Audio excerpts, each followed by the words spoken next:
Yeah. Yep. So I take it then you're ready. I take it then you're ready to start. I mean, technically, yeah. I mean, Okay. Well, I I'm was not just kind of really. waiting for you because it sounded like you were in the store and stuff, so I wasn't sure if you were in a position to. I mean, yeah. I remember. I remember my. I know that calm emotions is a role on his. It's a role on his part, if I remember correctly, right? Let's see if my SRD. Yes, the SRD does have calm emotions. It's an attempt to suppress strong emotions in a group. Each humanoid in a 20-foot radius sphere centered on a point you choose must make a charisma save. You can stop them from being charmed or frightened. Hmm? Let's see. You can stop them from being charmed or frightened, or you can make them indifferent about the creatures of your choice that it is hostile towards. Okay. Okay. He seems kind of anxious about this, so that's why I was like, okay. I was like,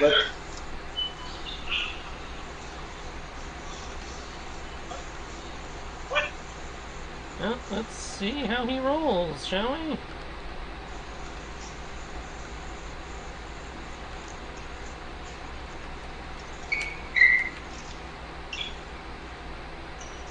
He's not proficient. hmm? He is not proficient. Okay, do I have LOS? That's always helpful.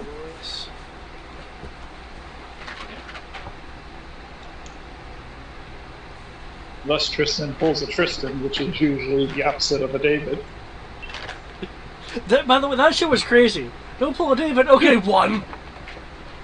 Don't pull a David, pulls a David. Yeah, so you've got that subtle cast thing. Yeah. Let me roll that. Hold up. David, could you roll me a d12? D12, okay. And roll 20. You know what? I will roll you a real D12. I think the d12 needs to roll 20 according to Tristan. Oh, right, yeah. Needed for that. Okay, 10. That's cool, because I rolled a 2. Okay, so you said 10, right? Correct. Okay. So that is a total of 27 then. Okay. So 27, I must say 27 subtle casting. Okay, he has failed the save. So he is not getting rid of the torch. He is still poised to drop it if he needs to, but his stance does seem to have relaxed somewhat. Okay. He has moved from semi-aggressive to more of a cautious skepticism. Okay, cool. That's all I needed. I didn't need him. I was just trying to ease him down from strong. I'm about to say from paranoid coke junkie to Well, it's less paranoid coke junkie and more. I heard everybody die on the other side of the door. Yeah, I'm about to say all I'm thinking is like, don't make me do it, man. I'll totally do it, man. And I was like, oh shit, I'll kill all of us. He's having that haunted house moment, where he's like, yeah, I heard the shit on the other side of that door. I'm not going to be the guy checking. I'm just going to blow it up. I'll blow it and me up. Yep. I'm not. It was like, I'm not going to let you kill me. I die on my own terms. I know I can't I know I can't fight what's on the other side of that door, but I can take it with me. It was like, okay, or here's an idea: nobody dies. Which is kind of he's still poised to defend himself if he needs to, but he is not immediately dropping it. He's willing to give you guys a chance to talk. Okay. Who's the persuasive person of the party? That is a very good question. I don't know if you have one anymore. Well, I mean, I can, but I was trying to see if our sorcerer was charismatic enough to persuade people. I feel like it's a toss-up between you and David. I think David might have proficiency. Well, I like to remind you that I used to be a leader and a ruler, so Yeah. I have. I mean, to be fair, you don't have to be persuasive to be a leader in a rule. You just have to have a whole lot of power. I have um, 6 plus 12 D. Yeah. No, 12D. 1D12.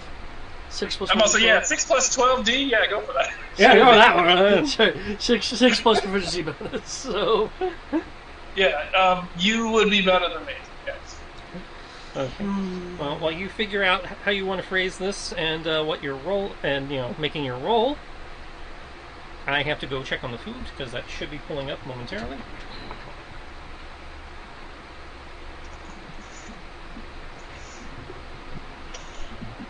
Stop jerking off and fucking drive.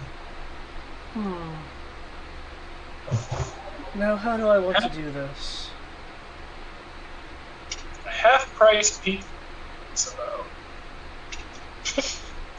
I don't even want pizza, but it's half price, so I kind of do.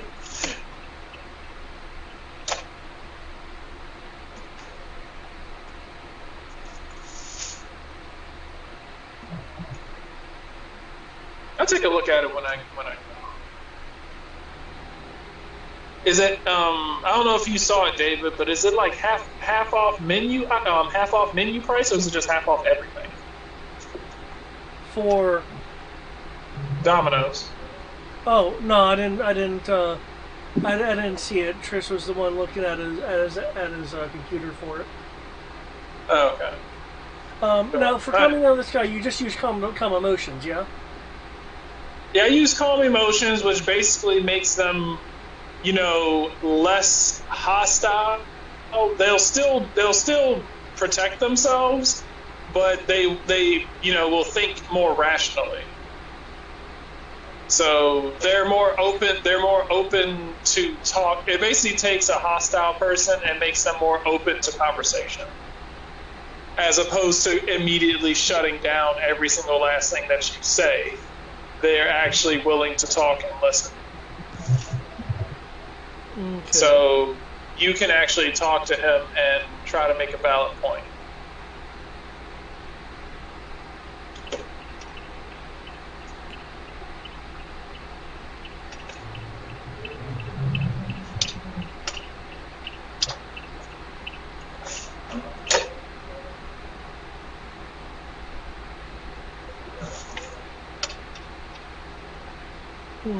I can't tell if I'm actually hungry or listening to you two talk about pizza is making me hungry.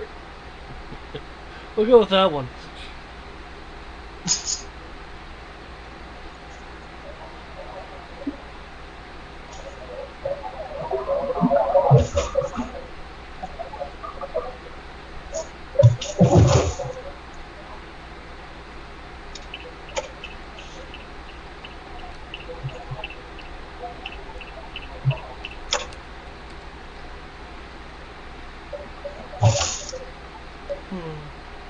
Oh, I have disadvantage on ability checks.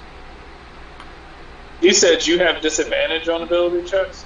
No, wait, no, I don't, because that feat, no, that doesn't actually count. Okay, never mind. I have a level of exhaustion, but thanks to a feat, it doesn't count at that level.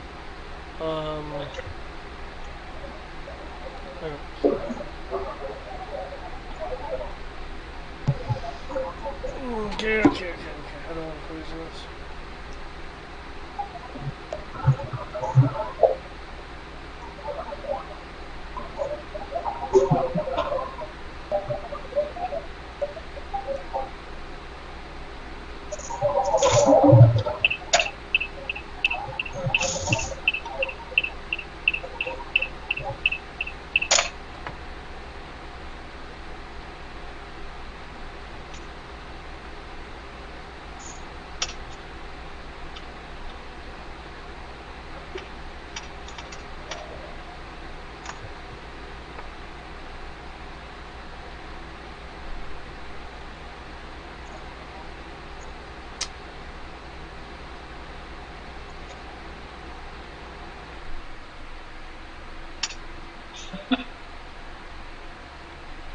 Okay.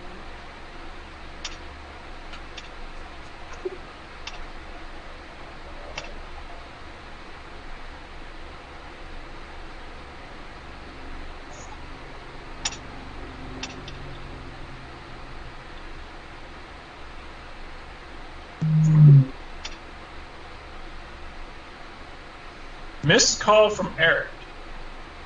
Huh. Look at that, 8:24. Missed call from Eric.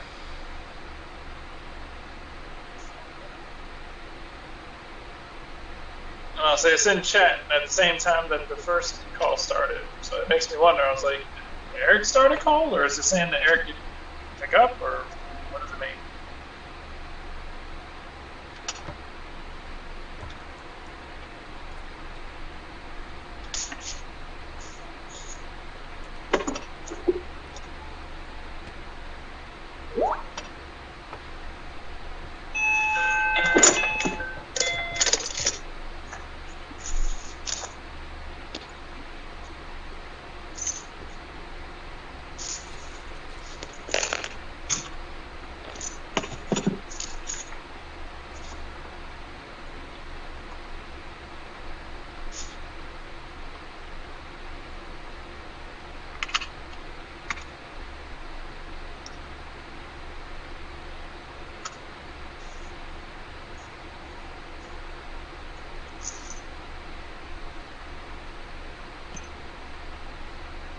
See.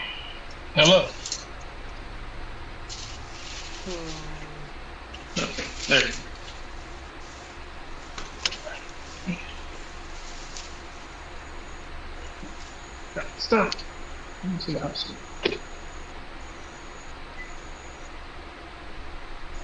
I'm gonna go get set up on my computer. David figures out what the right thing to say is. Mute myself for a moment. I'll be right back.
I am back.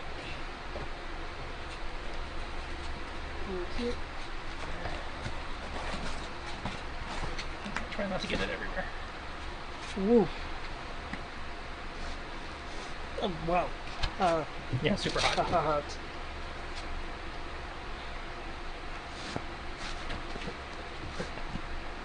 Oh, that's the purple.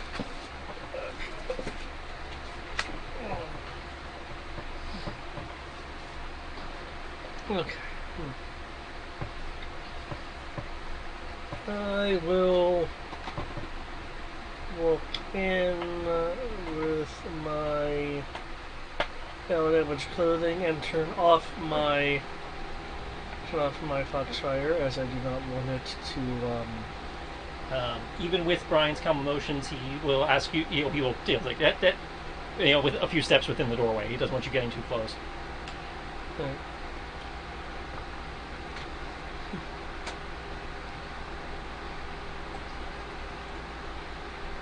That's close enough. Who are you? What do you want?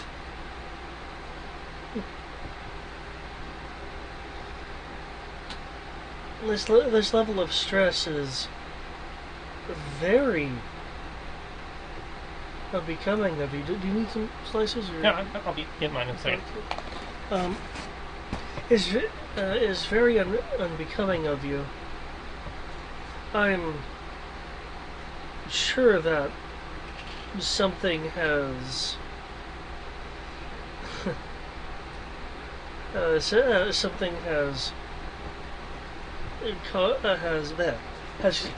shoot, damn it.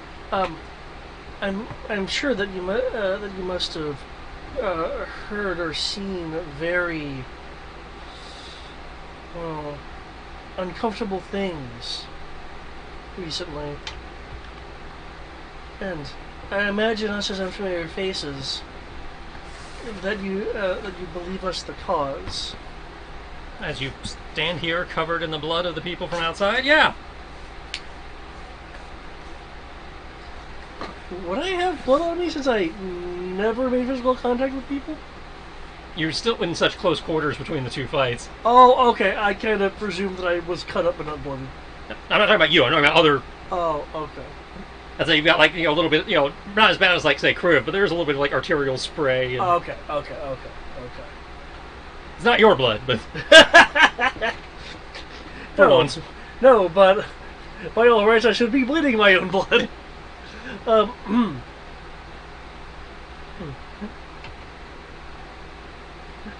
say probably less by your own hand and more by the hand of everybody around you, because as I recall, you weren't doing particularly gruesome. No, I was doing like some fire-based stuff. Yeah, you were doing a lot of burning and stuff. Okay. But anyway,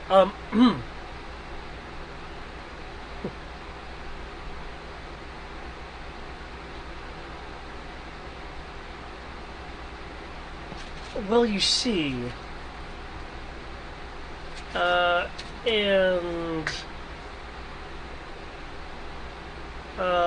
with that trail off, I would like to. This is a very bad situation. I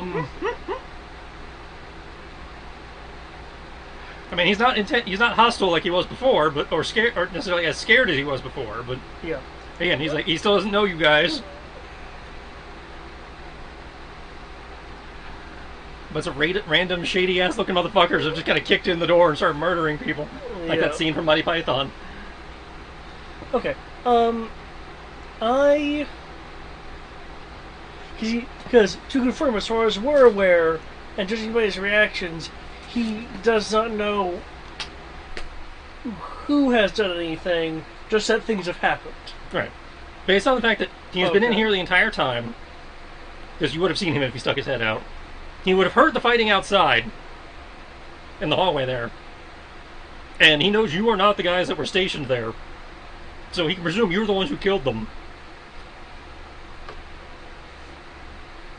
Okay. So, as far as he is concerned, the gatehouse is under attack. Okay. Now, he has been calmed, as opposed to just immediately blowing the place up, but...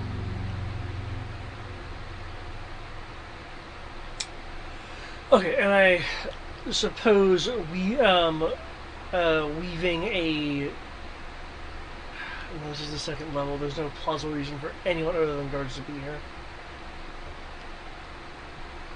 I'd say first level you might have the excuse of, I somebody stole my bike and I came here to report it. Second level, yeah, you got nothing. Well, given that he heard the sound of the fighting, Yeah. I was going to try to weave a tale of concerned citizens trying to help.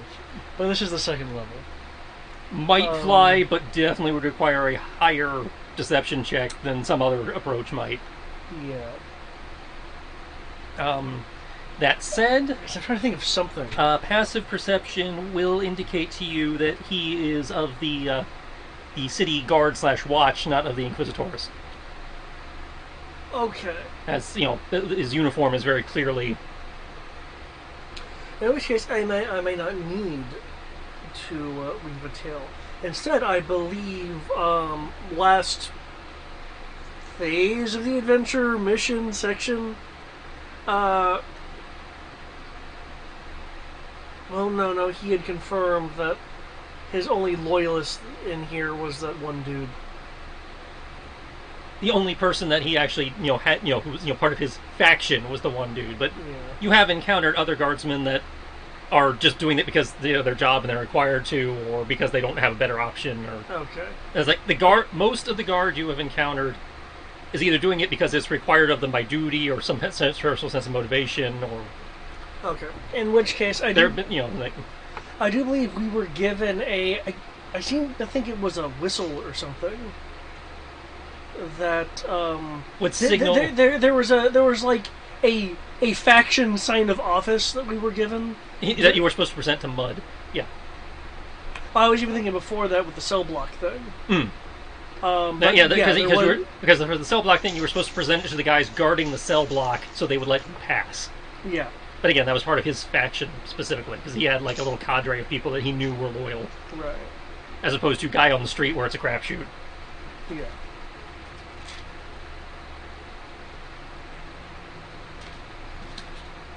Okay. Okay, in that case,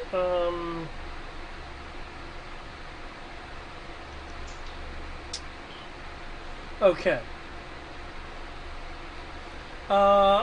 I would like to... Rage. No. I would like to then,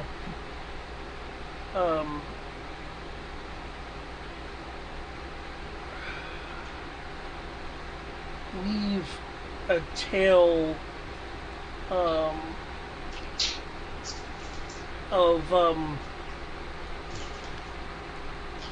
basically that shit.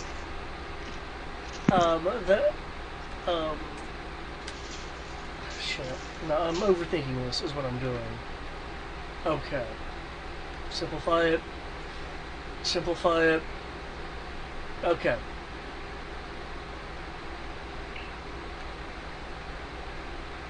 I'd like to play on his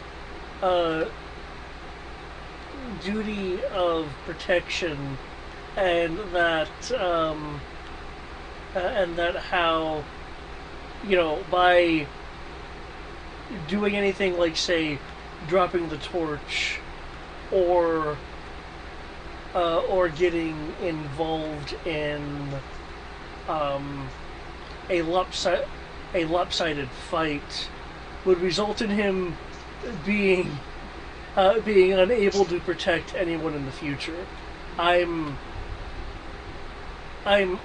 less trying to be intimidatory about it, and more trying to kind of connect the dots of and more trying to connect the dots of, you know, you want to protect people, but if something unfortunate happens to you, then you can no longer protect people. Like the guardsman equivalent of you have to save the world because that's where your stuff is. You know, you have to live because then so you can keep on protecting people. That sounds like less of a lie and more of a persuade. Yeah. Because you meandered there for a bit, you know, it's like I want to tell him a tale, and then you got into about how you want to save the world because where you keep your stuff. Well, that was more of a that was more of a comparison. Okay, so what are you trying to? How are you trying to couch this? I'm trying to couch it as if he does something to get himself killed, whether it be go into a very one-sided fight or him dropping the torch in this room, then he will no longer be able to protect people in the future because he's dead. Choose the path of life and be able to continue to protect people. Okay. Which to me sounds like less of an intimidation. That sounds like a persuasion. Yes, that's definitely a persuasion.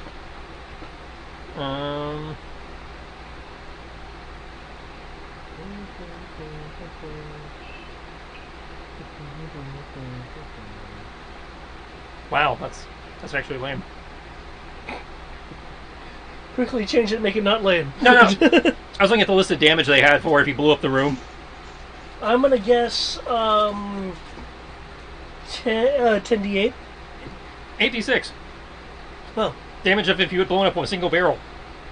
No, this is a huge-ass room. It should be more than that. Yeah. It should actually probably be whatever step below deadly is on the setback chart. Oh, well, no.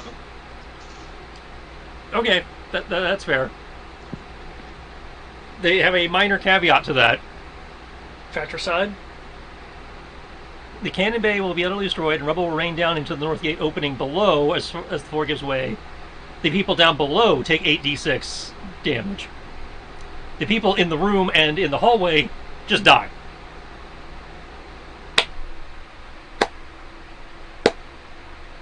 Or it's really phrased as anyone in Area 6 will be killed instantly with no save possible, so the powder room.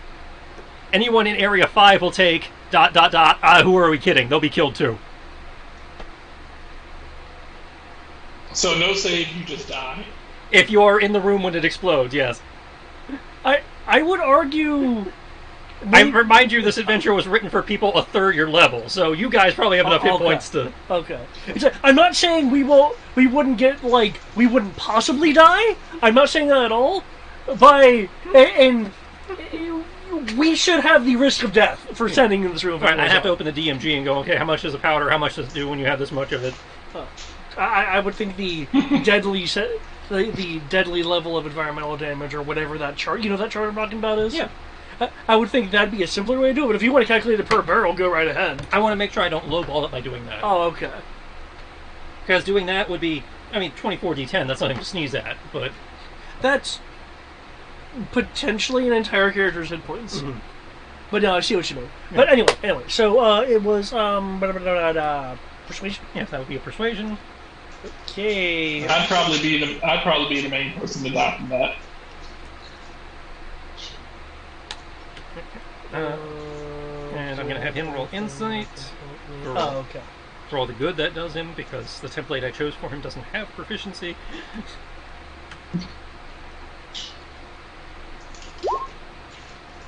Huh. Huh. Yeah, he believes you.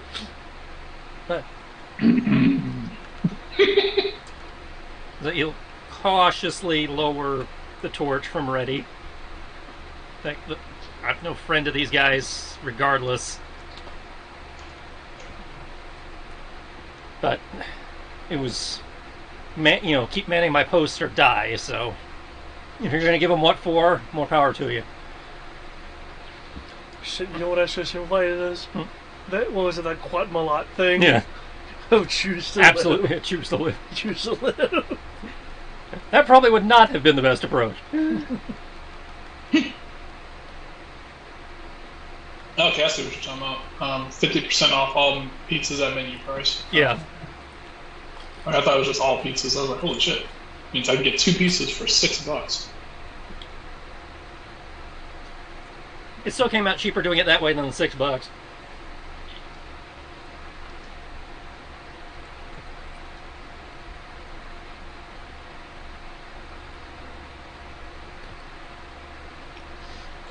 With that situation, is he going to leave or is he just kind of more just sitting there? He is not abandoning his post, but he is backing down. Again, he's still got the torch at the ready if somebody tries to pull something, but at the moment he is not considering you guys a threat. Okay. Unfortunately, he seems to think that you guys are actually here on the side of, the angels or whatever. Unfortunately, that means I cannot perform my personal bonus objective because that would incite him. Mm-hmm. The objective being opening a new demiplane and just stacking these kegs of elfin powder inside of it. They actually have a proviso for you. They tell me how much is in here if you guys are trying to steal the place.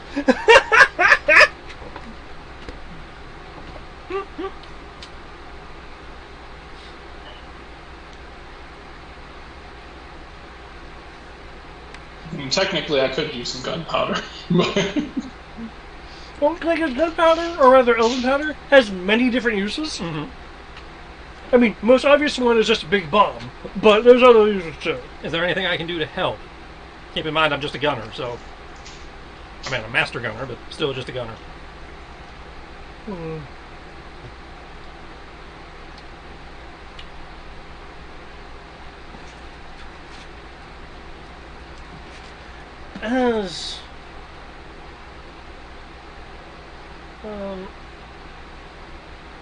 As a matter of fact, you may be able to help, since you are no fan of the Inquisitus.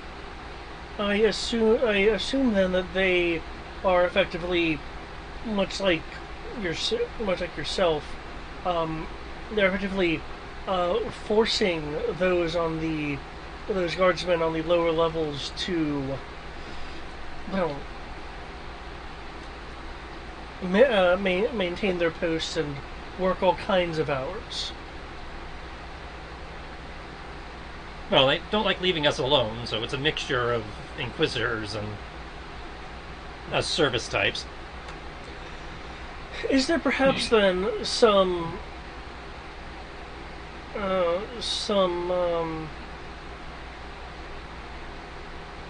protocol or procedure that could be given to the mentioned or given to the guardsmen that would permit them to safely get out of harm's way by the Inquisitus.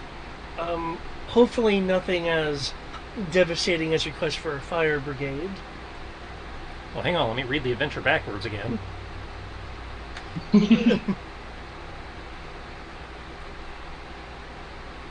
Okay.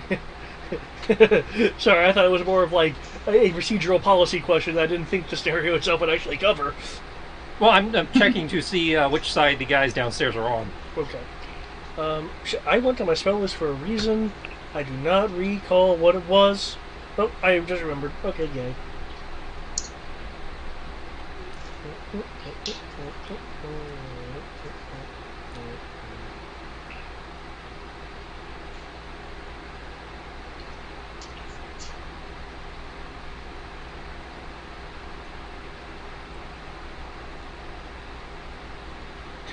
Okay, I will need to recast that when we leave here then.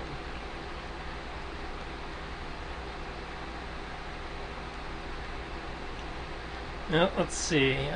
Based on when I came on shift, I'm not sure which side the guy in the armor's on. The four manning the door outside were Inquisitorius. The captain of the post is Inquisitorius.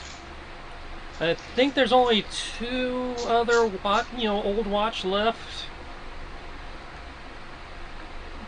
Since it sounded like you came from upstairs, I don't know what happened to the watchmen that were up there. That's a very good question. I believe Crib KO'd them based on the marker on them.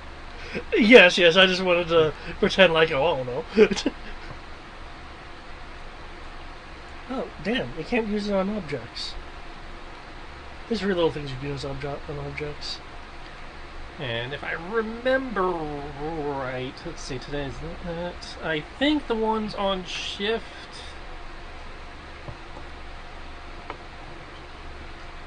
Yeah, they're both the old watch. They're relatively new family men. So if I had to hazard a guess, they're probably sticking with it more out of fear than anything. So if you can present them an opportunity that indicates you're actually able to pull it off without, backlash, they might be willing to help you. I'm not sure where they'd be at this hour, whether they be on patrol or downstairs. Thank you.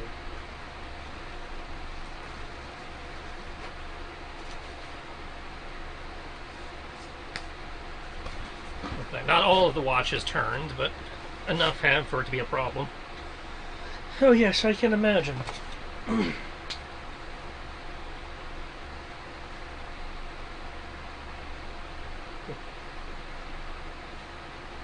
Anything else you need?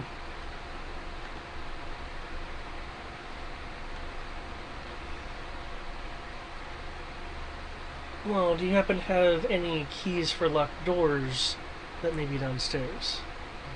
Just for this room. Okay. I'm just a powder monkey. That's the term Nautical Adventures uses, and I'm sticking to it.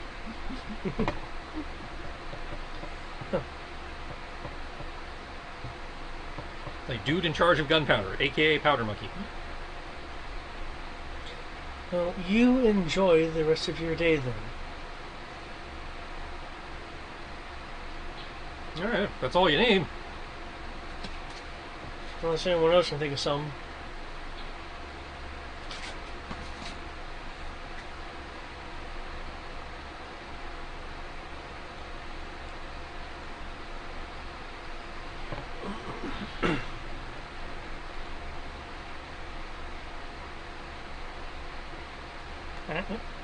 If nobody else is going to ask him for anything,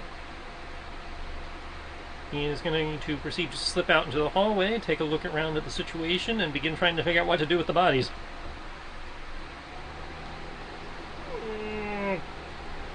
Give him a chance. But he's responsible for it. But do I care? I care about him blowing the place up. So yes, I do care. So I'm not. And so far, he's helped you. Yeah.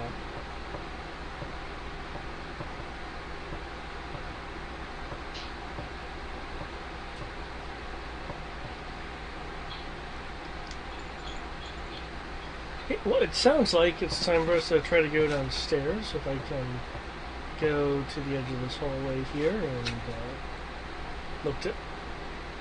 Oh, that just kind of stops. That is a giant fuck-off opening.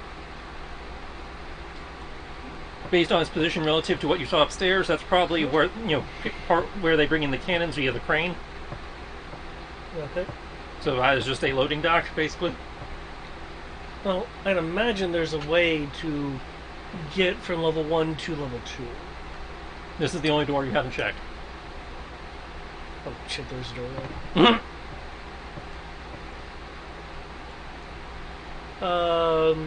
I will... Okay.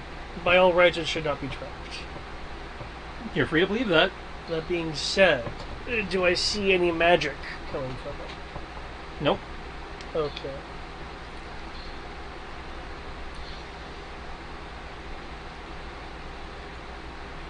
Would you like to open it? I would like to investigate it. Yes, that is a cow. No, I mean it's a door. Okay. I will open the door.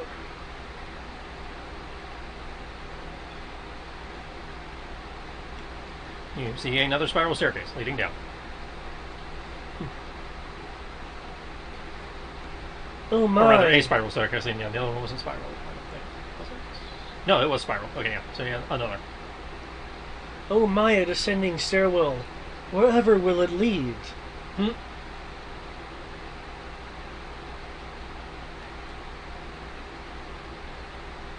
I will say, based on that conversation and the time it took you to find everything, your mirror image will have ended. Because I believe that's only a minute. Yeah. So, you guys proceeding downstairs? I will, yeah. Yes. Do you have a preferred marching order? I will go ahead and be the person who does the... I can go ahead and be the person who goes in.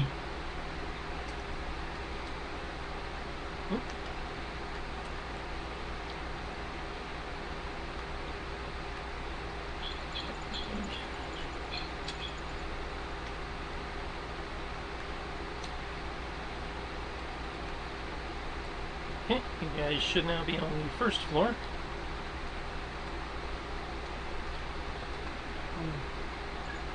Making your way down the gloomy staircase. Basically only lit from above and below, not much in the way of light in the center. Not that it bothers you a lot with your dark vision, but it is worth noting. And eventually you come down into area 4, which is described as a wide. You make your way down the wide stone staircase, coming down from a steep angle. The steps themselves worn from centuries of use. You descend roughly 50 feet and across the 3 flights of stairs before making your way down into what appears to be a reasonably well-lit hallway. What is it?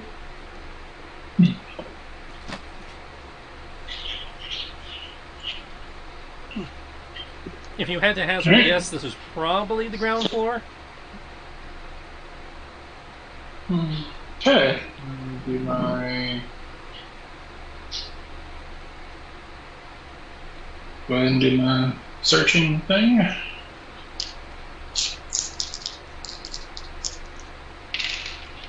We might find out what still treating his dungeon. I mean, it basically is.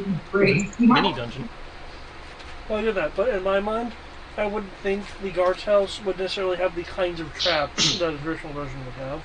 Like trapped doors, or else the guards wouldn't be able to go to and fro. Yeah. It's less about traps and more about alerting security.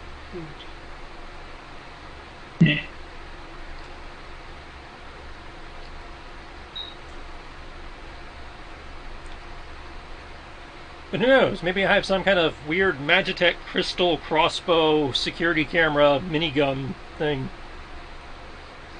Well, there's a repeating contest. There's just a drum of bolts. Which Yep.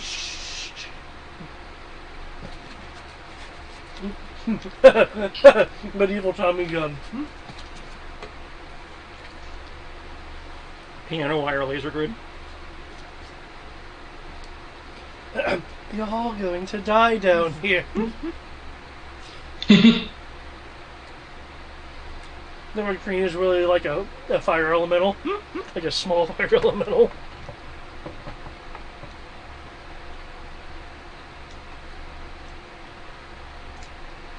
Actually, do they have light elementals?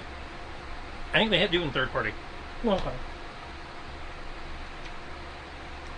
I think they're like some kind of radiant based, but like a sacred elemental or something. Okay. So I'm gonna while Tibbs is doing his search to make sure there's nothing odd with the hallway, Fem Kodo will just be looking at her clothing, just lamenting the fact that it's been like slashed because I remember the guy was using a sword and not anything blunt. It's like, just being a bit self-absorbed.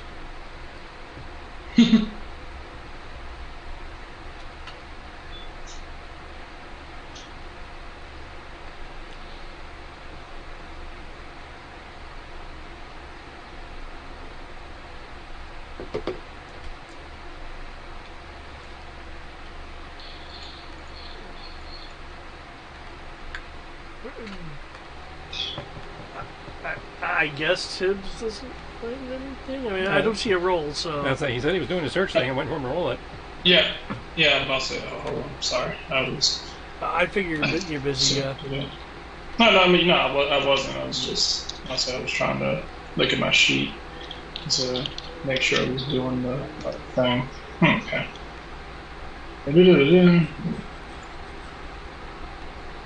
There we go. Don't fuck it up. Woohoo! You fucked it The up. opposite of fucked up. The opposite of it.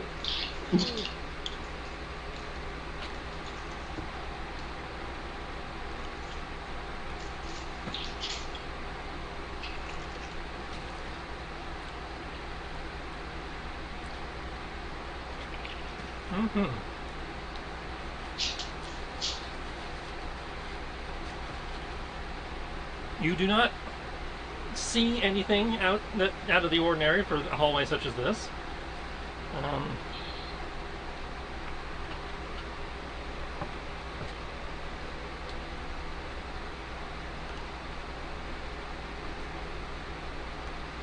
Okay. I have to adjust the map because you guys came in backwards, so the door is facing the wrong way. There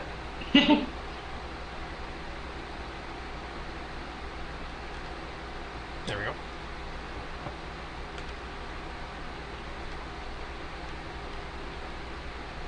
So you see one door.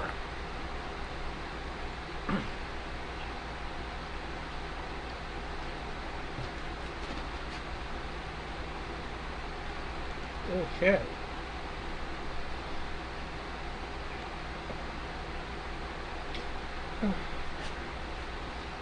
So, so my fluffy companion, does everything look okay? So far, so good. Not noticing anything.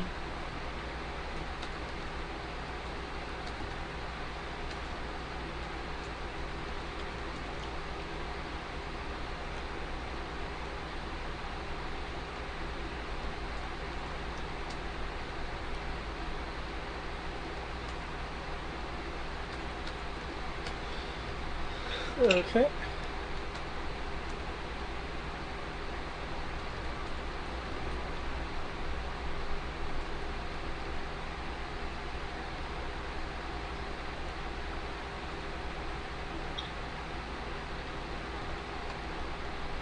Okay, in that case.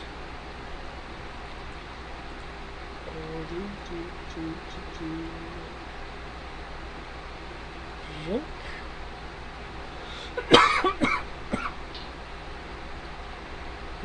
Have you checked the door?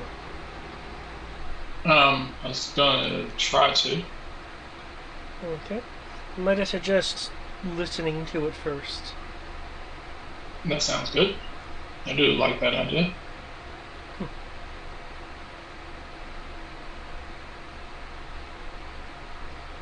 I will move to kind of on the side over here. I would like to listen from kind of next to the door while Tibbs supposedly is more. Okay, well, Yeah. you were listening at the door. Make a roll.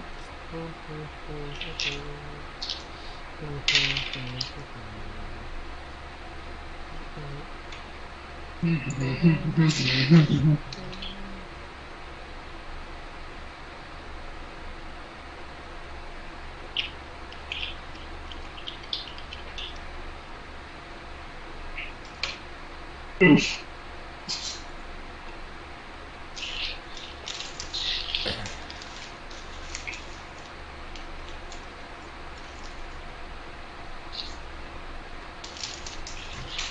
Not the best roll then. Mm-mm.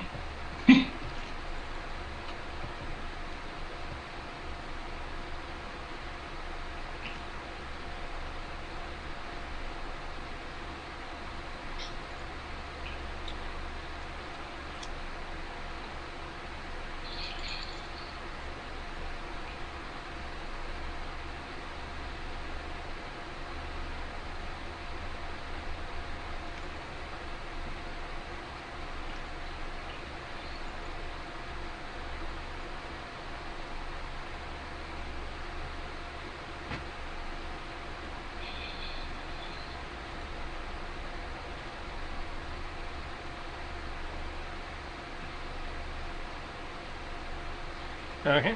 For listening to that door, you do not hear anything.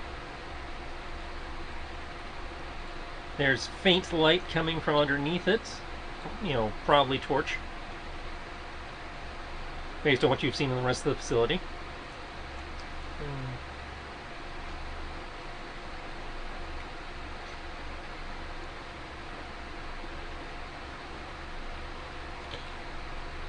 Okay. I'll try the door. It is not locked.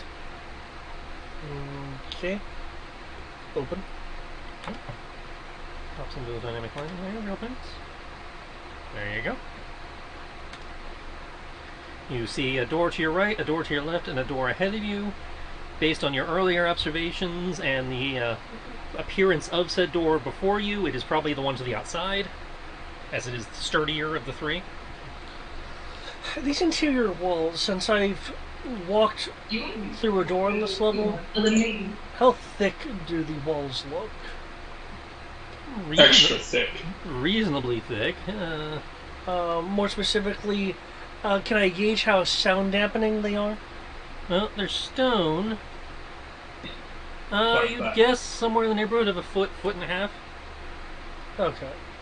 Let's see. Based on your and Tibbs' passive perception, you can hear sounds coming from this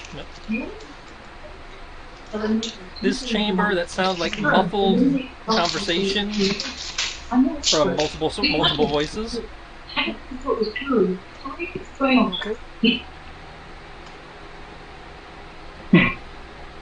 I would like to actively listen to see if I can pick up on the current conversation. Perception, go! Oh, that is shitty. These ears do nothing. Yeah, you can't clear it up.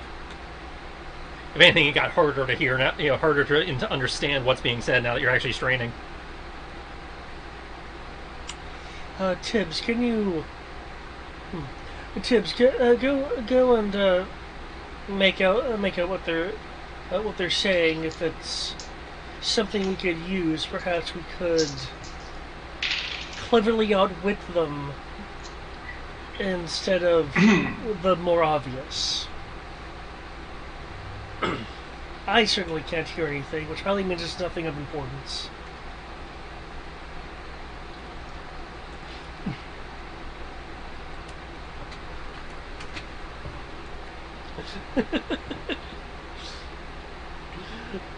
So, glad I got this out of the way.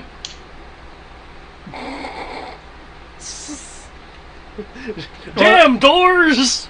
As we are not playing 6th edition, there is no failure on automatic failure on skill checks. But that is pretty bad. You hear things and receive once I roll those damage. 3 ones, I mean, technically, hold on. 1 second. So it's 3 plus my modifier plus 1d12.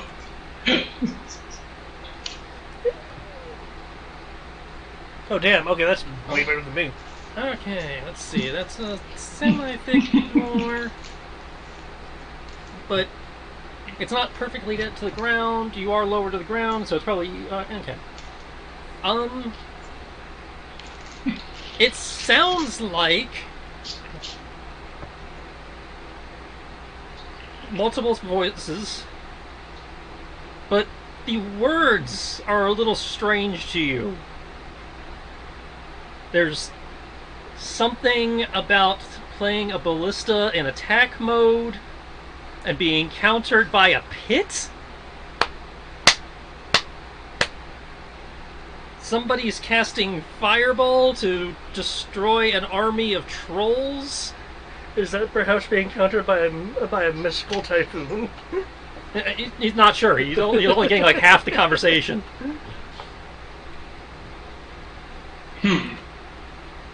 I know nobody has this gaming proficiency, so I can't go beyond that. Yeah. Wrong game for me. They're speaking something. I'll say they're speaking of. It was like some sort of attack on. I must say some sort of a attack that they're planning for fireballs, which is confusing. I thought we had the only person who frivolously threw fireballs. Apparently they've destroyed somebody's airship. There was an airship that was destroyed. It could be a These meeting, fiends they must could be be planning stopped. tactics. These fiends must be stopped. We thought that the primary threat was on the roof. Apparently, it was on the ground. We had gone about this the entire wrong way. You were right. We should have come in through the entrance. Okay.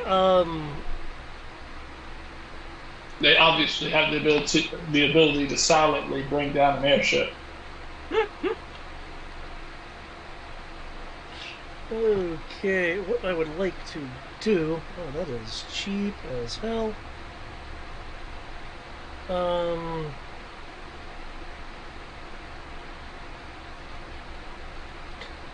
I would like. I would like to use illusion disguise to disguise myself as a town guard. Oh, yeah.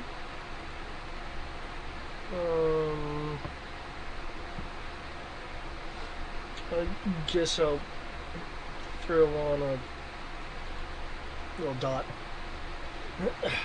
Okay, well, I think I will find out what's going on then. See if it threatens our plans. Threatening my plans? Good luck.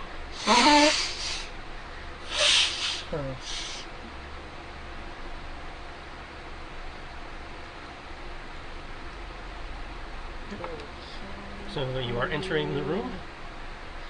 Yes, is. And she's going to step back into the hallway, just not to be noticed. Tibbs, what are you doing? Tibbs is going to do the exact same thing. We're going to kind of take a step back. Okay, opening the door, Koto. You will see several men in a mixture of Inquisitores and City Watch uniforms sitting around a table, by lantern light. They seem to have broken up into groups of 2, and they seem to be, as they're sitting across from each other, they seem to be laying pieces of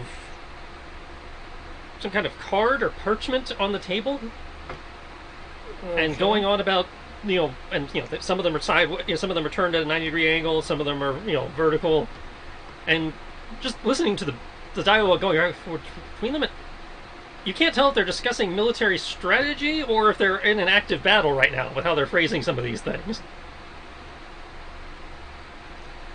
Can I make Someone has invoked the power of Queen Autoria, gaining plus 50 hit points.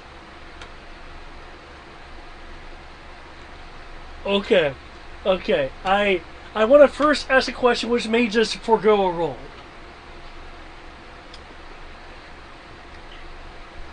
Koto, way back when,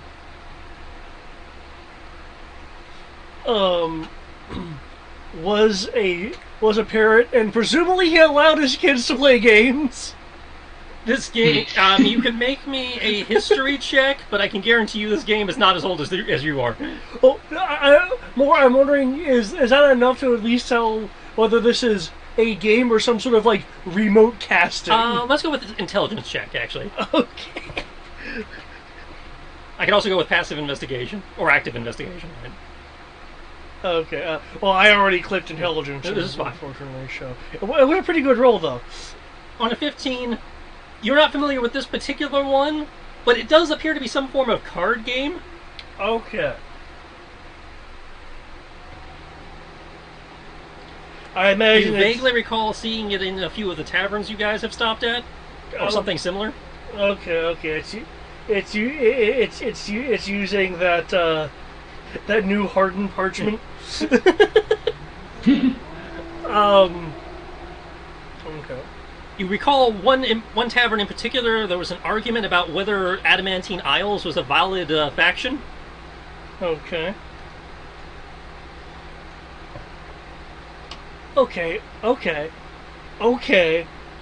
I am going to try to do a thing that's silly as fuck, may not work, but here we go. I only have 4 hero points left, so I don't think I'm going to actually use it. So the best thing I'm going to do is look at me like and say no. Okay. First, the inn we normally stayed at here. Was that the one near the ports? The inn you had in town, you didn't stay at an inn in Corvus, you were staying at the church. Okay. And then you were staying in your magnificent mansion. Okay. Are we aware of inns within the city? You have been to a few inns. You've been to a couple taverns, I believe. Yeah. Okay. Sorry, taverns. Yeah. Yeah. I think, for example, you were supposed to meet Mud at one. Okay. And I think you've done a few other ones also. Okay. Are any of the taverns that we've been to, like, near here or more or closer to the other sections of the city? The one you were supposed to meet Mud at is in this district. You'd guess maybe a 15-20 minute walk from here. Okay. Okay, I presume I know the name of it. I can go back and if you want to make me. No, we're in the same day. You don't have keen mind, but we are in the same day. I can scroll back and find it if you want. Okay.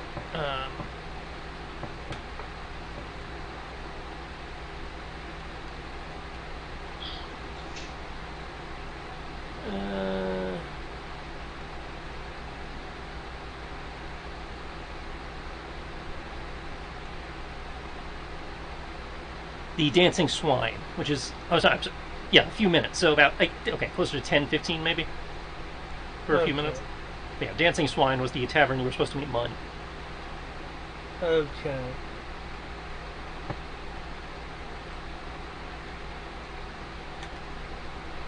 Okay, in that case...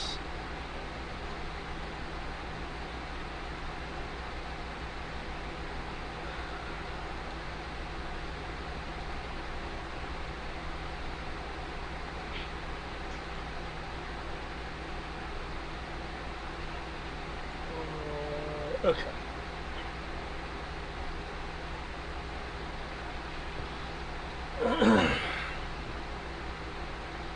Okay, so looking at the situation,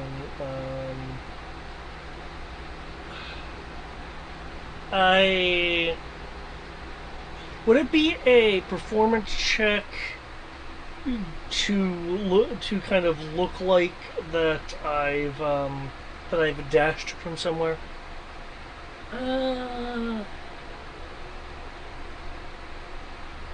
Because I would call that deception, but I will let you do performance at a higher DC.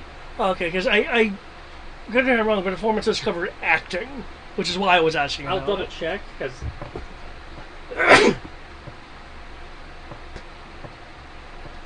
it might very well be a combination of the two.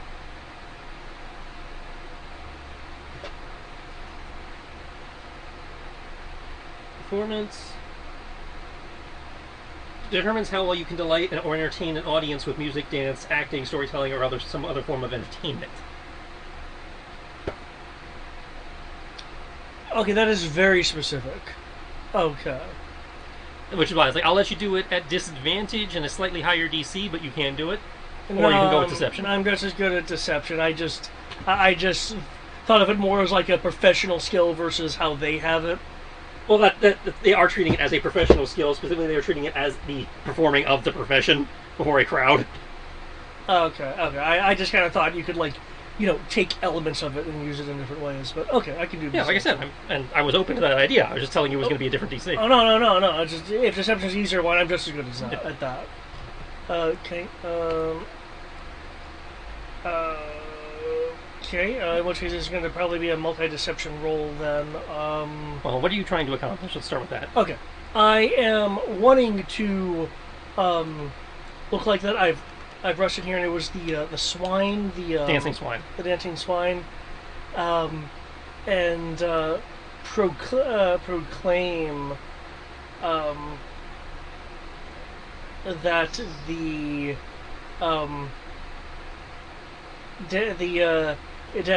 the dancing swine is having a is there like the card game name on the back of these cards?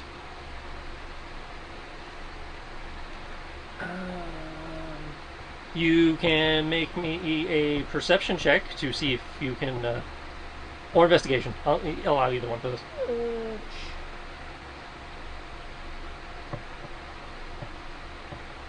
Okay, it's hard to make out, but you're pretty sure.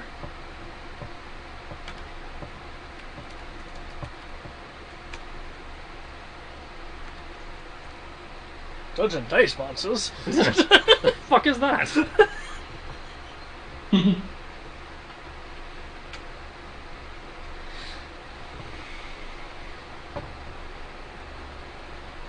Okay, looking at the back of the cards, they do not have the name of the game on them. Okay, that's fine. I didn't need that. I just figured knowing the name would help. Okay.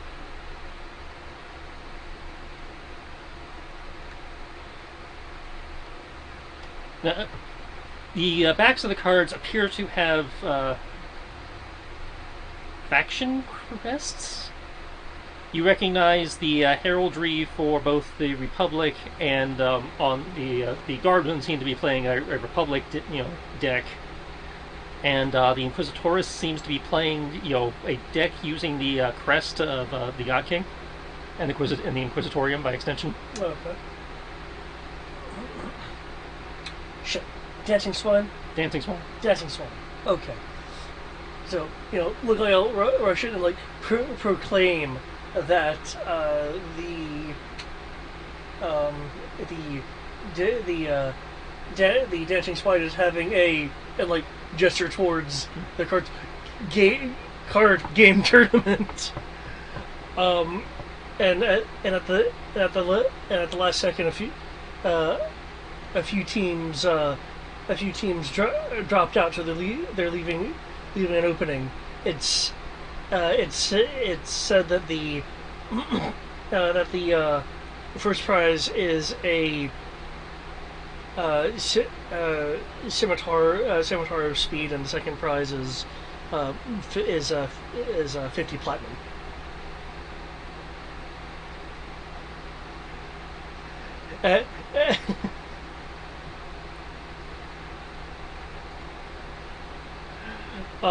Basically trying to make it sound like a real enticing thing of, hey, there's this thing going on dealing with your sports game card thing going on here. There's a sports ball thing with the sports. With some really good prizes happening right now, and it's really unfortunate that some people dropped out last second, so they're holding it open a little bit just to see if anyone else wants to fill out the roster to have it be more exciting. You could totally win it. Roll me a deception. Okay.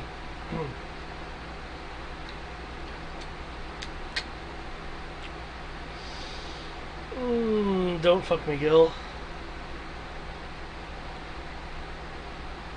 Oh yeah, it's pretty good. New start points. I don't like that one though. Oh well. The other guards will look over it, and like, God damn it! And we're stuck on shift for another several hours. Deck's probably not good enough to compete anyway. Well, I could take over your shift for you. They'll look to you, then look to the Inquisitors, then look at their cards, then back to the Inquisitors. Like, no, probably shouldn't. Inquisitors give them both a look of, yeah, damn right, you're not leaving. Damn.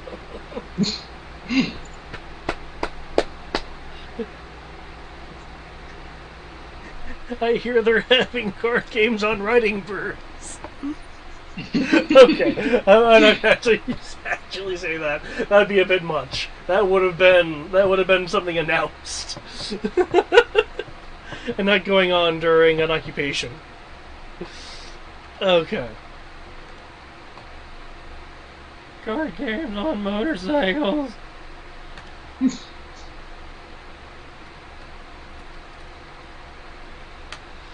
Okay, I see there's a door over here. Is there a sign to that door? Nope. Huh.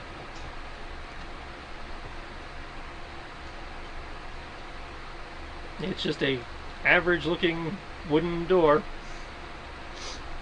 Okay. Of dooriness.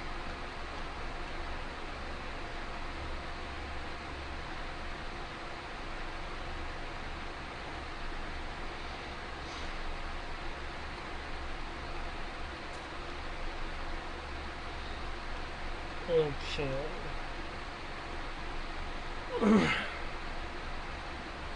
Oh, they tried. Okay.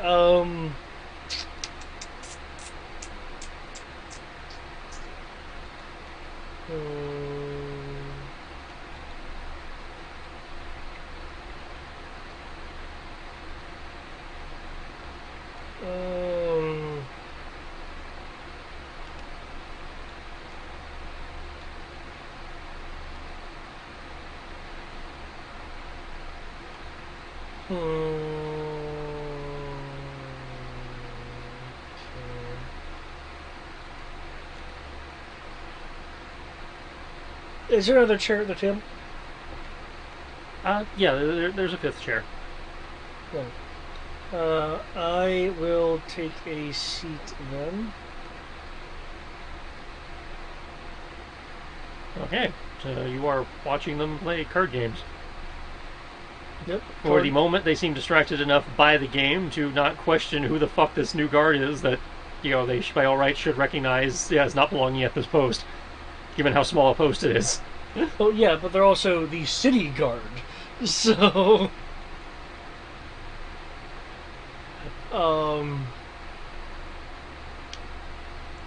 So yeah, Card games on chairs. Okay. With no fancy holography.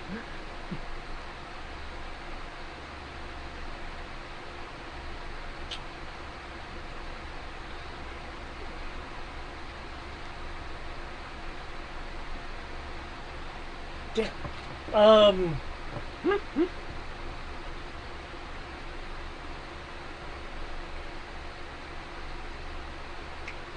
I might be able to do it. Might be able to do this.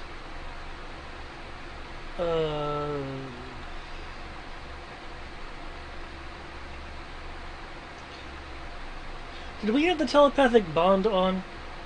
I don't believe so.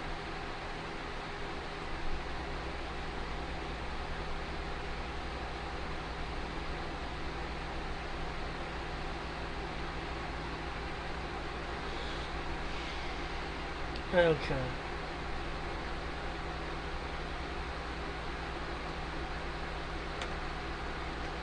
Well, in that case, I'll spend like a minute here, try to look like I'm just more sitting to catch my breath, because I totally ran from the tournament area.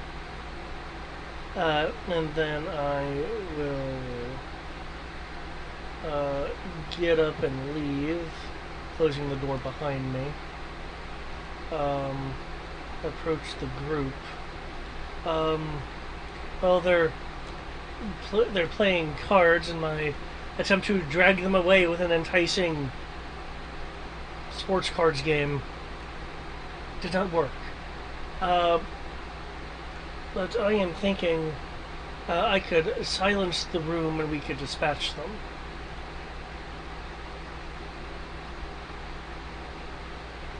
Very easy to do.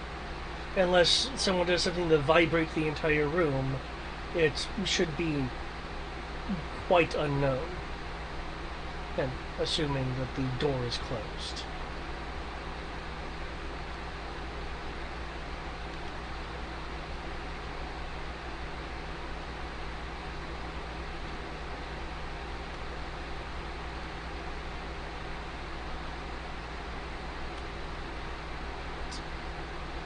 Gibbs?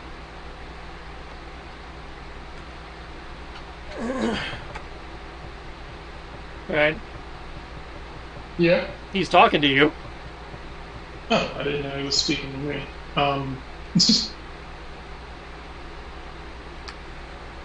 My attempt at here, look, card game, was did not work. I remember that. And, it was less than successful. And that the Inquisitor was like, you guys aren't getting off shift. Even if you're sitting here playing card games, your ass still has to sit here. Yeah. So I could create a silent spell limited to, hopefully, provided the Demetrium doesn't affect it in an odd way. I could silence the room and then we could dispatch them as long as someone makes sure that the door is closed behind us. That way, unless there's something large, like say a vibration, that would carry through the walls, it should be unnoticed. So basically, cast silence, run out, beat the shit out of him. Well, it would be more of a focused silence, as again, I would minimize the random effects of the Demetrium, but yes.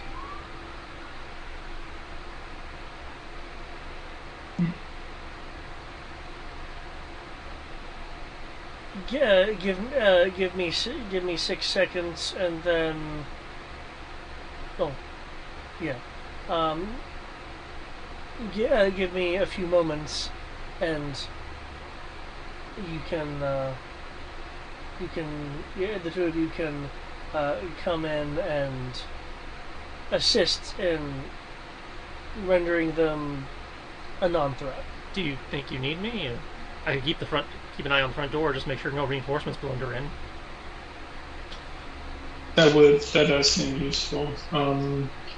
Yes, just make sure that the door to the room we're in is closed in case so no one can peek in. I can close the door behind you and then keep an eye on the foyer there. Yeah. Yeah. Okay. Unless you guys feel you need me, Okay, judging by the Inquisitors that were there, did they look like the lieutenant level, I control weather kinds of ones, or more lower ranking ones? I would put them in the mid-tier, competent fighter, not necessarily spellcaster. Okay. They're probably they seemed, judging from their armor and and rank insignia, they're probably the support, the guys that the lieutenant guys that you've been fighting bring with them. Okay. Okay, cool. Then yes. So stronger minions. Yes, Tibbs and I can. They look comparable in their rank insignia and armor seems comparable to the 4 guys you saw outside. Okay, so they're shock troop level versus generic level. Yeah. Okay. The Inquisitors doesn't really have generics, but yeah. Yeah. They are the stormtroopers of the. Okay. Then yes, that is a very good thought, Kenshu. All right. Tibbs.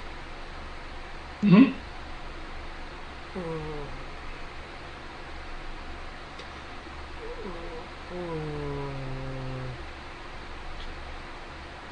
Get under my hair. Okay.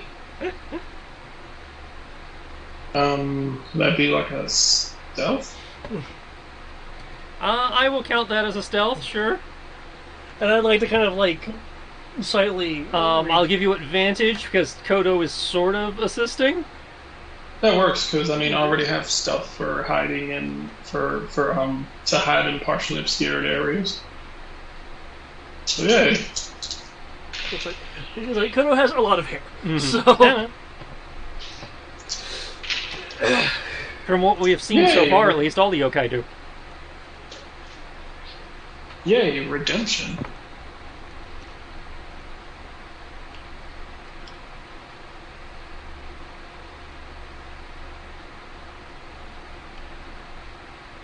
See if my D12 can make this even better. You can kill that Ah, if you want. I think it's the last game. Oh, I said.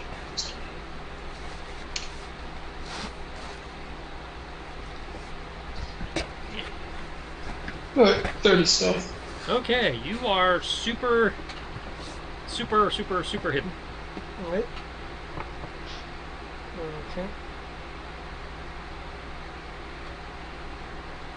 I would like to walk back in. Are they taking up as much of the room as this, or could I say slip behind the chair where this guy is to get to right here? 1 second. Okay, where are you trying to go? I'm trying to go right here on the other Yeah, side. you can go around the table and get to that door if you are so inclined. Okay. And let me make sure the thing. And I presume you'll close the door upon returning. Yes.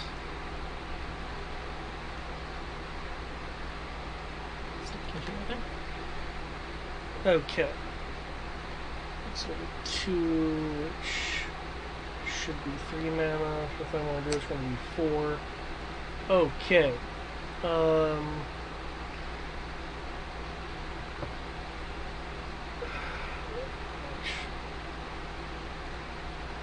Let me see here.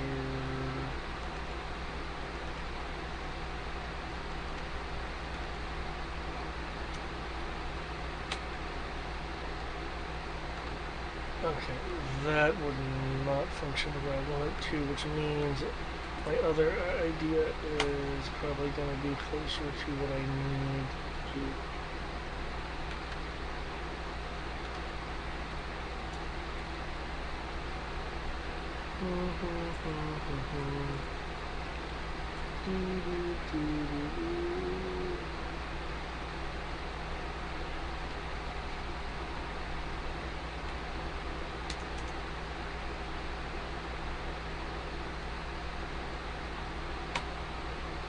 Damn.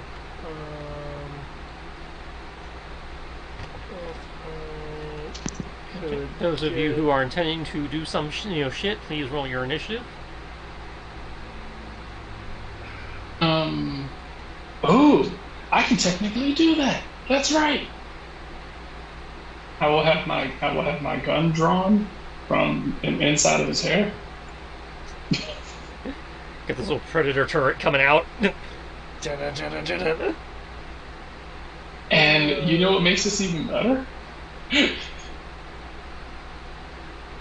Because of my feet, I can shoot. I can shoot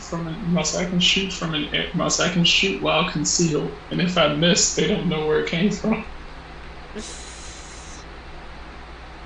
Okay. Not that anybody expects you to miss. Just, I think you remember a month ago, I was missing every goddamn shot. And I'll say, yeah, we were fighting against those fucking golems where I died. Well, those are the golems. Like, those things were actually on your level. No, I was missing. I was rolling like 14s and 15s to hit. I was like missing fucking everything. Like my dice were just not cooperating. Damn, 'cause I can't shrink it. I can change its shape. I thought it would be enough. Because I believe with silence it has to be within line of sight. You can look up silence. Yeah, I already have. So at a point you can shoot within range. Yeah. And once it's down, it can't move. Right, but that it's not mentioning line of sight. Right. So I could have its origin point be anywhere that I am aware of, or I guess dictate. Yeah. Okay. I imagine you have to at least have an awareness of the point in question. But since you came from that hallway, you have an awareness of the hallway, for example. Okay. I will say you probably cannot stick it in the middle of the wall just because you do not have an awareness of the middle of the wall. Well, I was if I may, given that we know how thick the wall is, couldn't I therefore have the origin point within the wall? It's a 50-foot thick wall. It says a space within. It's no sound can be created, yada yada, through a 20-foot radius sphere centered on a point you choose within range. That range being 120 feet. Okay. Since it is a point you choose,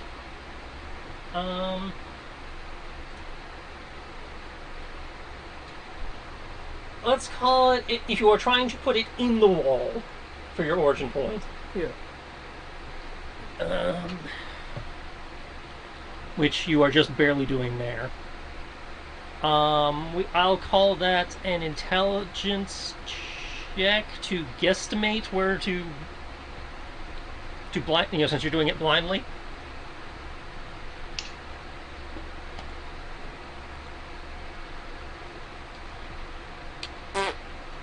Wow. Really D12s? Okay, so I roll with advantage and I get a 10. I get a 10 on my 3d6 regardless, either way. And then I roll both of my d12s at advantage, and they're both 12s. Okay. 1, 2. So. Okay, I'm going to roll a d9. Okay. Okay. Just to see what direction you're off. Okay, sure. Yeah. Yeah, with a roll like that, I kind of really figure that my point is going to be off. Yeah. That's it, because you have enough of an idea to know that, roughly where you're aiming at, especially because, again, you are so close to the edge of the wall with where you're trying to put it down, so I'm not going to have it, be many squares off, but yeah. I'm not... that makes sense. Because I was trying not to do the entire thing of... Because if I encompass more than one room, or, the outside, assuming the material doesn't block it, then that would be really suspicious. Okay, I'm going to be going clockwise, starting from the hex that has the northernmost dot on it. Okay. These are Inquisitors. Okay, correct? so you rolled a 1, so it is 1 square that way. Okay. So... I almost wish it was one square in the other direction, but okay, sure. So you have most of the room covered. Yeah.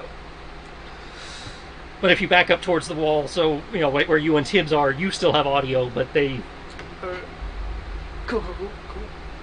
Now, Brian, you were trying to do something? Oh no, I was just looking at my initiative roll and the fact that on my 3d6 I rolled the same number, and then on my d12 I rolled the same number. Okay. Fuck Your is initiative in. the point of advantage if you keep the same result? I re-rolled it earlier in anticipation of a fight coming up. Okay.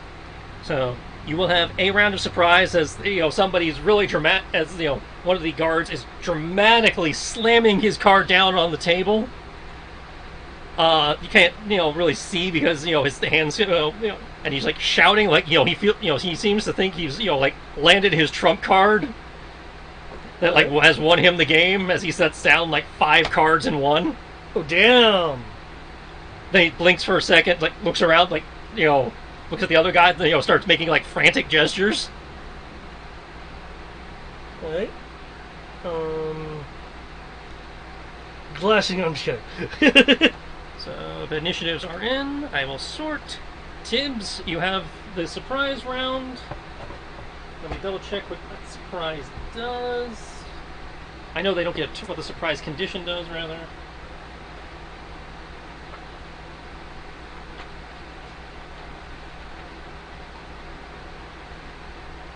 Okay. We are outside of the. You two are just outside of the bubble because of what he rolled, yeah. Okay. Do this. Subtle cast. Surprise. Alright. Surprise. Don't care what cover.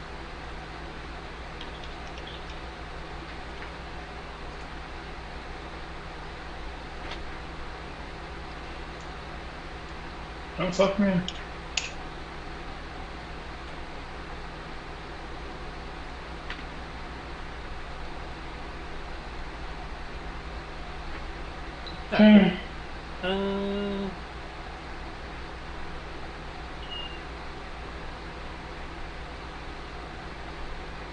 Can't move or take an action on your first turn of combat.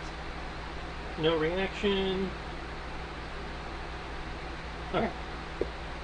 So it doesn't affect. Well, they can't hear me. They can't hear me anyway. What is that my subtle cast for? Well, either way, have it. That being said, I can't warn you because I don't think I realize what you're doing. I'm not doing anything. I'm just casting bless on us. Oh, okay. You just hear it whispered in your ear sweetly, by the power of Bahamut. The power is yours. Yeah. Well, casting, we did Bane last time. Bane was kind of a dick move, so cast bless.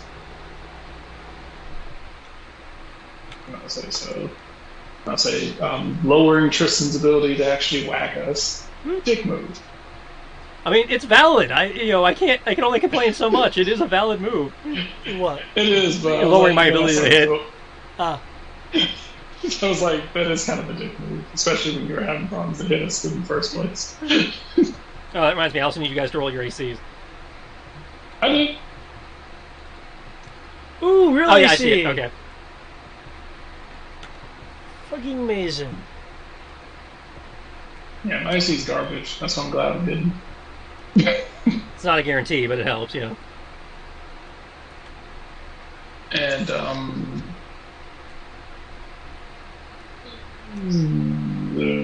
let's see. That's about all I'm focused on right now. Let's see. As far as what can I do as a bonus action? Okay. So you have a bonus. I feel that's about it. Hold on. Is that a nope? That's an action.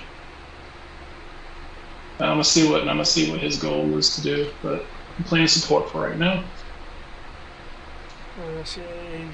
Doing that with the way it's done would eat up my entire turn, so I can't do that as much as I would like to. Okay.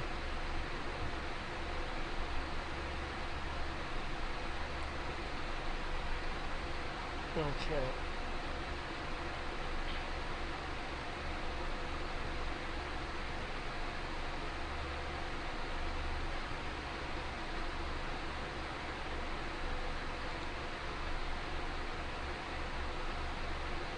Let's see, and he said he was watching the door outside. Kenji's in theory, guarding the foyer. Yeah.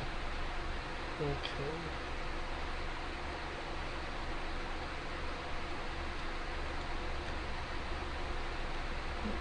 I see the third. Okay, what I'm gonna do then is... What's the area? What's the area? Oh, that is the wrong spell. That's why I can't see the area. There we go, that is the correct spell.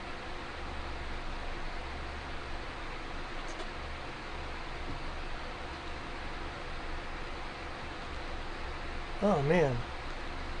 Am I gonna have to do things? Not things. Shit, I will have to do things. Okay.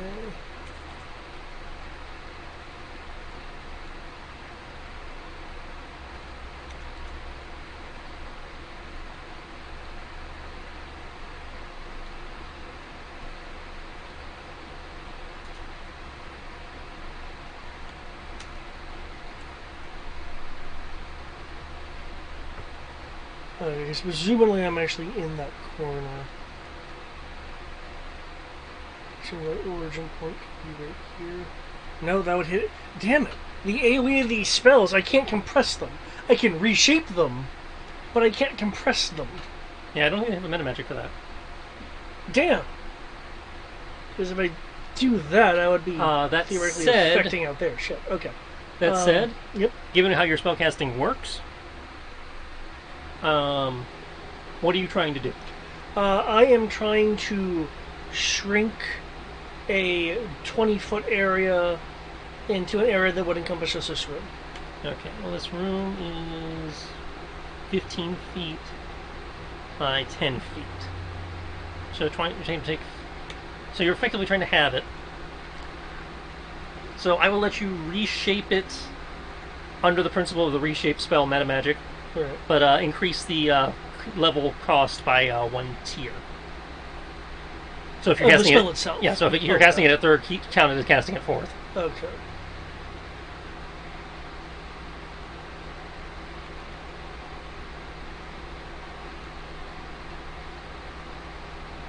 Okay, this is level 3. Level 3 so it becomes level 4 for the purposes of this. And I have to do the reshape cost with text on that. Okay. I guess in that case what I will do is reshape a square or do it kind of like that. Oh wait, as not being the GM I can't reshape it. I can just spin it around. Yep. Okay. You said you're trying to fill the room, so... Yeah, I would also like to have this be careful. Okay. So that's more points. So 6, 7, 8, 9. Which, for those at home, means due to the way I do my costs, I'm effectively being charged as if it's a 6th level spell. Why I burn through mana so much? Let me do the... Oh my gosh, there it is. Trust Razor...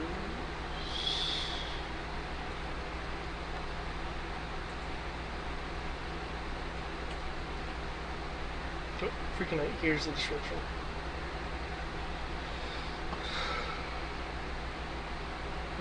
Okay. As a...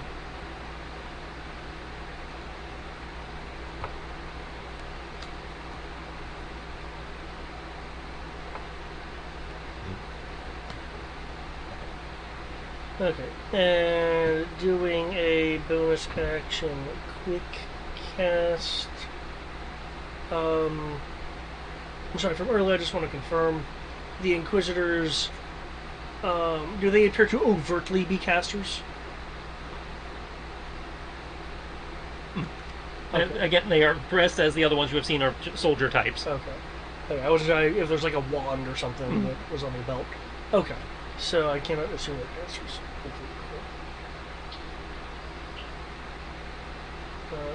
Okay. What I will do is then conjure the Fox Fire, and because I can do it like this, I'm going to have to split the damage. I'm just going to split it down the middle to affect them both. Okay, I was about to mention, like, maybe not William or something. Okay. Yeah, I can do that. Yeah, just because I know as the GM it can be, oh, I misclicked and now I'm moving this area. You might need to force them. Okay. I know what I did.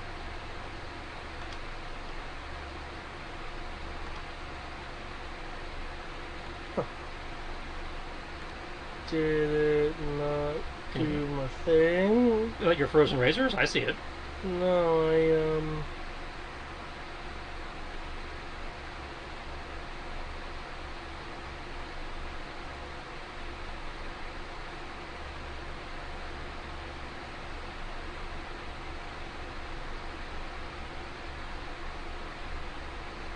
Oh.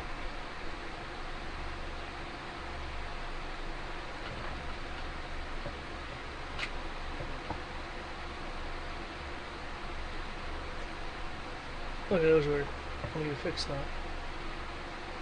Okay, I am splitting that in half. Ooh, I get stunts. I'm splitting that in half because I can. You know that entire weird discussion we had of even though it can encompass this much, the damage is mechanically being split. Mm-hmm. So it's going to be a large number of rushing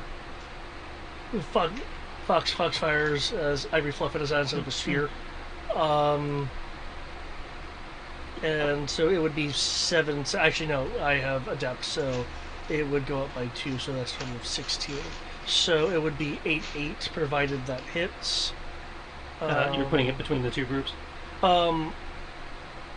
I'm more using it as an attack that kind of rushes that would affect both of them.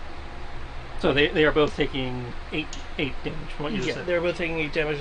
Mechanically, with the way it works, I have to split it. Yeah. I was just confirming that you're damaging both groups. Yeah.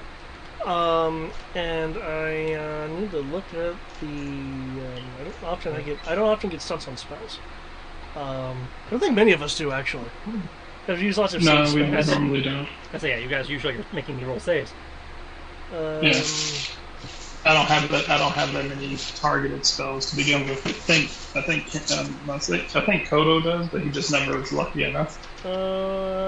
I'm going to use Magic Shield to amp my AC by 2 until the beginning of my next turn, which is what I need to reroll anyway. That's actually a good question. If I might say, does swinging around the swinging around a spiritual weapon count as magical stun points or as like combat stun points? That is a good question. Spell stunts.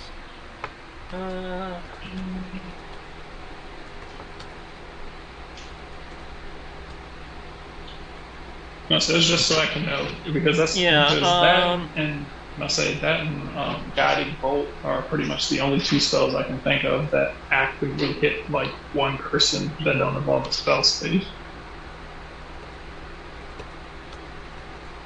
I'm going to count it as a spell stunt. Yeah. Okay. I say because unfortunately, as a cleric, all I can do is rain down death on groups of people. I don't really get to single target people for attacks.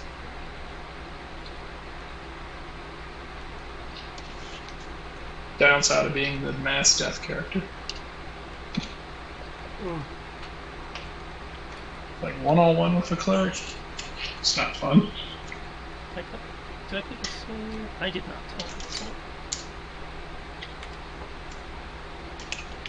Okay. I guess that's why they gave a cleric a mace.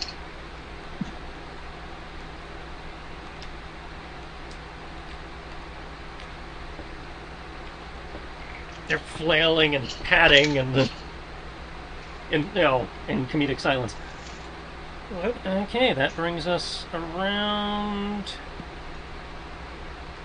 Well, for the duration, the area is slightly obscured and is difficult terrain Okay. because of the frozen range.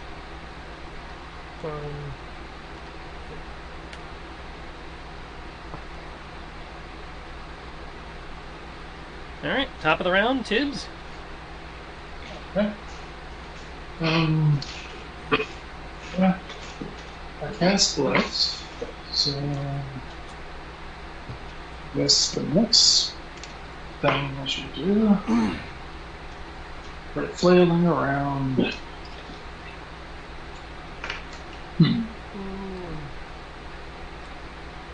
Just in time, back in my computer. Nope. Oh, wait. Sorry if I thought it was silent concentration as well. Shit, silent concentration as well. Fuck. Which one do you want to lose? Is there like a hit dice thing I can do? I don't know.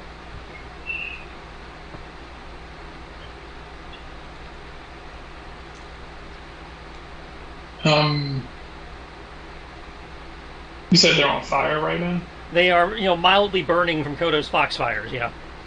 Okay. Are these? And I'll say, I'm trying to remember. Are these just workers, or are these the Inquisitors? The two drow-looking motherfuckers for the tokens are dressed as Inquisitors. The two human-looking guys are dressed as City Watch. Okay. Inquisitors, guiding bolt. There's. Okay. Roll it a hit.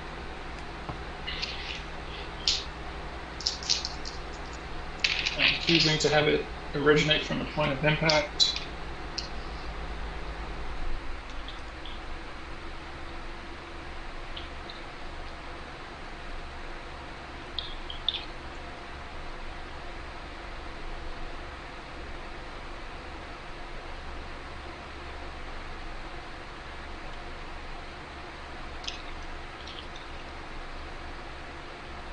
Okay, so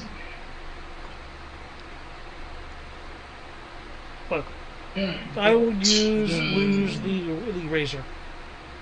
There's a square. Yeah. Because silence is more keen here. Damn. Sorry, I need to keep better track of that. Yeah, you do. That's literally the one thing you have to keep track.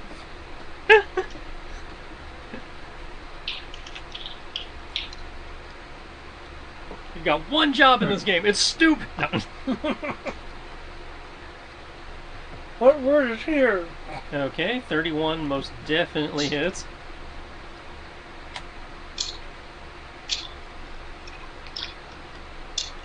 They will explode in a bolt of radiant energy. And you have broken stealth. Wait, our stealth or his stealth? You have revealed yourself by casting. That's fair. That's you made an attack. You have broken stealth. Okay. I know that. I didn't know if they could see me or hear me, so that's what I was wondering about this. I know you have the thing of like if you miss, they can't determine where you are. But you didn't miss. Well, that's a range attack, yeah. Yeah. Generally speaking, doing something to inflict harm breaks stealth. Yeah. Okay.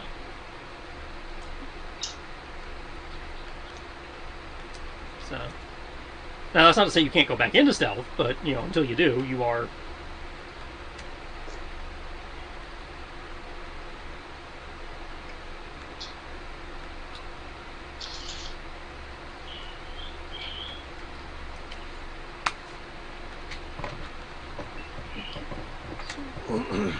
Just making sure all the macros are macroed correctly. Yep, no save there. Okay. Primary's really wanting to use this new counterspell system. Well, I mean, we can use it now if you want. I was just, my general attempt is not to change things mid-adventure. Well, I'm perfectly fine with that. I was just making a comment. Okay. But if you want to play with it and see how it plays out, we can do that. Okay. So, on their turn, the Inquisitors are going to move to engage you.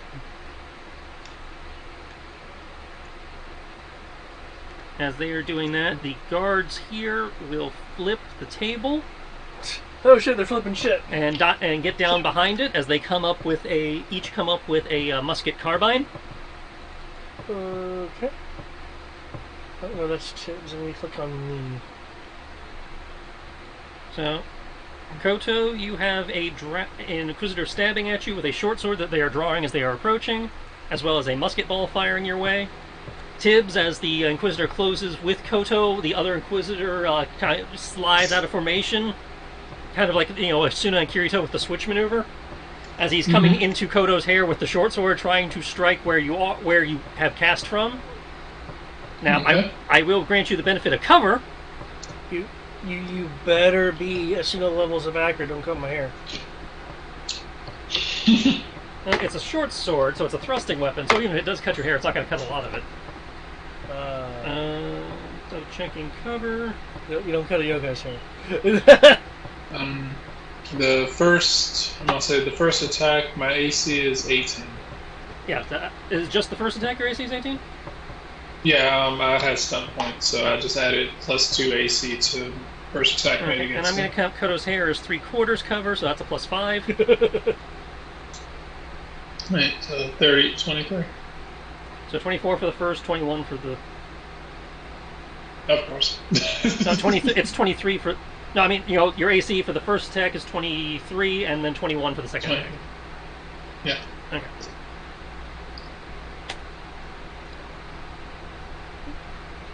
Oh shit! I actually don't get hit. That's a miss all around. Huh.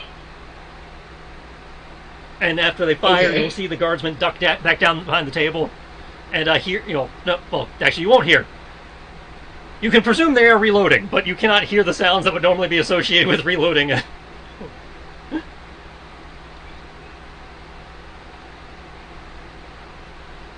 Okay. So that brings us back to Koto. I believe I take burn damage. Because I haven't taken an action to remove it. Yeah. Since there's not any Foxfire around maintaining it yet, let me roll that.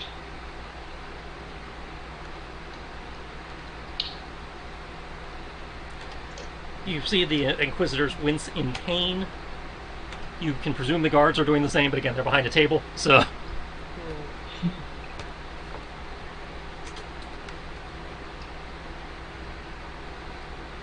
They are currently benefiting from full cover because they are squatting behind a table.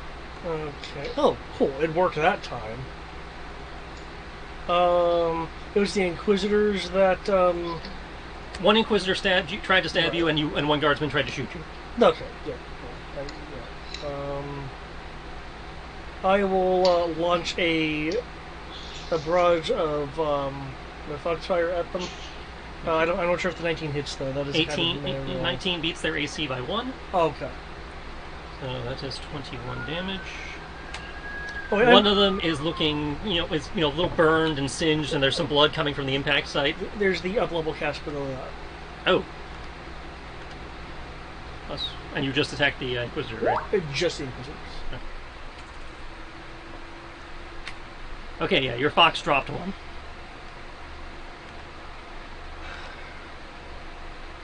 Refrain from getting near my hair.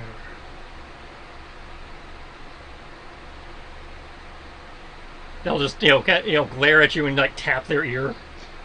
Oh, right.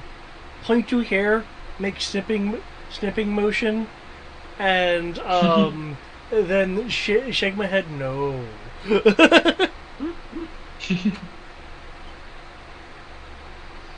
Bring his shield up into a ready stance. Bring us around. Okay. Let's go ahead and re-roll this thing. Eric's like, I've become the old man. I was already asleep.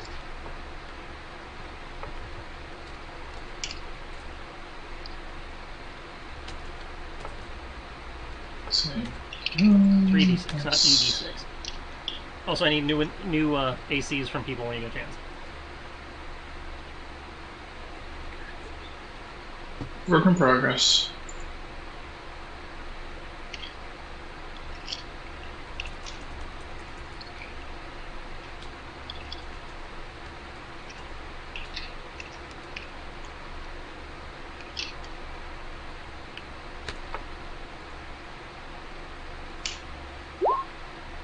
What?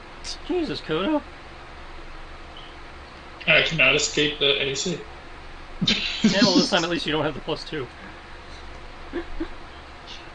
Yeah, these are ACs that can actually, potentially defend.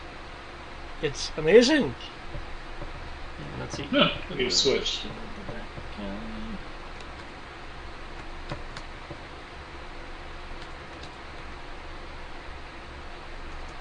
No, that's not how that works. There we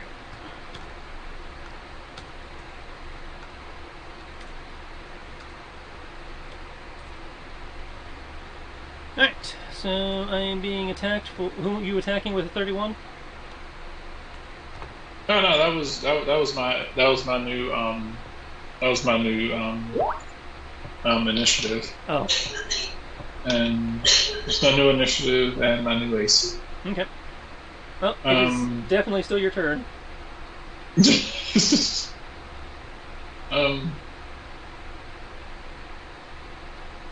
Screw he's right there. Let's try this again. Go ahead and try to. I'm gonna go ahead and try to hit him with the guiding bolt. Okay, you are casting into melee, so you will be at disadvantage to hit for that. Okay.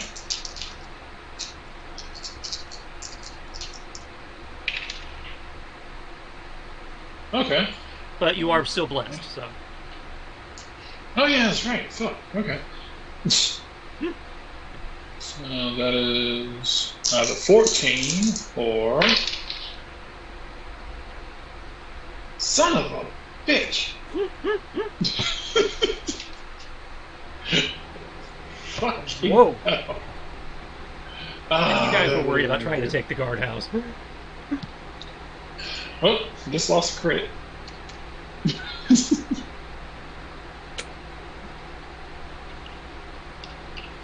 Seem to be doing alright to me. Apparently. Now, in my defense, That would've been this would have nice. been I was harder if like- you I did was it like- correctly, because then the guys upstairs would have had warning and been able to actually do their chain lightnings and stuff.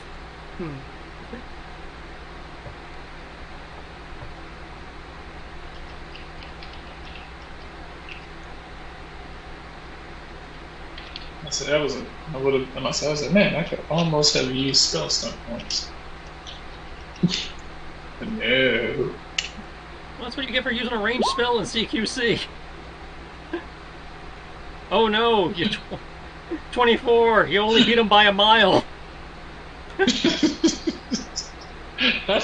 wasn't worried about it. I wanted to finally use spell stunts. I'm not Kodo. I can't single target people. Well, you had like Sacred Flame or something. Yeah, Sacred Flame that's a save.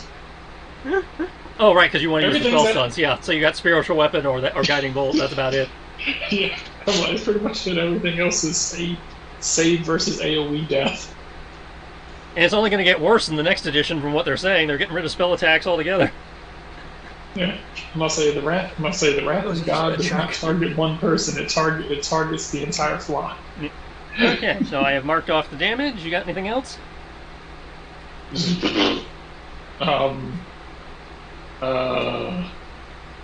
Re-stealth into the hair. I don't think he can do that. He's not a rogue. Yeah, I'm not a rogue. I can do the next best thing though. Sanctuary. Oh, fuck you. My AC is shit. Okay, I am rolling a... Okay, that is an Abjuration. Wisdom. Technically, it's more of a dick move towards Kodo because now if they miss me now, Kodo's the target. Yeah, now they have to hit me. Mm-hmm. Technically, you still get to hurt someone. Yeah, but I'm getting tired of hurting Kodo.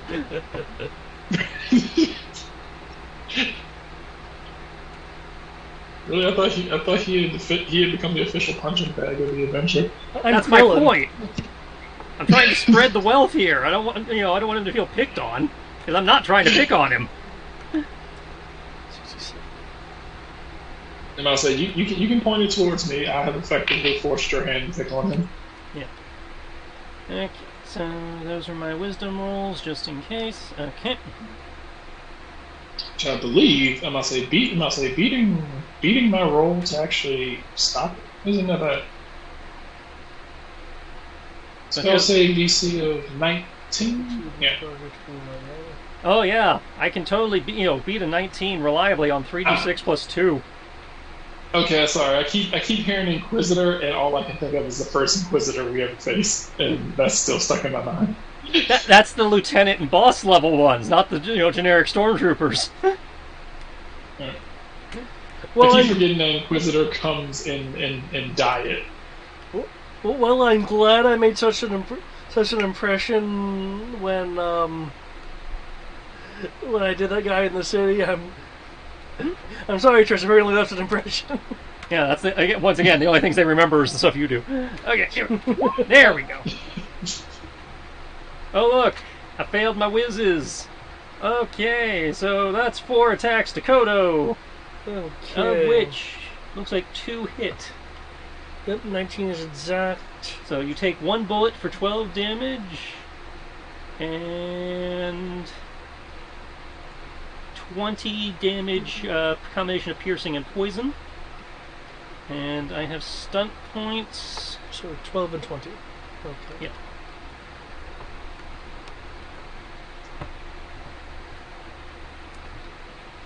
Yeah.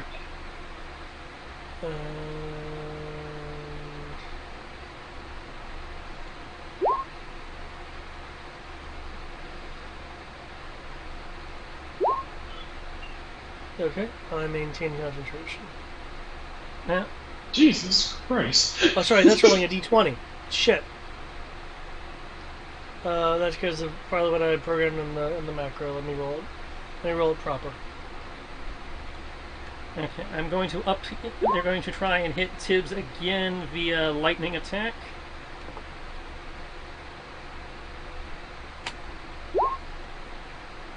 $16 does not make it, so unfortunately they have to attack Kodo again. For a total of 25 poison and piercing.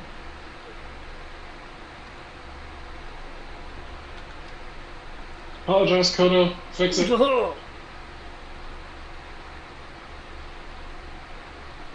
Your people really don't like being poisoned, if I remember correctly. No, that's necrotic. They take the extra damage from, not poison. Okay. They're safe from hellfire. Took me a second, yeah. Alright, Kodo. Oh, right, I also need to take my fire damage, if you please.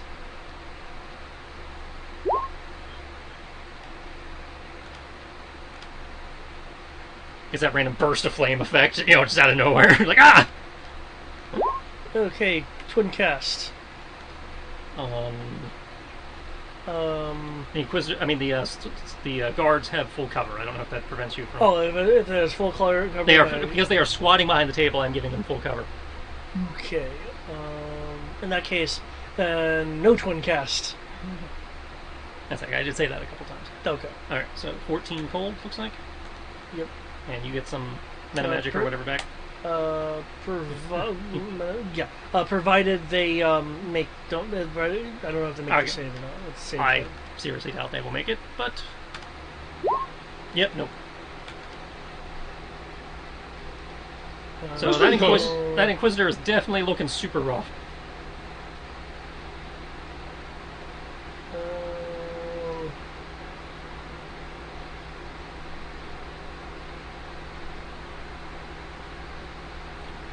I will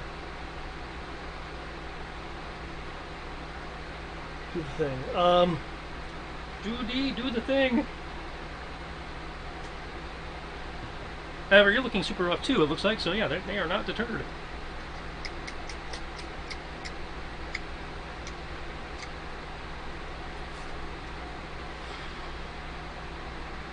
You said they're looking super rough? Yeah, they are. The single Inquisitor now is looking super rough. Okay.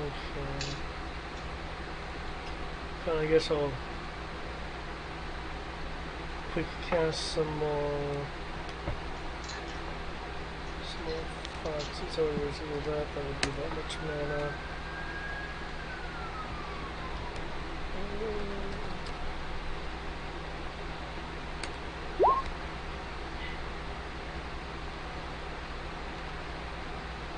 I technically get meta magic. Not meta magic, sun points. Powerful casting, that's the only thing I can do. +1 to damage.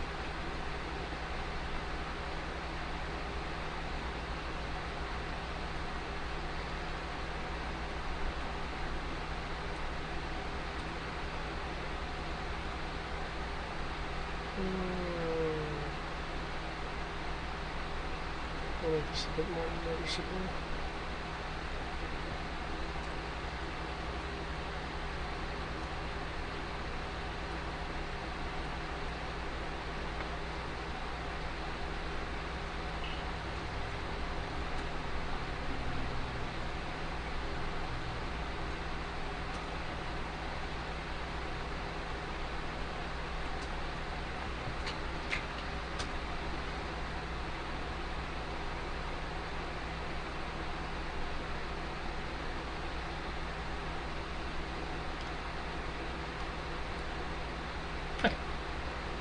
You're coming at me with a 23 effective, which definitely hits, and that is 35. That drops the Inquisitor.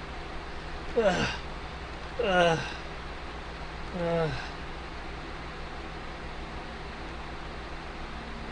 even because you're not using those. Okay, so yeah, Inquisitor down. And since you did not declare safety spell, I presume he is dead. fuck the Inquisitors. Okay. Top of the round. Anybody refooting? Sure, just to see if I can get any stun points. I need a higher AC. Oh, there's my old AC. Yay! Wow, so my initiative dropped like all hell.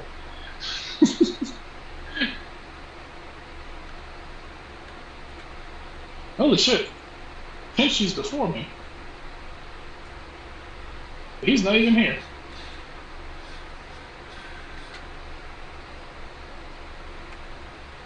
Oh shit, I've got stun points.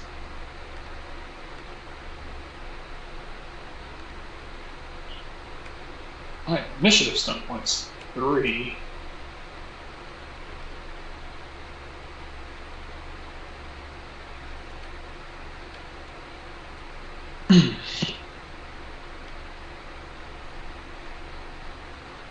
Okay. Kodo's getting shot too, correct? They've been shooting at both of you, yeah. Okay. I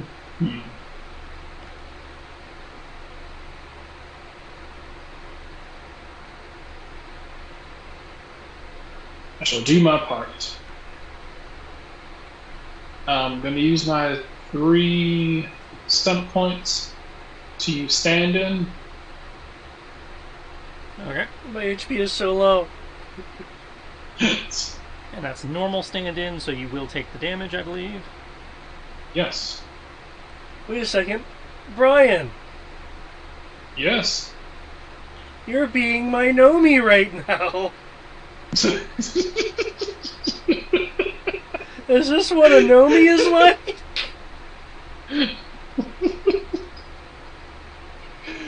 More or less. Only they know I exist.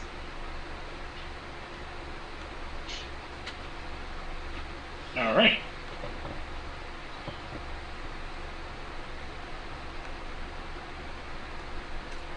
So, I am going to do my part here.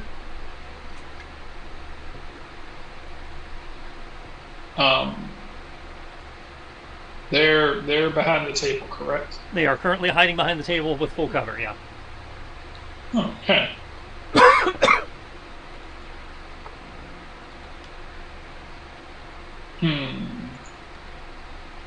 That's overkill. That's overkill.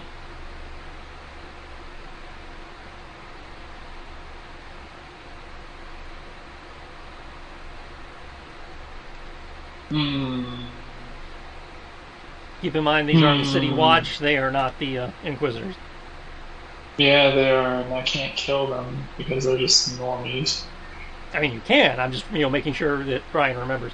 Kill the thing. Oh yeah, that I remember Damn it. these guys. But I said Kodo has no problem with killing them. I personally just can't bring myself to do it. Okay. So what I'm gonna do is I'm going to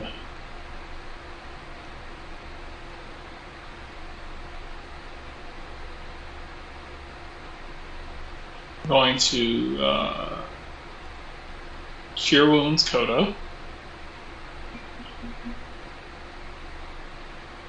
Actually, let's see. No, wait, no, maybe not. Hang on.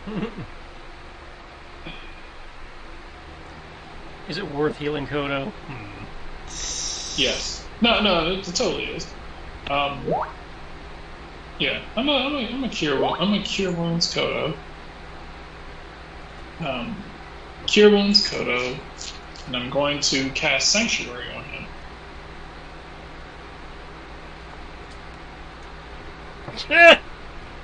I am the target now. Okay, so you have Sanctuary Kodo, so Wisdom is now versus Kodo. Yes. Oh, this is different. Yes. I'm gonna say you're the one who was hurt. It's Okay. my duty to. I'm gonna say you will be Sanctuary until your turn rolls around, and then you can attack, and your Sanctuary will drop. Okay.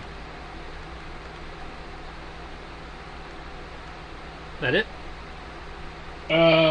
Yes. Let me tabulate Kodo's healing. It's 8, it's 5, plus level, plus 2.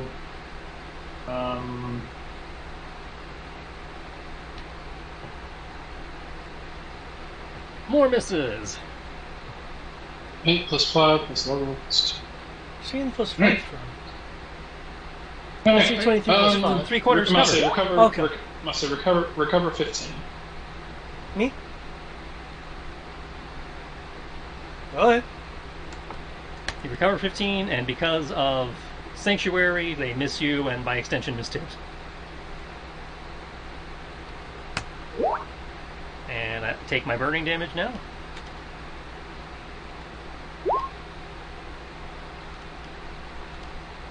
Would you like to stop burning?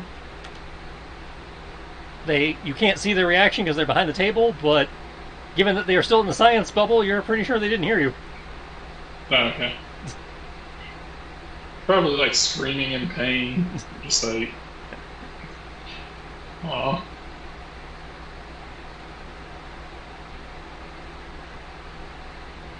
That brings us to Kodo.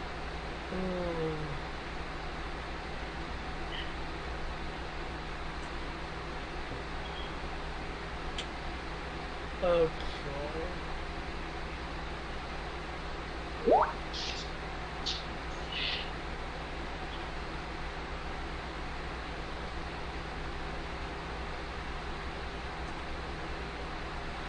Okay, it doesn't specify whether it's regular fire or not. Okay, Triss, interpretation question. At level 18, your fire is now permanently ablaze and under the careful spell meta magic, any creature object you choose within 5 feet of your fire must make a dexterity saving throw or set a flame.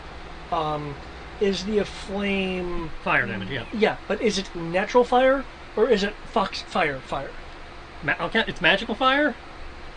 Oh, the reason I'm asking is because if it's specifically Foxfire, then when I recast a spell, say to attack someone again, then the ablaze would technically go away from sources that I'm not directly. No, I'd say this is like the material catching fire. Okay. So I guess by that logic, it'd be mundane fire. Okay, so it's a magical effect causing ignition. Mm-hmm. Okay.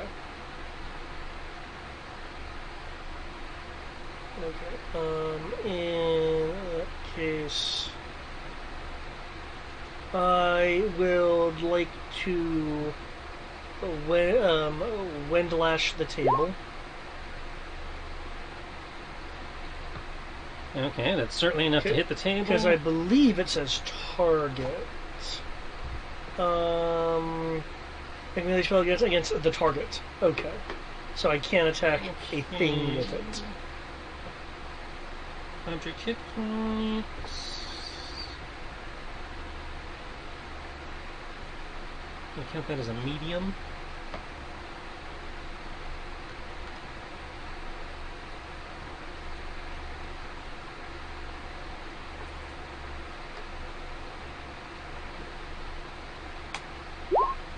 Okay, you have split the table in half, causing it to fall away, so it kind of looks like a Pac-Man now. Okay.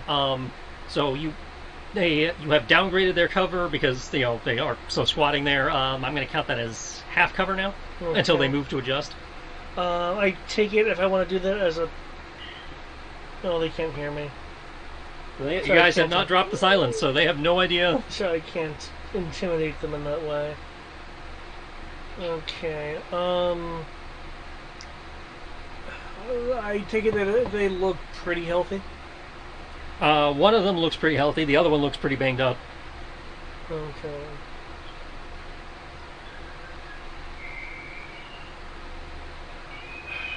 Okay. Here we go then. Quick cast.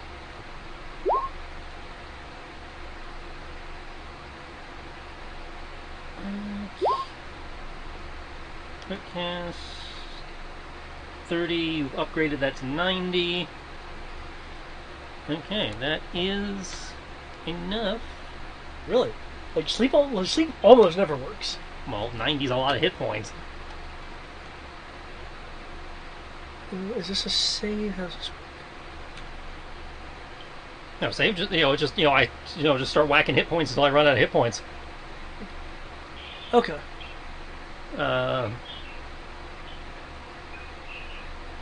Oh, so it's a no save spell. It's based purely on hit points. Okay. If my hit points are less than your damage total, they pass out. Okay. And then whatever damage is left over goes on to the next guy. Gotcha. That said, they will wake up when they take damage, so I don't know if you can... I technically would have to recast Foxfire to turn the mundane fire and the regular fire, and then the regular fire and the Foxfire, and then dismiss it, which I can't do that because it required me to cast the spell. Well, you can try to refoot and get ahead of them, or you can hope Tibbs can put them both out somehow. I will try to refoot.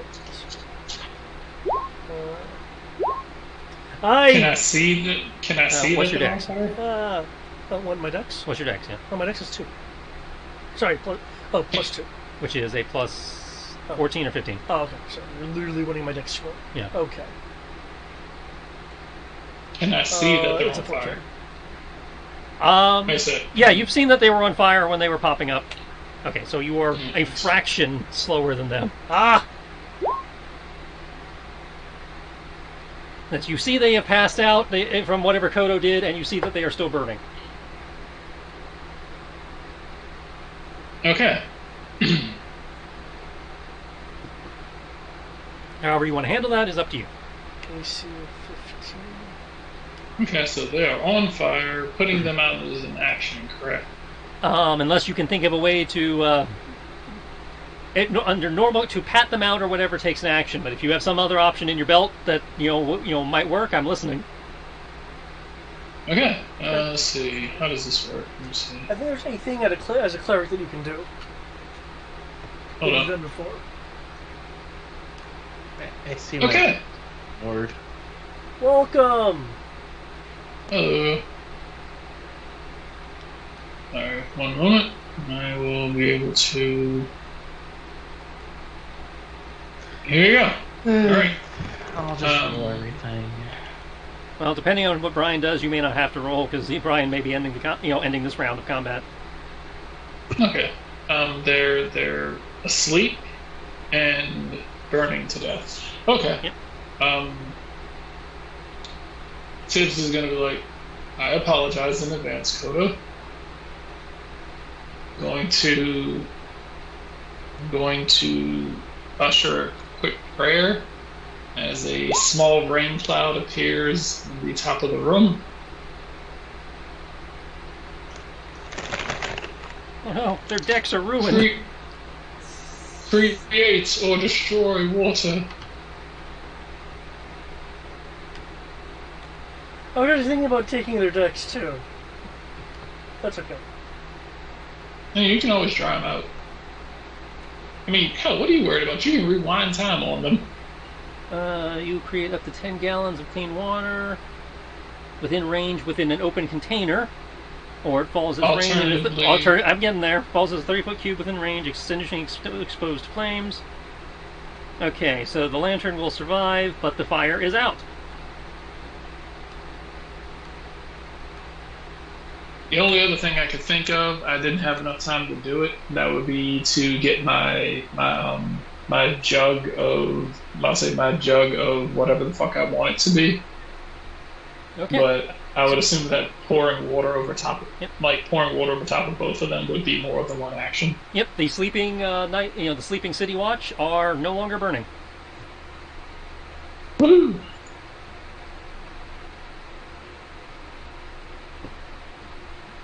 So you have successfully neutralized room 2. Yeah.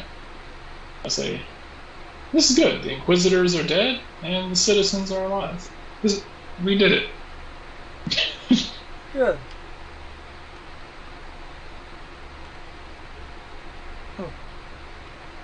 Now we'll drop Bless. Okay.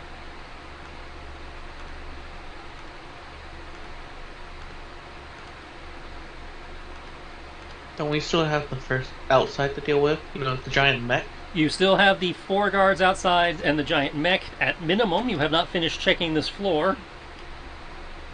So there could be more beyond that, but you have the 4 guys. In theory, you have the 4 guys in the mech suit outside, plus whatever's left in the offices here. Because this seems to be the guardhouse proper, where they've got the little common area and the. Now that you've ruined their card game and their decks. It's not like they're playing Magic or anything. No, they were playing. Well, they never really figured out what they were playing, but they seemed to be really into it. There was something about trap cards and ballistas, and somebody invoked the power of the queen. Oh shit! Right, it was a non-standard deck of cards. Something was played in attack mode. Oh man. You just earned some soldier's ire. You destroyed the collectible cards that take forever to collect. Ooh, you know what that means? As none of them were able to identify the game, but you know what that means? Someone in this world has floating castle money just lying around.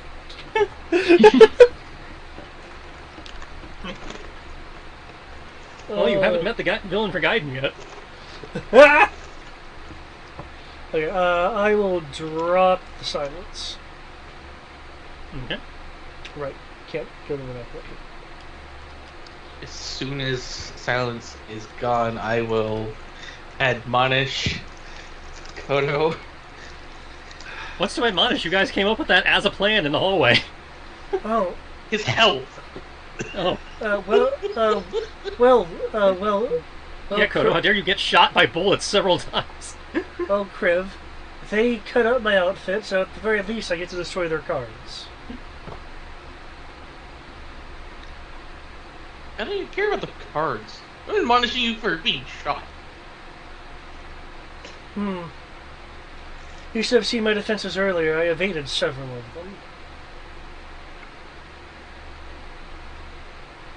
them. Sure you did. I'm pretty sure you just threw a magic clone in the way. But I'm pretty sure you walked in the room and then I got distracted and I got hit, so...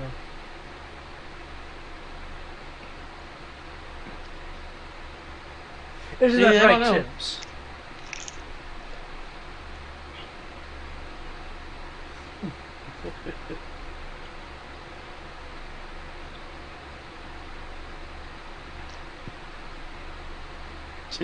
Tibbs says I'm angry in this.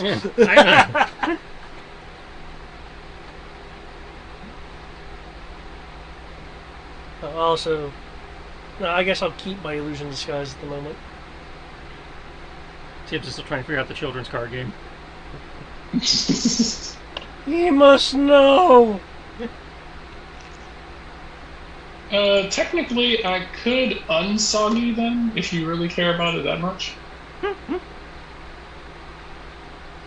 I could destroy the water that's in the cards, thus making them dry again. I'm not sure that's how that works. Destroy water. You destroy within an open container. Okay, cool. Then we'll just put the cards in a container full of water. That would destroy the water in the. That would destroy the water in the container. It wouldn't dry the cards. The cards are not a container. If the cards are in the container soaking in the water, doesn't get rid of the water in the cards. Can I prestidigitation the water out of the cards? Or prestidigitation to dry the cards? You would dry them, but the ink would still be. Oh, okay. I mean, you've seen what happens when paper gets wet. You know, the stuff on the writing on the paper can be. Yes. And it's not like you dropped a small amount of water on them. Yeah, that is true. But if you wish to do that, you can. No, I'm not going to exert that much effort. I'm not going to exert any cantrips for these guys. Also, I was only complaining about Kodo's health. I was just like, oh man, they have a card game?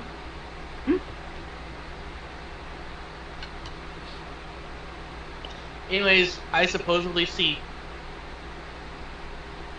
As you are currently standing in what appears to be the common area for the guardhouse.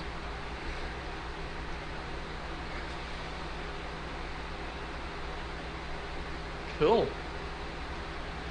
Since I can't trust Dakota to keep himself alive, I guess I'll go for the next door. Okay, blindly opening the next door. No.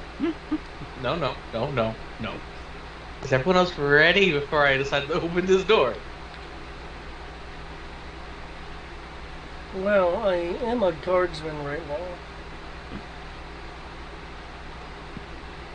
Did you not make any noise when you did this whole thing? What noise?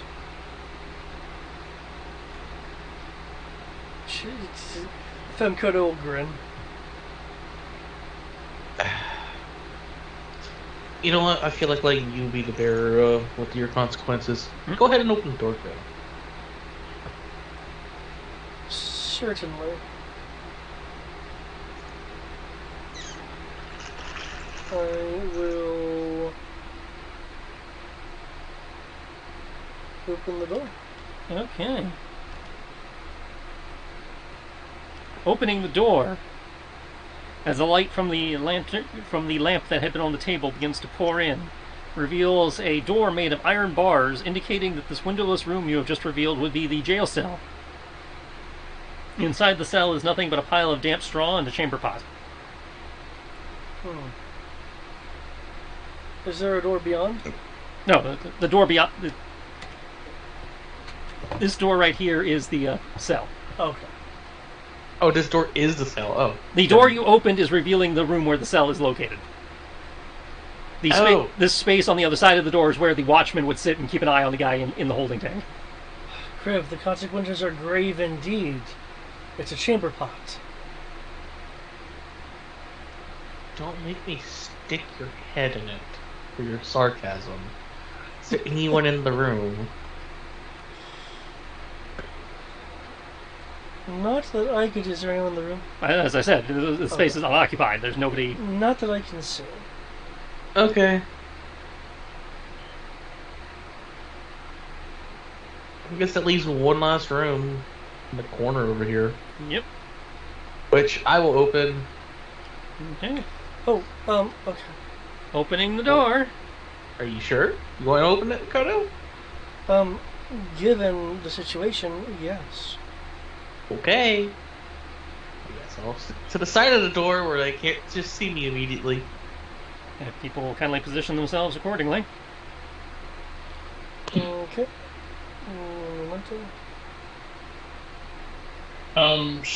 we should heal up, right? Yes, that would be a good plan. You guys willing to wait about 60 seconds? Not that I need the healing or anything, but go right ahead. Watching you struggle in the mortal coil is worthwhile, but having you die would be annoying. So people willing to wait 60 seconds? Yes. Okay. Use my usual bullshit and drop shield. How large is drop shield? 1 second. Recover. Because I wouldn't want that to pierce the Dimeridium walls. I wouldn't want the effect to pierce the Dimeridium walls. It'd be kind of obvious if it did that. It's a fairly close. It's a fairly huddled together spell. It's usually like every time I cast it, I just kind of assume that we're all just kind of like back to back, very uncomfortably. Just like, I don't like standing this close to you. Type thing.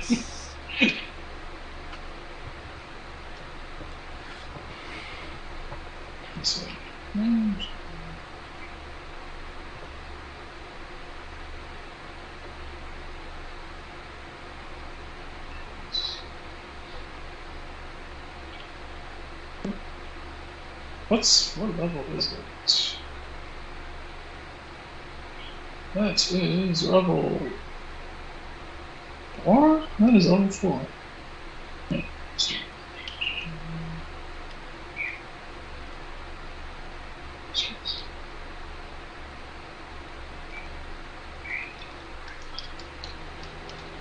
So, to anyone who needs it, holy shit.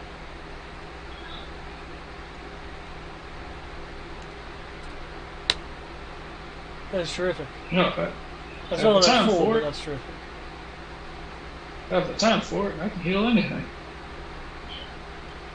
Very good. I actually like that spell because I'm like, oh sweet, I get to heal 150 points to everyone. It only costs, I'm not saying, so long as I have a minute, it only costs me 6 mana. Oh, nice.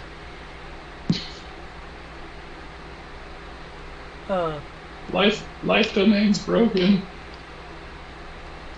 Can we bound and gag the asleep guards, please?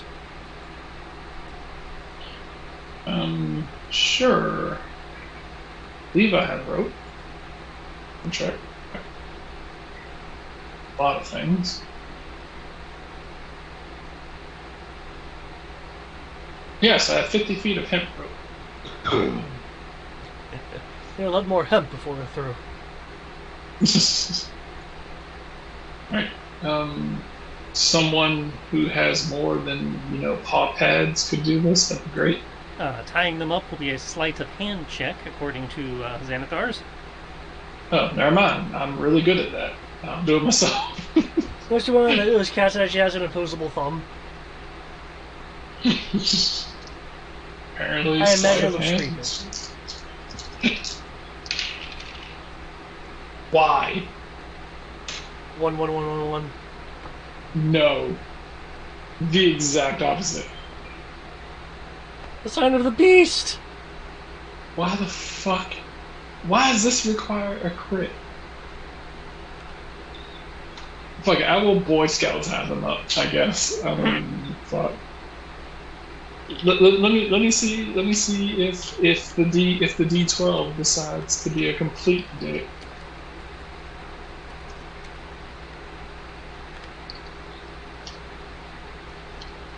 And decide that it wants to max out too. You get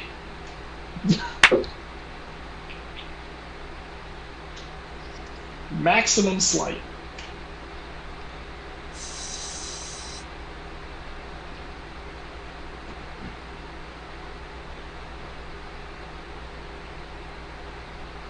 Okay. Absolute maximize roll to sleight of hand them.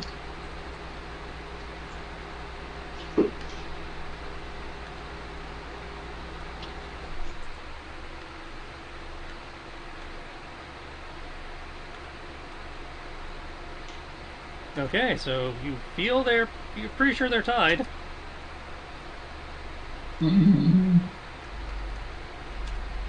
Okay. kind of look at everyone. It's like I feel like I just wasted something.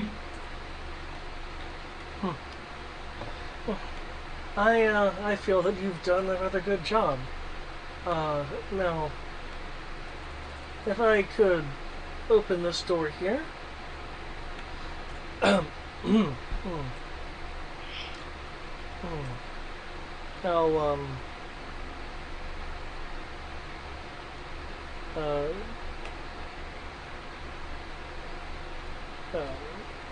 just kind of shift my hair some, get it looking maybe a little bit better, considering I was just in combat, and then open the door. Alright. Fortunately, with illusion of disguise, any damage that did to me isn't visible on the outfit, because the outfit's an illusion.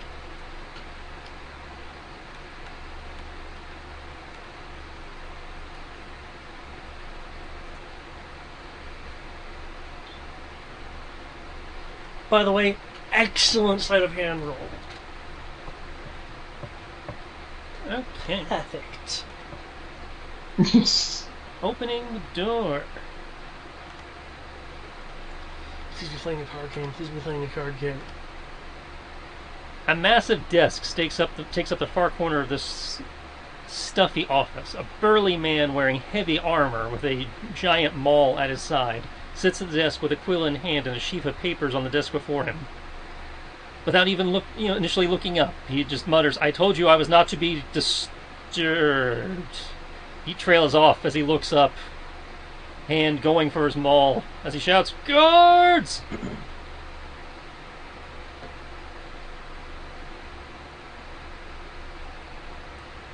Okay. I guess because he doesn't recognize me? Yeah, pretty much. At least that's your guess.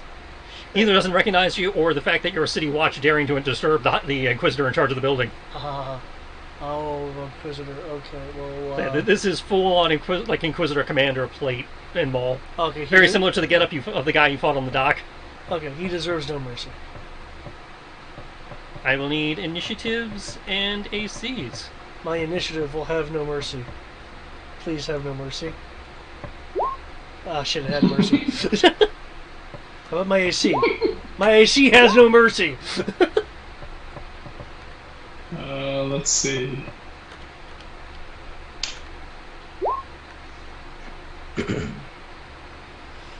Okay, well, I have stunt points. That's a good thing. You still in the hair? Yes. I'm gonna say so. I need to reshuffle myself in the hair. Oh yes, Kriv. I now have a Nomi.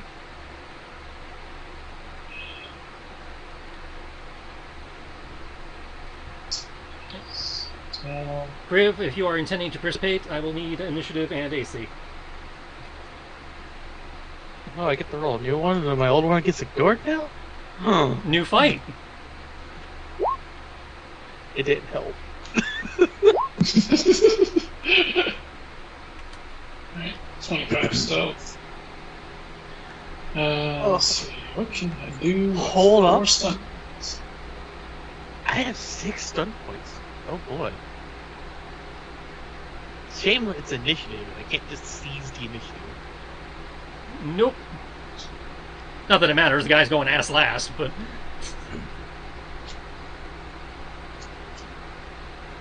They go 5 step points. What can I do with these step points? Or initiative. I'm a vanish. Mm-hmm.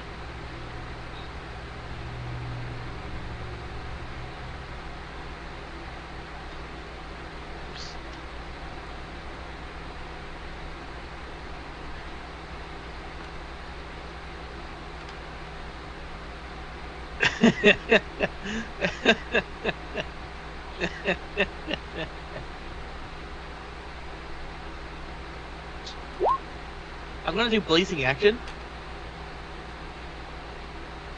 You get a single action over and an attack for 3. Okay. Probably guess what I'm going to do with that action. Keep in mind you're not in the room with him.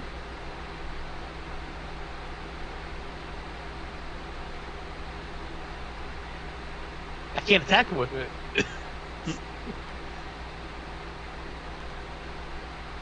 In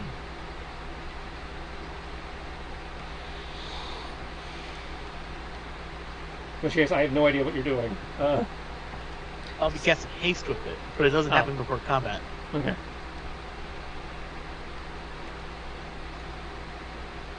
The fuck are those gremlin-looking things with swords? I will deal with that when we get to their turn.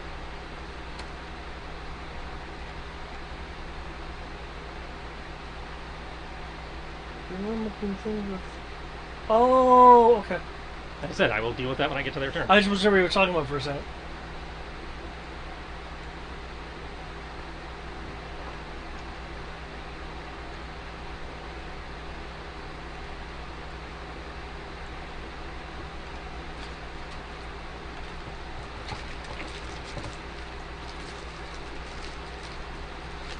That doesn't work.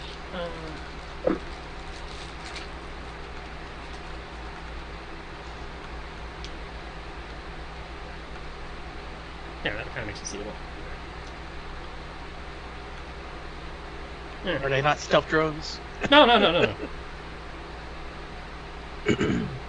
Okay, Kenchi is still on the door. Tibbs, I believe you said you're in the hair still. Mm-hmm. Alright, so we'll put you in the stack here. Okay. Since you have initiative, what do you want to do? Okay. 4, get another attack. That's an Inquisitor. Don't know what he can do yet. Kenshi is doing stuff. Yeah, Kenchi is basically holding the door.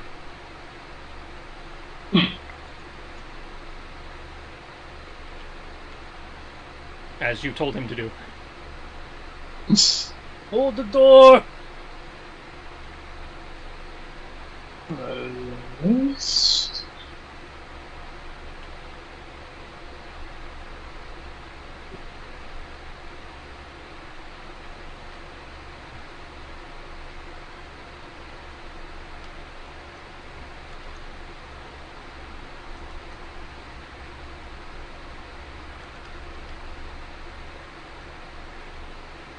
Oh, that doesn't help.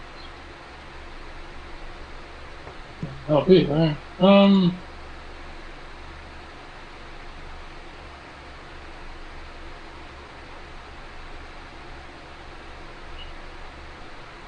Alright, I'm attached to Kodo.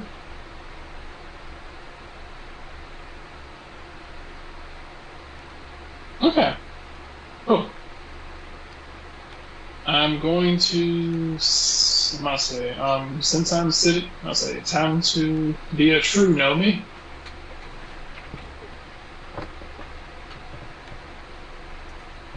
I haven't done this. Well, it's about time that I'll say the person who takes the most amount of damage actually gets the benefit from it.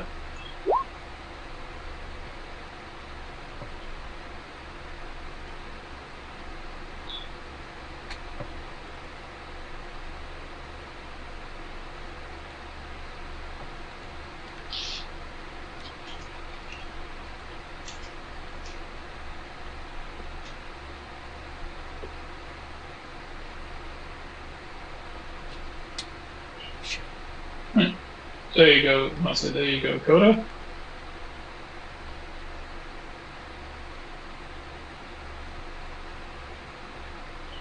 Hello. What? He gave you a warding bond. Okay. Yes, thank you. +1 AC. Anything else? No.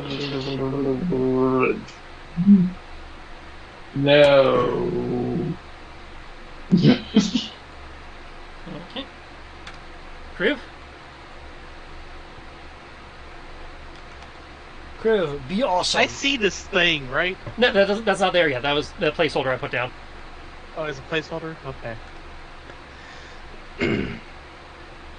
And so far, he's being hostile to Kodo? Yeah. I mean, he's a friggin' Inquisitor. Kodo opened the door, and the guy starts shouting for his guards. And going for his hammer.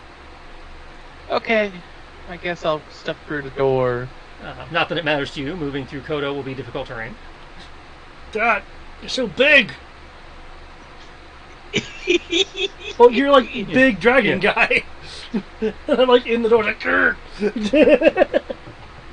Just, yeah, casually, 50 feet of movement. Yeah, I'll do this. And whichever attack I choose will get an extra D8. Which one's hit? Well, given that this is 5th edition, all of them. Okay, I'll just add an extra D8 to one of them, because it's my martial die damage. Because, why should I have a reasonable AC? There you go, now I have to look at some points. I get 6, I get 2, I get 5, I get 1, and that's a lot of stun points. God damn it. Scroll up for the combat stun points.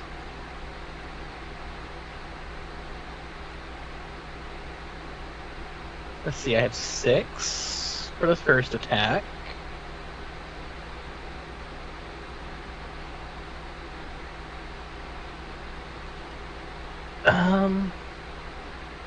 I'll do lightning attack number 1.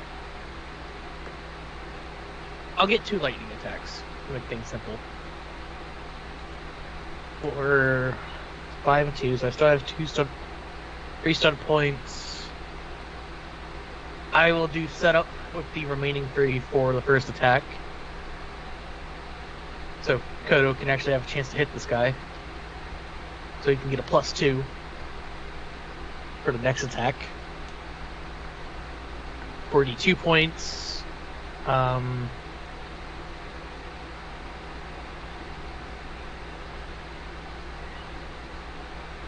will do a threaten, which is an intimidation check versus their insight.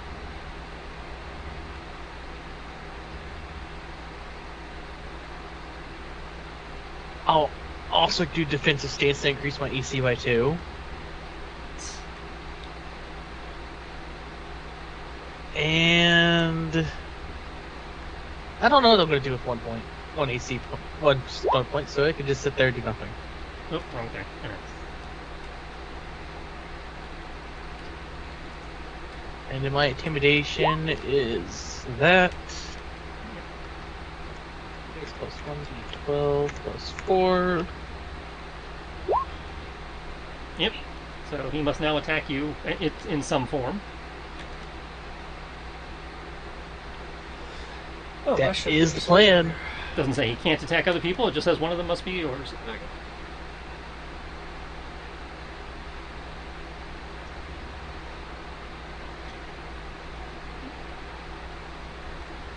And that is my turn. Alright. Koto.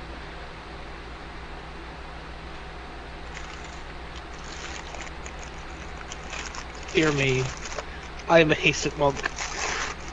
Now, so someone give me some damage buffs. Yeah, you're hasted, so your AC is also at +2. Did you factor that in when you rolled your AC? No, because I wasn't planning on doing this until after. Okay.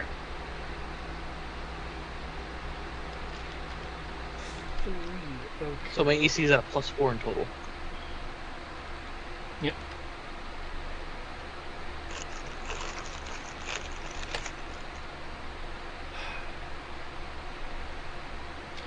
You have chosen a most unfortunate vocation. Let me show you the kinds of things that you wrought on it, that you bring on to others in the name of a false god king. Okay, with that, I'll need to cast it like that.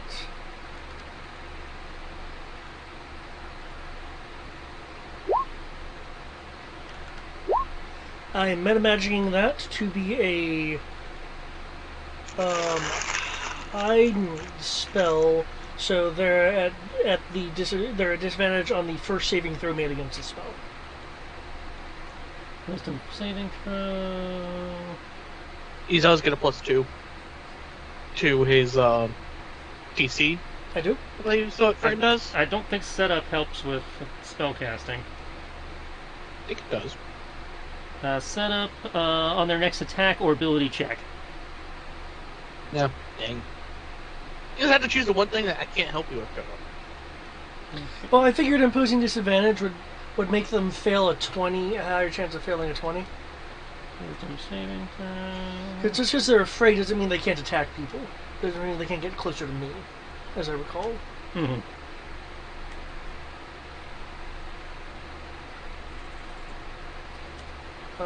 It is upcast to 7th for the purposes of damage.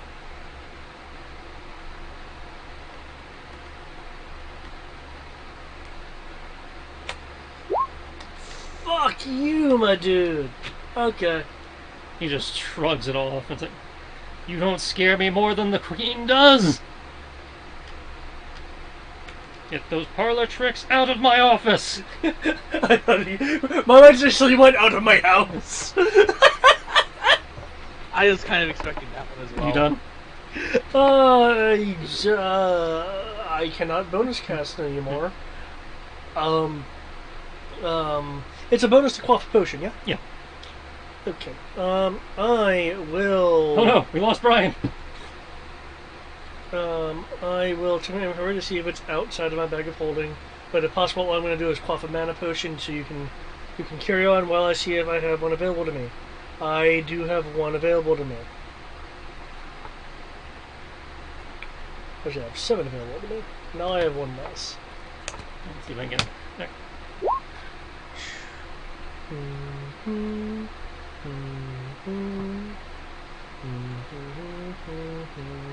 Cool, now I can cast a little bit more. I was at 1 spell point. Okay. Alright.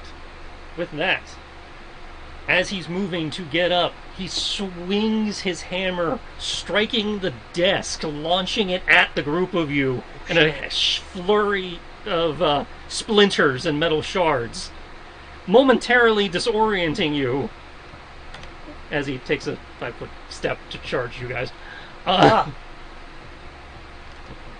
As he is doing this, a spectral spinning wheel of death blades appears where he once was. Starts trying to carve into Kriv.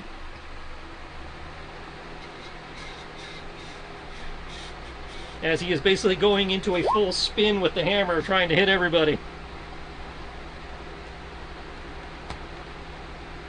That was for next round.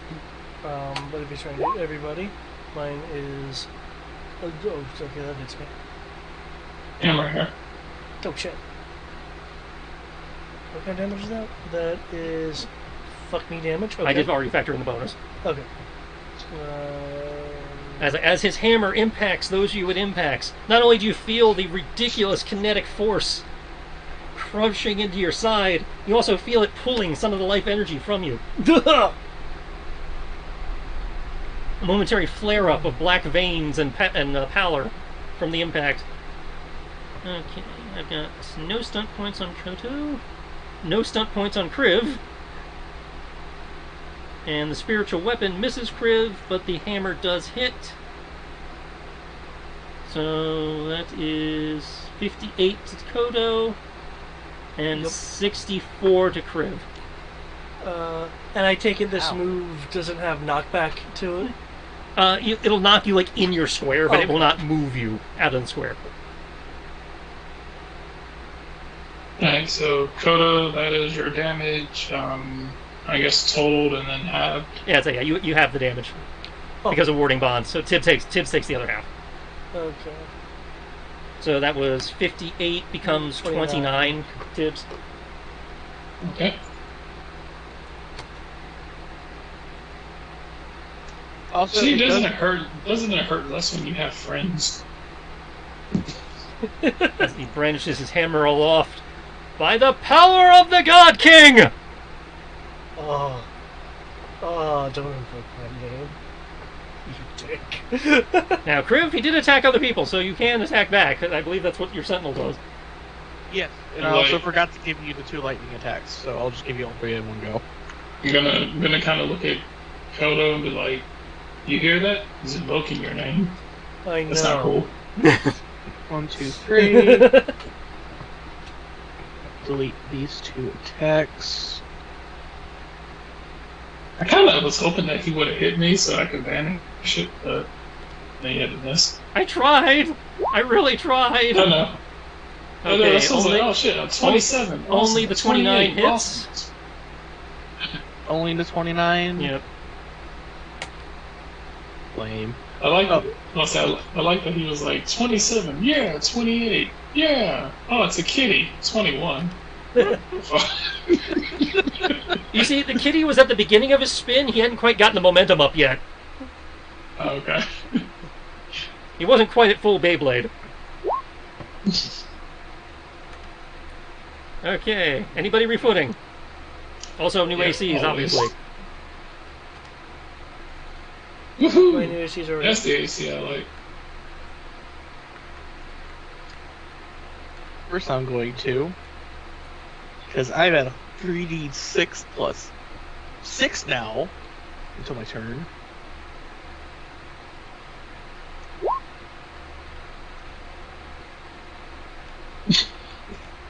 It didn't change. My Well, AC his didn't AC is fucking ridiculous, and his initiative is just kind of like, meh. Actually, your AC went up. What do you mean it didn't change? It went up by 2. That's still a change. It only That went is up by still a 2 lot. because I made a melee attack. So the roll did not change. The total I like how changed. he's like, it only went up by 2, and it's whole ass fucking 26. And that's including your haste? I have haste, I have my melee combat, and I have the +2 from the other thing until it goes away at the beginning of my turn. Right. So, 26 is including your defensive, your stunt points? Yes, that includes my stun points. Okay, so by the time it gets to be my turn, it's actually 22, unless you generate those again. No, I'm sorry, by 24. I meant 24. Math bad. Yes. Okay. Yes. 24. Okay. So, Also, he's not even refooting. Oh. I thought he'd go higher than 17. I have not refooted, no. I'm sad now. I don't have a dex bonus. I'm in plate mail. Not much point in trying to refoot. Fair. Very fair. Okay, Tibbs. Okay. Everyone just kind of got smacked with that, except for Kenshi, who's sitting outside the room, hearing us get murdered. Wouldn't be able to Right. fit in the room anyway. That's fair. Yep, can't do that. Listen, he's still in the room. Fuck, he's in the room with Kriv, so I can't do that. Otherwise, Kriv will die. Do it! If Do it's a it. dex-based save, I will not die. It is a... No, it is not. Oh god, why are all the paladin spells require open areas? You mean cleric? I feel... Yeah. Even then, I was like, yeah, why does fuck all the... I'm like, I'm looking at all these spells, and the more I look at these spells, the more I feel like Iron's own goal. Now you see, Like, I find this I'm- hilarious because when I've been picking spells for Evan, I've been having the opposite problem. I haven't been able to find any AOE.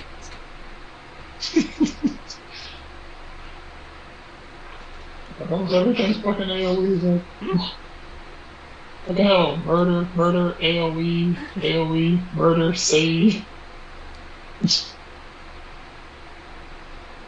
Mass destruction. Unless I picked the mass destruction class. I picked the life domain cleric. I picked mass destruction. Wait. Now that's a isekai choice. I can destroy everything, but I also have the power to fix everything. So all I'm hearing is he is playing "Don't Hurt Me, My Healer." You know what? That's the most appropriate one. I'll give you that. I was like, you sure you're a cleric? Do I count as in melee right now? He is adjacent to you. So yeah, you're in melee. Fuck, can't even do that? How dare this melee guy stand in melee?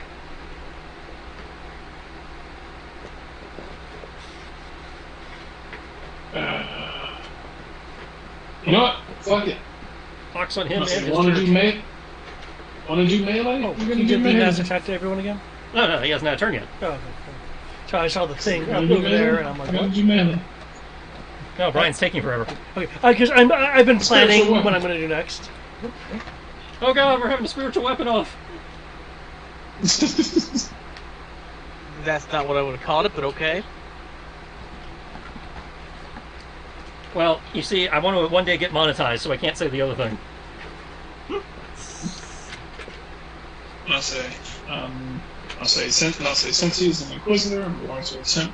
I'm actually going to, put my back into this one.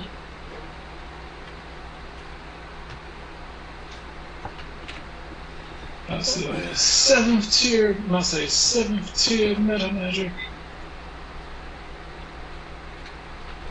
Summon spiritual weapon. Seventh, I do not know how much damage. level 7 spiritual Hmm? weapon's worthless. Spiritual weapon only works, gets an upgrade on the even numbers. On even numbers? Yeah, every 2 levels after 2 second. slots. Let's see. So you'd have to do Every 6 or 2 8. slots above the second. 2 plus 6 plus. Ah, goddammit. Okay. Guess I can spend that extra 1 mana. Okay. Actually, no, fuck it. No, I won't spend all that. Going to 6th.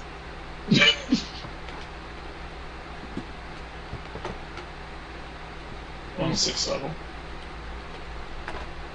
So that'd be plus 2d8 extra. Yeah. Okay, so I'm doing 3d8 damage. Plus wisdom.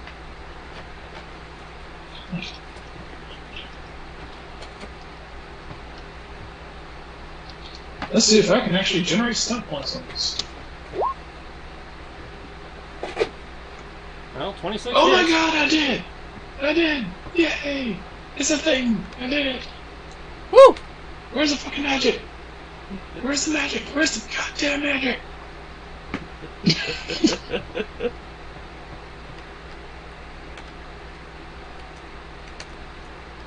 Ah! Yes! The spell affects only one target. You can have it affect 2. There's no other targets! God damn. You could slightly amp your damage. Take an extra 1d6 in damage. Ooh, but the cheapskate in me really likes reduce the spell cost 1 by 1. And I use that twice. Only if it says you can. Yeah, does it have a number plus next to it? No, it doesn't. It just says it costs 2 of my stun points to reduce spell cost by 1. Okay, well then, yeah, then you can only do it. You can only invoke it once. Okay. Alright, I don't like getting hit, so I'm going to use the residual magic of the spell cast and set up a temporary protective shield and increase my defense by 2. Look, Koto's definitely going to get hit. There's no point in both of us getting hit. So Tibbs is like, I got high AC. I got 3/4 cover. Not good enough. Need more force field. Look, I don't know what this guy can do. All I know is that what he does hurts. I just know the sound it makes against Koto's ribs. And I'm going to heal Koto and thusly heal myself. Okay. I hope your limit break is based off of healing. Rib? Healing. I'll say healing and buffs. Yes. Recover 15 health. I must be your godsend. You must have max like every 5 minutes. Actually, yeah, almost. I've been about to say, usually it only takes me about like 3 sessions to re-max out my ability. Chad, this says a lot about me or a lot about you guys. So, does 27 hit? All of that hits. Okay, so it's higher than 18 but lower than 21. Cool. I will spend 2 stun points to maintain my defensive stance. And then I have 6 stun points, which I will use to...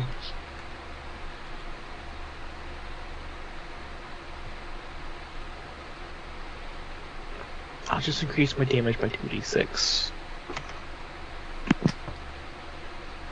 Here you go.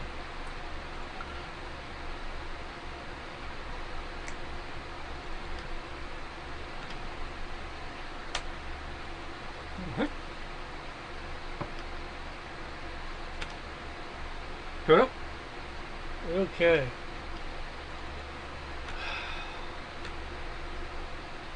I'll use my bonus action to drink another mana potion and just cast it, cast the vial, the potion bottle, to the ground, shattering it, and I'll be dropping my illusion disguise, showing like the strategically battle damage outfit that I've been fighting for a bit. Looking at this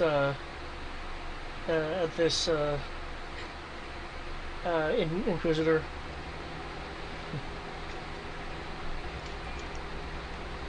Revoke the invocation of the God King, and you shall see some mercy.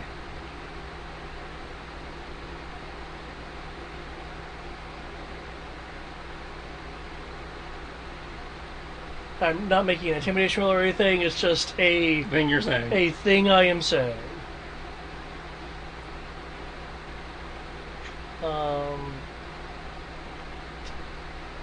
Any indication that he is, Nope.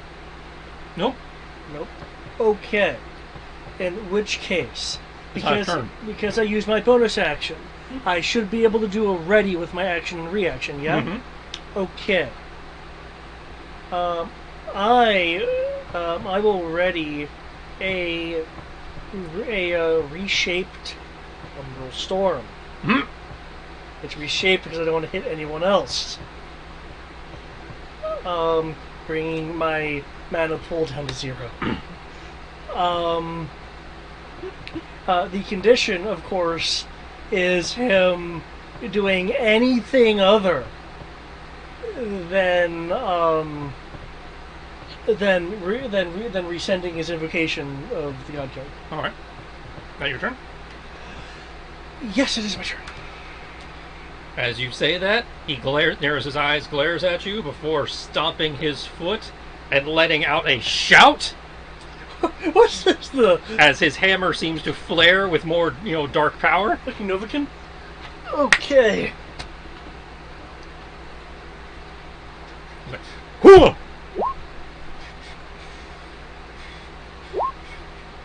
$26 con. Well, because it rolls the die, I believe you've been making it static, Well, yeah. which would be 20.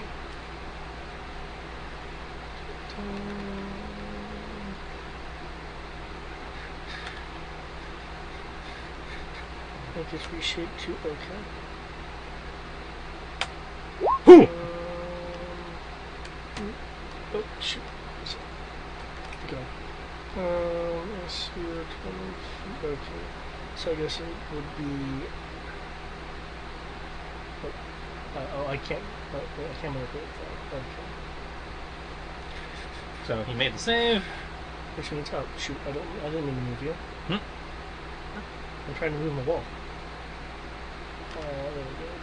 Turn in my wall.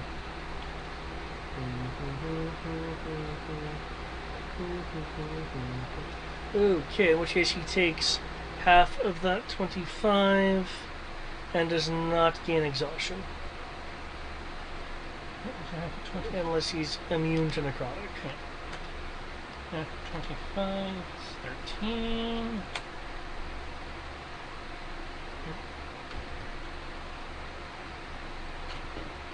There'll be a resonant sound as the material plane breaks along that line for the Umbral Storm. And I know you mentioned when spell effects cross the Dimeridium wall, there's possible random shit. Yeah. Okay. So do that.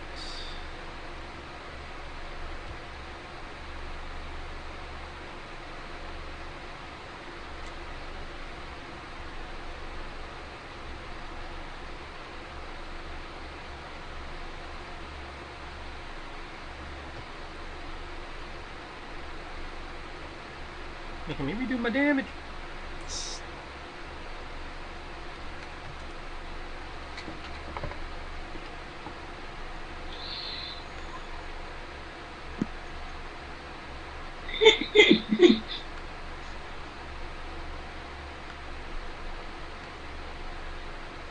Okay, here's his bonus action to do that. Oh, boy.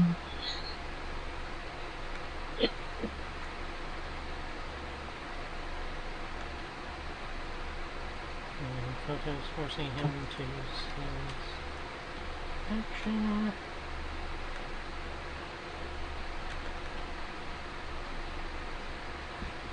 Brandishing his hammer, he seems to go for a spin. However, this time, and instead of going for the full spin like he did before, he seems to momentarily surround all of you at once in an attempt to strike you. Oh shit! He's using Steel Storm? Before reappearing over here.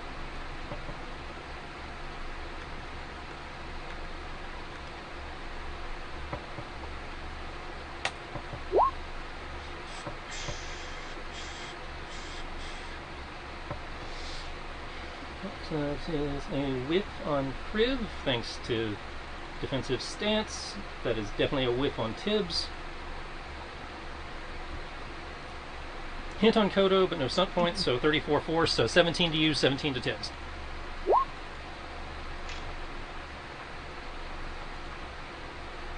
So all in all, you've only taken 2 more points of damage than what you did earlier.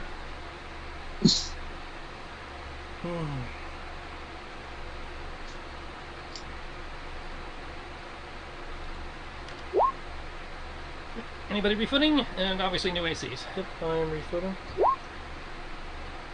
Always refooting. Can't get worse. It can't get worse. Yay! I got 2 more points. I'm doing the same thing as before. I'm refooting. I'd say you're gonna have to, move after him, but I'm aware. I'm gonna give myself plus 2 AC against first attack made against me.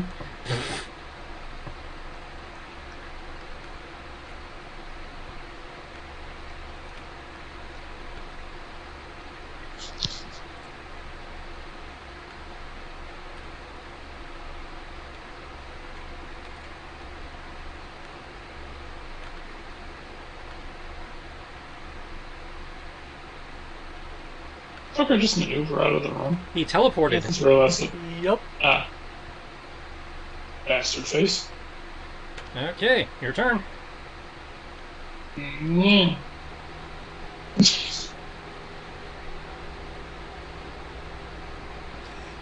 Question: can spiritual weapons move through the interior walls? It has to go through the door. Okay. Spiritual weapons, I don't think, can move through walls in general. Huh.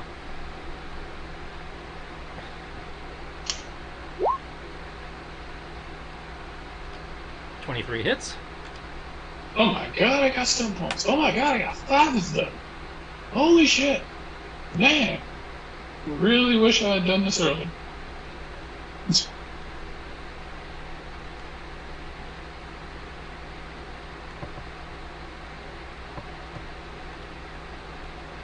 Hmm.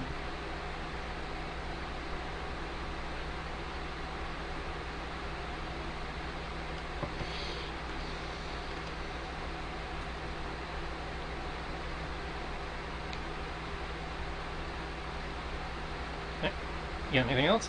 Okay. Yeah. I'm gonna go ahead and. Okay. Magic. I'm gonna say magic shield and mighty spell.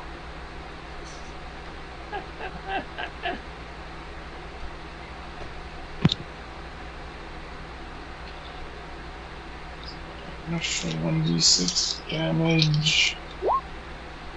Okay, that's a total of 25. 25 plus damage.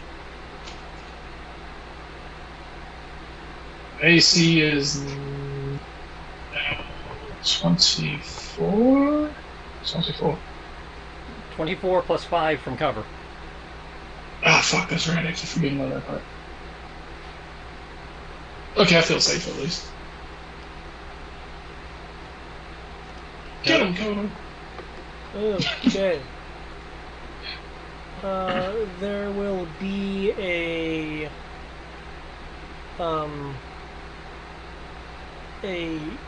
shifting to the kind of humming-ish sound as Kiddo's tails flick a moment, just shifting the force rending of the plane with the bonus action to be in this direction now. I do need to reroll my damage for that because he has technically, I guess, re-entered the zone of effect. It is a Constitution save. Failure is 4 damage. Is blah, blah, blah, is the damage, and he's succeeded by 2. Oh, he takes half.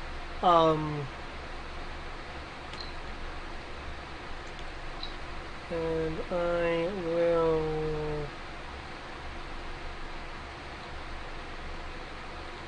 fire a Foxfire at him. And if the bless is selected, you can go up 3. If not, then There's don't. no bless. You guys aren't blessed anymore. Okay. Yeah. 22 hits. Plus, on the last one lasted a minute. We spent more than a minute just getting to him in the first place. Let me deactivate my bless bonus then. Yoink. Okay. Dex save versus a blazed.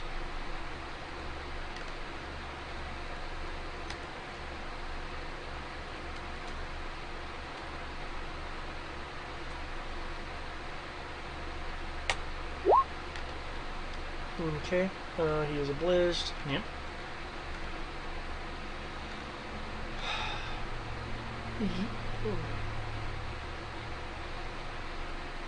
You should have heeded me while you had the chance.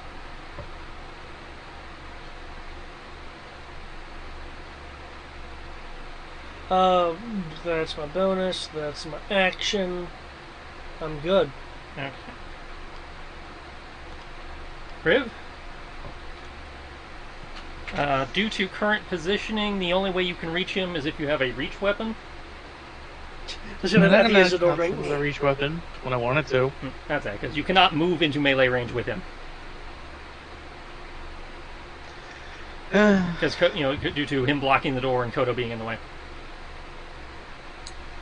I suppose you could blink, or rather, if you Misty Step to the other side of the There's wall. things Maybe? I can't do. Yeah, see, he doesn't have that. Wait, no, Misty Step? Nope. Okay. It's like a level 2 spell, so.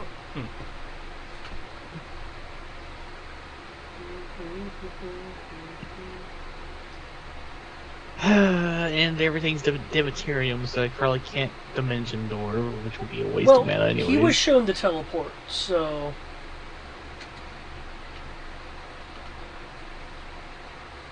Wait, you have Dimension Door? I'm not missing something? That is a thing. I can totally believe that.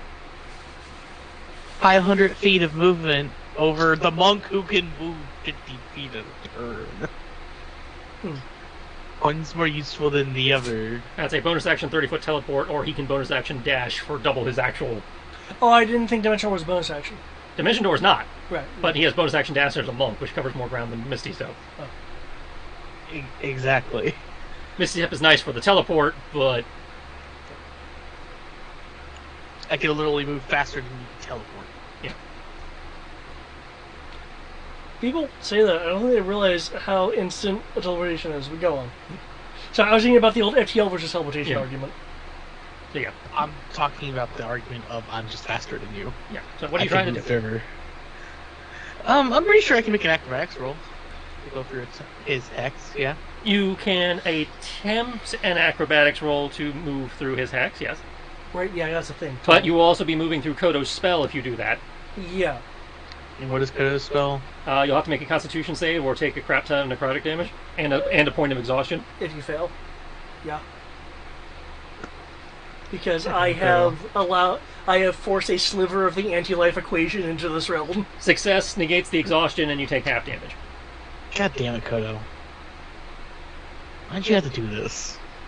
You should have listened Made to me. it where the melee fighter can't fight. You have reach weapons. It's almost like the bad guy you're fighting knew that, saw this and exploited it. Well, he's about to have a very bad day, and I'm sorry for Kenji who's about to have to deal with people. What can she do? He's just standing here holding the door shut. Well, I'm about to do something very loud. Oh, so you're going to raise the alarm. Got it. Well, my options don't exist. Well, I mean, you can do the equivalent of running through a death zone for a second. Yeah, I'm not taking the damage from your over fucking powered bullshit. Hang on. You trying to... Thunderstep is the plan? No. That's that, 'cause... Oh wait, technically lightning bolt doesn't make sound. Well, I mean, it makes noise, but it's not like, it's not one of those that, like thunder or something that makes a lot of sound. Cool, I'm gonna stand here and guess lightning bolt through the door at him. Okay, you're cramming into the square adjacent to... Okay. Yeah, I'm going into the other doorway to just stare at him and just go, lightning bolt. Okay, well, from there you could have meleeed him, too. Oh, well, then I'll do that instead. That's what I was kind of confused. I can't do anything. It's like, you have a reach weapon.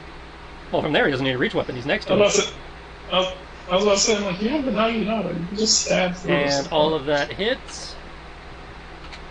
I'm gonna get 3 stun points. And I'll just maintain my defensive stance. Jesus Christ, how many key points do you have? 14. He has the many. I have Do you get 14, one and I've for used... level? Yep, 1 for each level. Okay. And I've used 1, 2, 3, 4, 5 in this whole combat encounter so far. Alright. Do you get him back after a long rest? Or short rest. Okay. He seems to start falling back, and then suddenly his form pulses with dark energy, and he rights himself.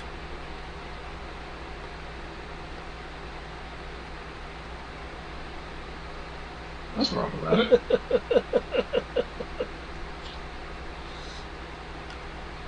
Unless I missed something, it is now his turn. There's a few effects that go off. One is the Ablaze, and he has now started his turn within the umbral field. So here's the Ablaze, and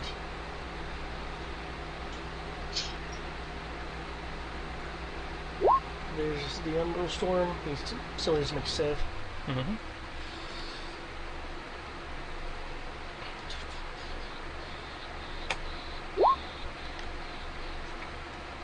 I do have a question. And I know realize you might not be able to answer. Is it possible for him to fail the check? Yeah. Okay. You can see what he's rolling. Yeah, you just have to roll at least. He'd have to roll like me. Okay. He would need to roll less than. You would need to roll at least a 4 on his somewhere between a 3 and a 4 on his Yeah, technically, if he crit fails, he fails it.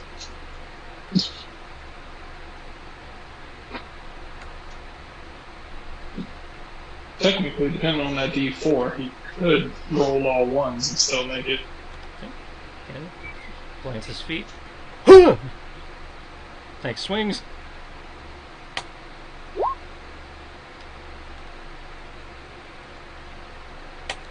Just missed Tibbs. Oh, 829, that does hit Tibbs. Awesome. Yeah. Oh, yeah. Now you're like, oh yeah, it totally is. Like, you don't need all that defense. Yeah.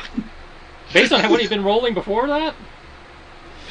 Okay, so that is 21 to go and 1 stunt point. That is a near miss on Kriv. Okay, Tibbs, that's 72 halved would be 36 to you, Tibbs. Okay. And obviously 36 to Dakota. Yep, already got that in. And then an additional, what is that, 56 to Tibbs from the hit that actually connected. Okay. So you said 56 plus 36. Ah. So that's 92. Yep. Okay, and what can I do with those stunt points? I have no allies to set up. Threatening doesn't do him any good. There's nothing to disarm.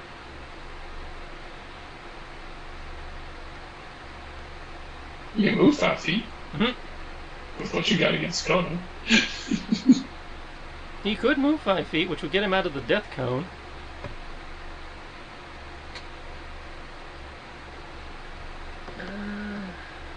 He can also take a defensive stance.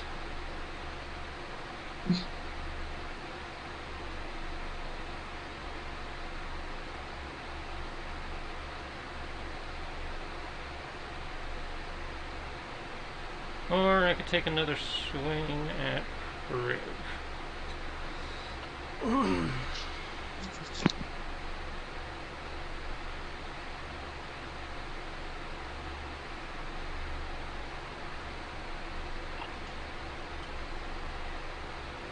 I think he's going to go for the swing at Kriv and a 5-foot step via skirmish.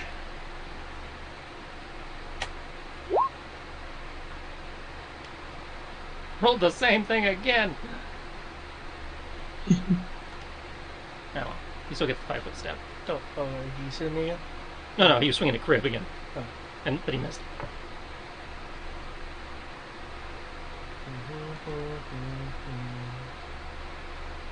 And he's gonna hug the wall here so that you guys will have to step into Kodo's death ray in order to try and take a shot at him. Foolish fool. And because I don't think he's gonna make it, I'm gonna try and refoot, because why not? Yeah! Look at that! What did he get? Oh, no, someplace.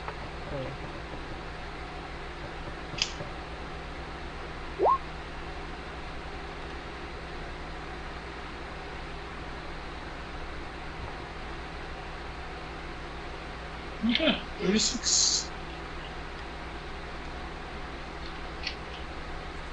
Anybody who's refooting, please do so now. I'm good.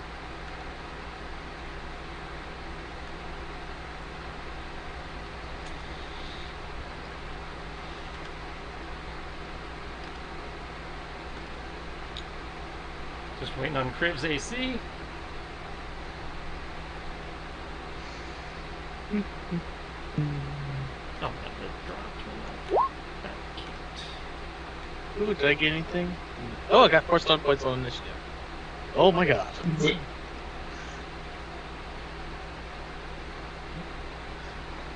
What do I get? Oh, look, nothing changed on the initiative. I tried to pull ahead. Well, no. Crib got faster than him. No, I meant for me, nothing changed. Oh. Let's see. But this is good, because that means if Crib wants to come after him, he's going to have to step into the death ray. No, I don't. Yeah, you do. In the wall here. He's hugging the wall, so you cannot get an angle on him without getting into the doorway. Ow.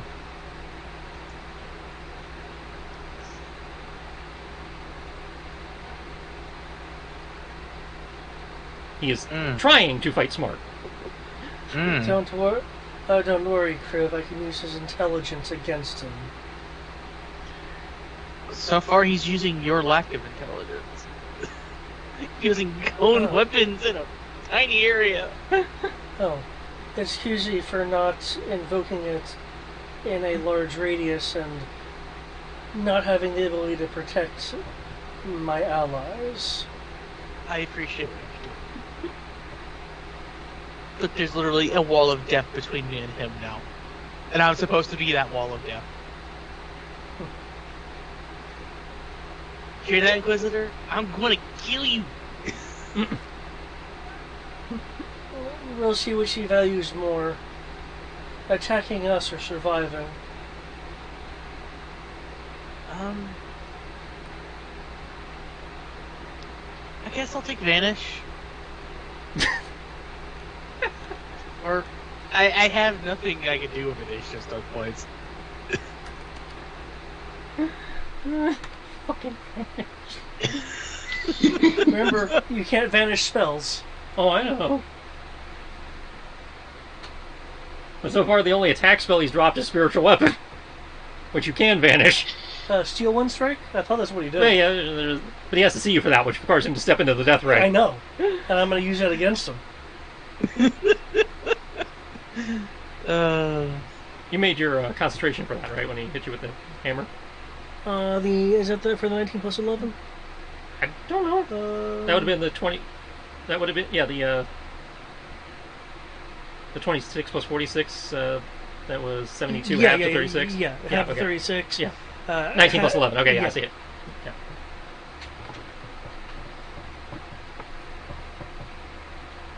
I'm good. My initiative. Top of the round's Tibbs. So. Okay. Cool. So, gonna go ahead and start off with this. So what I'm gonna do is I'm going to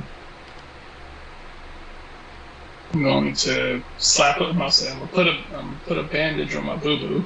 Mm-hmm. Umbral Storm, as I understand it, can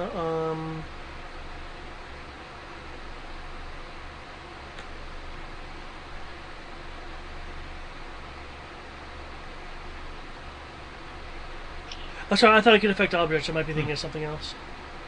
Just as creature. Okay. Yeah, I think I was thinking of something else.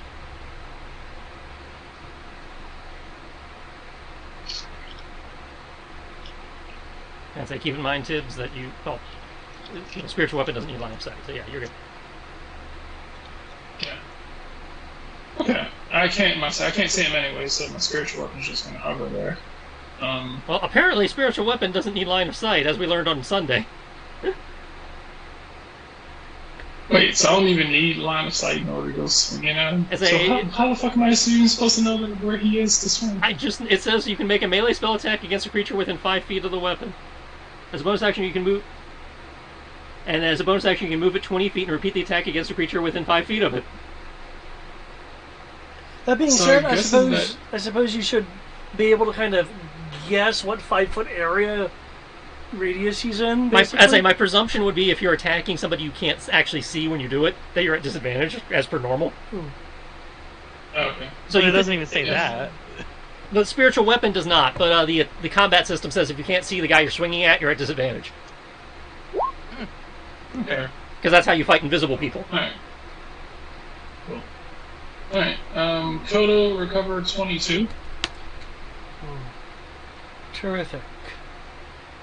I recover a total of 50. And because of bullshit mechanics, I healed myself, then I healed you and myself, but since I included you in that healing, I get healing as well for attempting to heal you along with myself, so I get more healing. You have a turn, then I have a turn, then I have a turn, then you have a turn. Synchro, what? Healing is bullshit. Someone's... Double dip healing, what? That it for you? Yeah, that's about all I can really do. Okay. I hope that Kodo doesn't peek his head around the corner and get smacked with a hammer. Okay, Crib.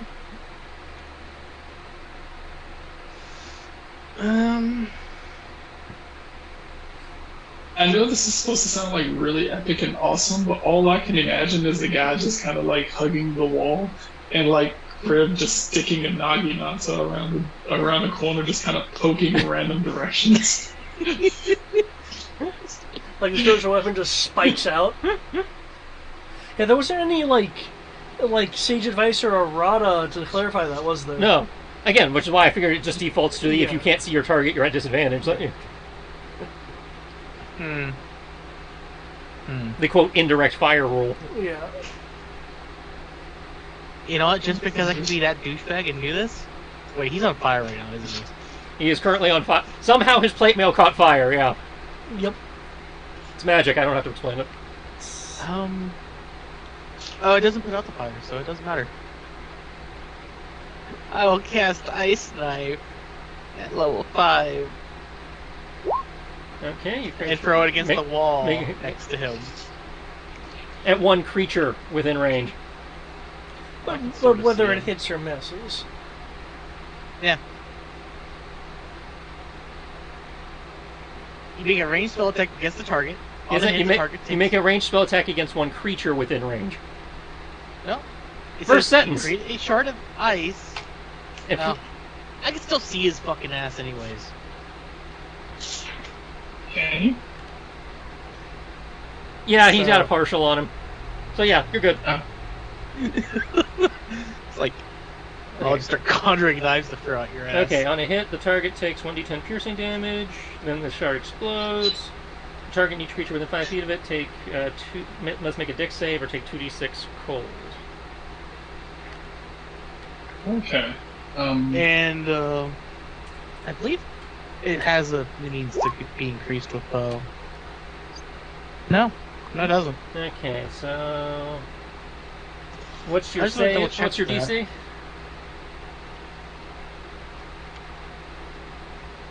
I was I asking was what- just trying to double check the ice knife. I'm pretty sure there is a does more damage the higher you Yeah, it cast has an upcast. I think the cold increases.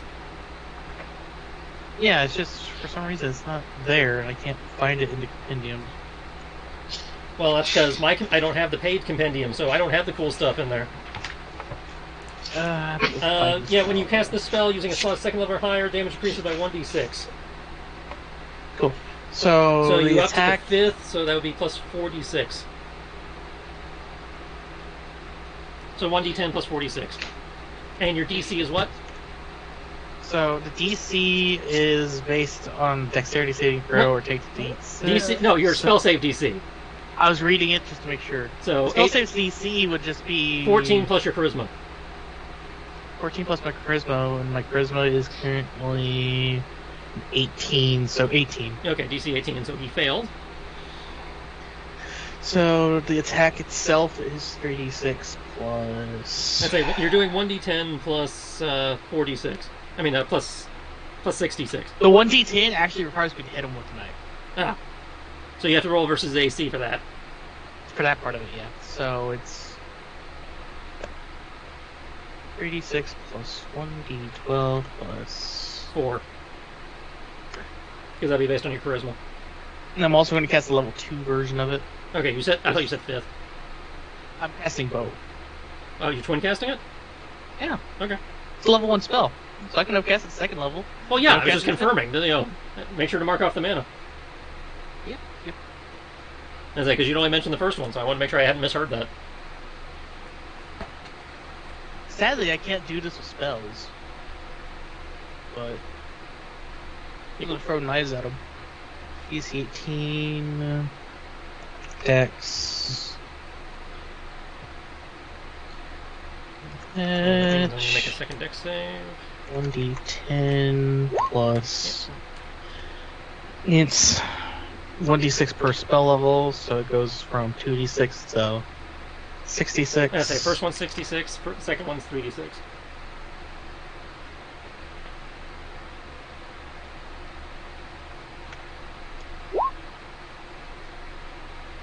Okay.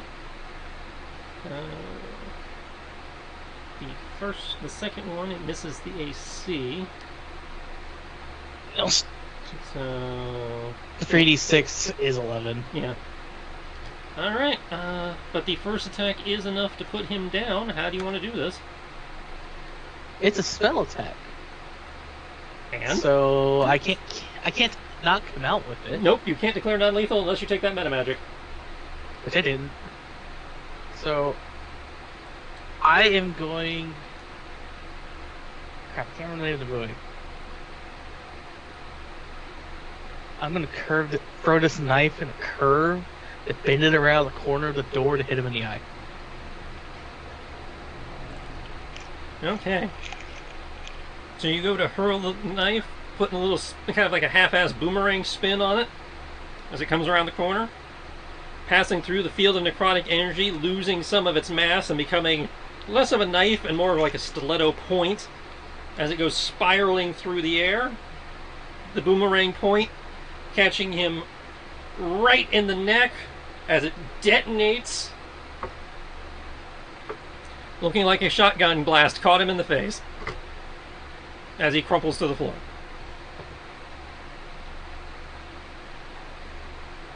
There we go. I feel a little bit better now. And continues to burn. Just magic. I'm afraid you can no longer take an action to put yourself out. Sorry, that was meta. You trying to be meta? Alright. You've defeated the guard captain. And so long live the Inquisition. That still leaves the guys outside.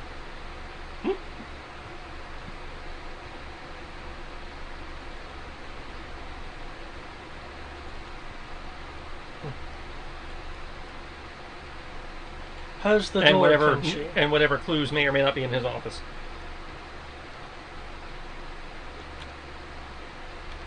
What was that? And how's the door, Kenshi? Hasn't budged. You guys managed to keep the racket to a minimum.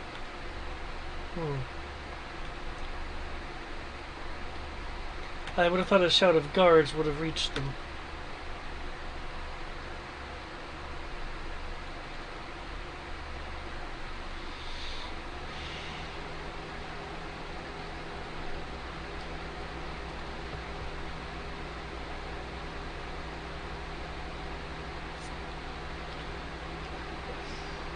The sound will stop as I close the planar breach. Alright. So what do you want to do now?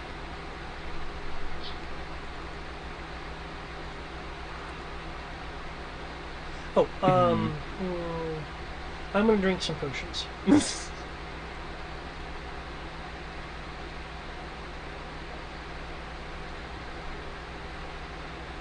Was it the first knife or the second knife that killed him, by the way? First. First one? Cool, I could save 3 mana. I'm gonna grab a superior mana potion from the loot crate.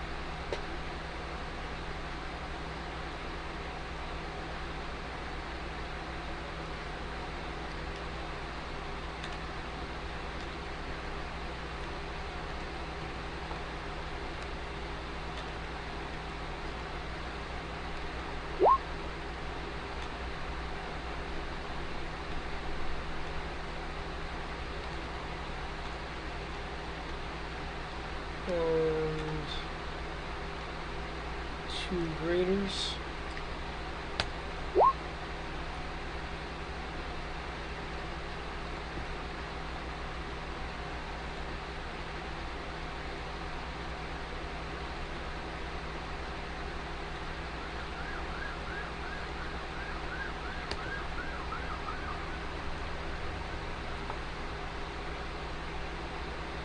We should probably look in his office.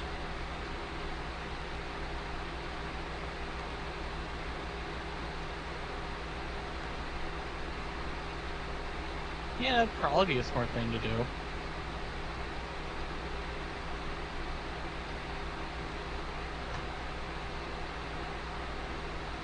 I would like to investigate his office. Okay, roll me an investigation.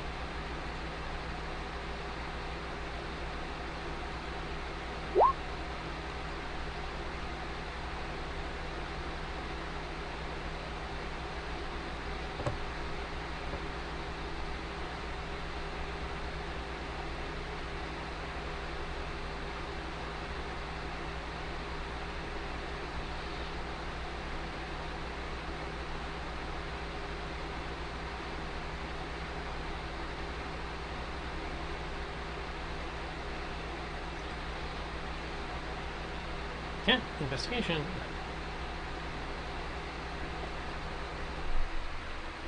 No, there's not much in this room, especially once you shattered the desk, but going through the papers that were scattered about, you are able to find a couple of useful notes. One seems to be a map in which marks the two Inquisition watchtowers in northern Corvus that were loosely mentioned to you previously. One at one at a place known as Pittman's, and the other at a place marked as Port Authority Number 6.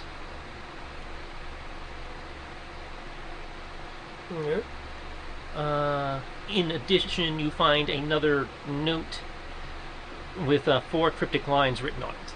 Alarm, 1 red. Attack, 2 red. All clear, 2 green. Summon commander, 2 yellow. The flares must be in different colors.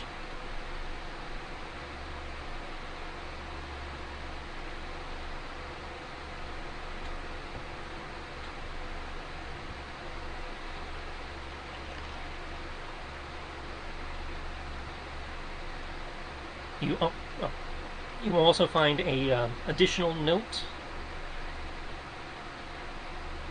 outlining a loose plan for political detainees in the event of a crisis.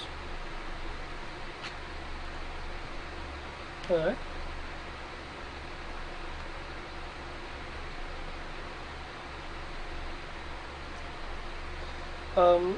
Does the end say and then we kill them?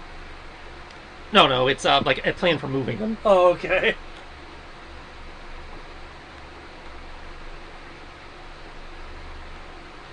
We have the important people evacuation route now.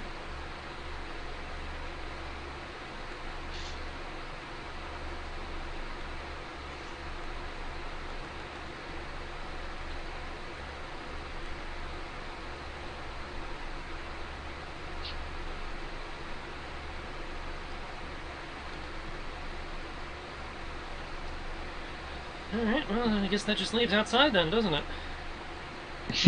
Yep.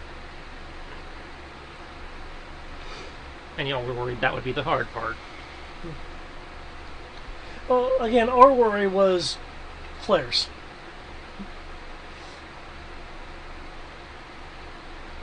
Okay.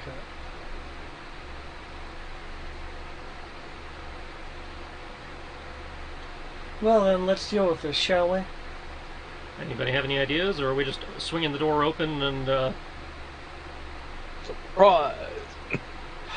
But if we're going to be smart about this, I would like to use Alter Self and Illusion Disguise to take the form of Wonder Woman's bathwater. Shut up, right?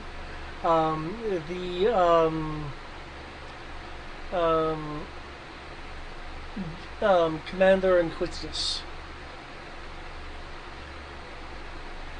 To the dude we just... Yeah.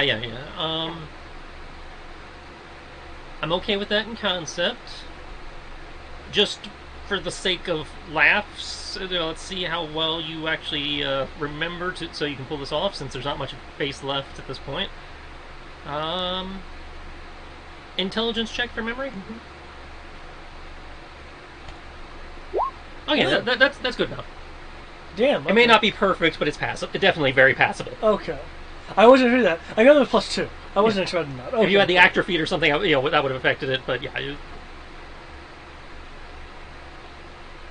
you may not be able to convince his wife, but you can probably convince the guys outside. Yeah.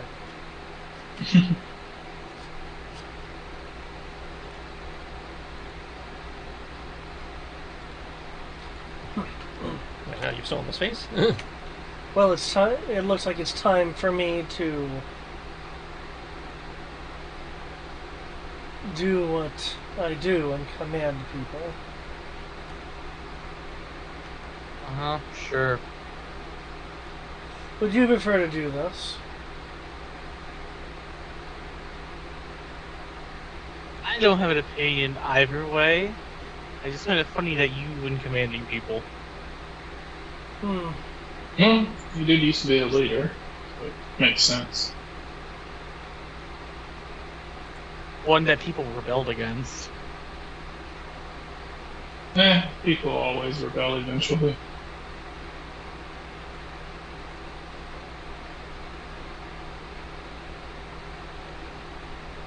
Unfortunately, I wasn't alive while he was the leader, and chances are, by the time he becomes leader again, I'll probably be dead anyway.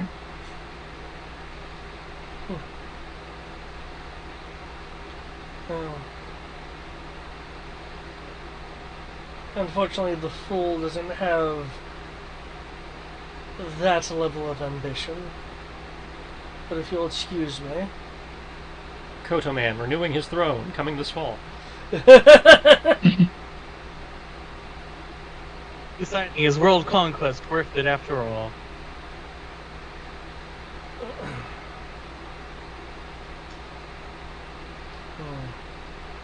Is it wrong to conquer nations in the dungeon?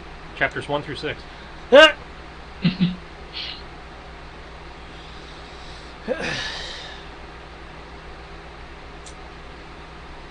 Okay, I will walk out as in commander. Stepping out, they will turn to look and then salute, as you do. I'll return the salute.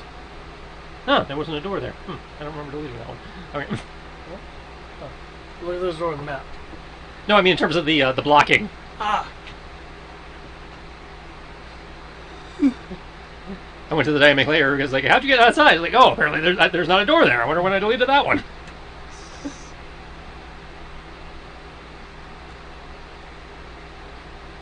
They have to hear standing at attention.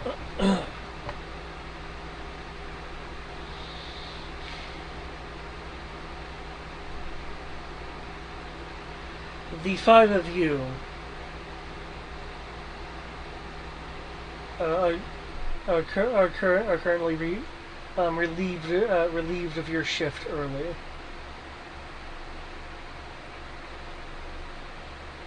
Sir?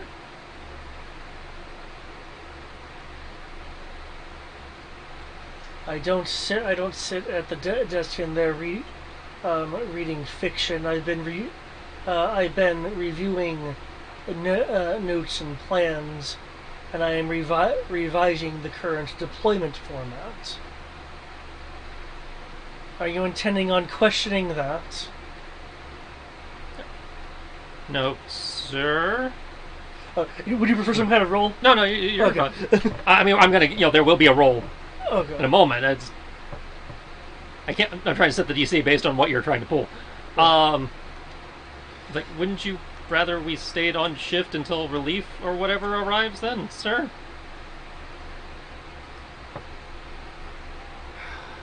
I have already called for relief. That is why I'm wanting things to be timely.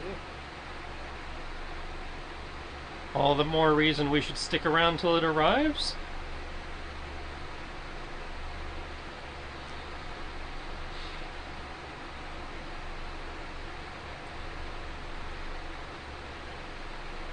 This is getting dangerously close to insubordination soldiers. I assume more than one of them is talking about? Yeah. Okay. Alright. Let's do a combine deception and intimidation. Interesting. Okay, cool. Okay. Well, I mean, you're lying to them and you're trying to intimidate them. Yep. Deception. Ooh. Intimidation. And intimidation. One of those is better than the other. Deceptidation. Deceptidation. I have Inception. points. I have points on the intimidation. Let's see if I can do something to bolster the other roll. If something can work like that, let's see.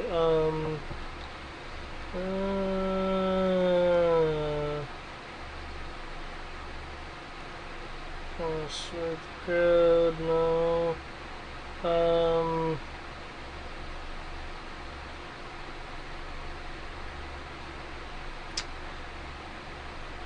Okay.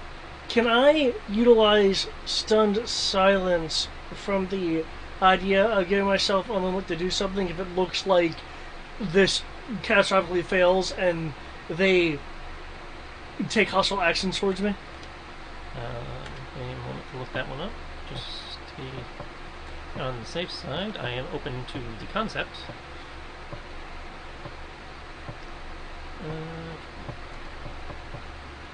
Stunned silence. Alright. Stunned silence.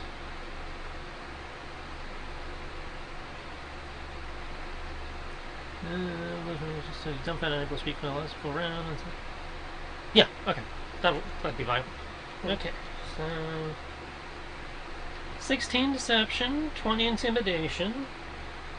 One certainly balances out the other.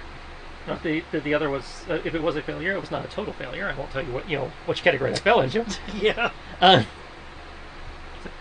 Well, you can still see the questioning looks on their face, but they will give the nod and begin moving back towards the barracks. Which, to confirm, is not the guardhouse. I didn't think the guardhouse was the guardhouse is not the barracks. Okay. I've made mistakes before, so I wasn't... Well, you fully explored the place. There is no barracks there. Okay. Alright, that just leaves the giant fuck-off robot. Oh, the robot was under command?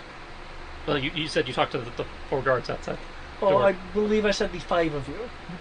Oh, well, the robot's all the way over there. You have to go... Oh, I thought he could, hear me. Okay. If you yelled at him.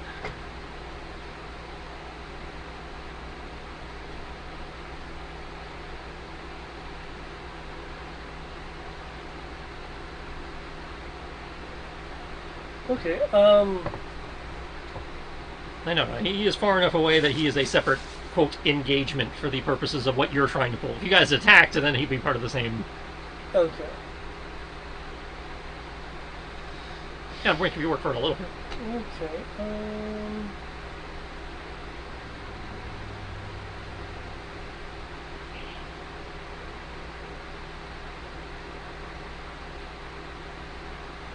Hello. what's Still here. the, Okay.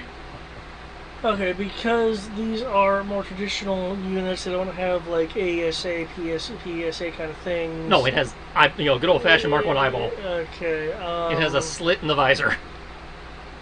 Okay. It is currently standing at attention with a, basically what equates to, given its size, a ballista, resting at shoulder rest, like you would hold a crossbow at rest. Well, I mean, we disabled the cannons. This thing cannot go inside.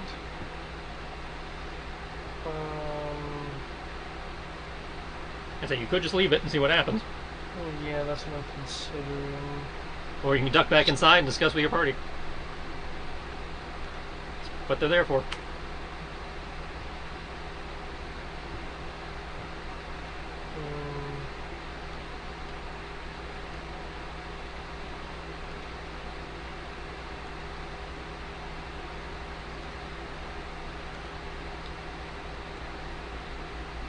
I'll step back inside.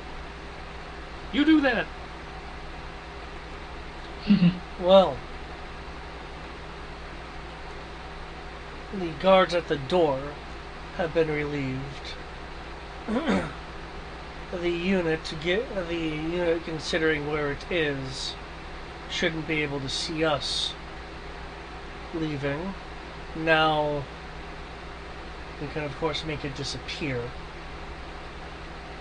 Or we can leave it here none the wiser. It has been rather stoic, right? Well, I mean, it's been standing, like a guy at, guard. Okay. It's looking around occasionally, that kind of thing. Okay. It's actively guarding. Okay. You probably could slip past it without too much hassle, but...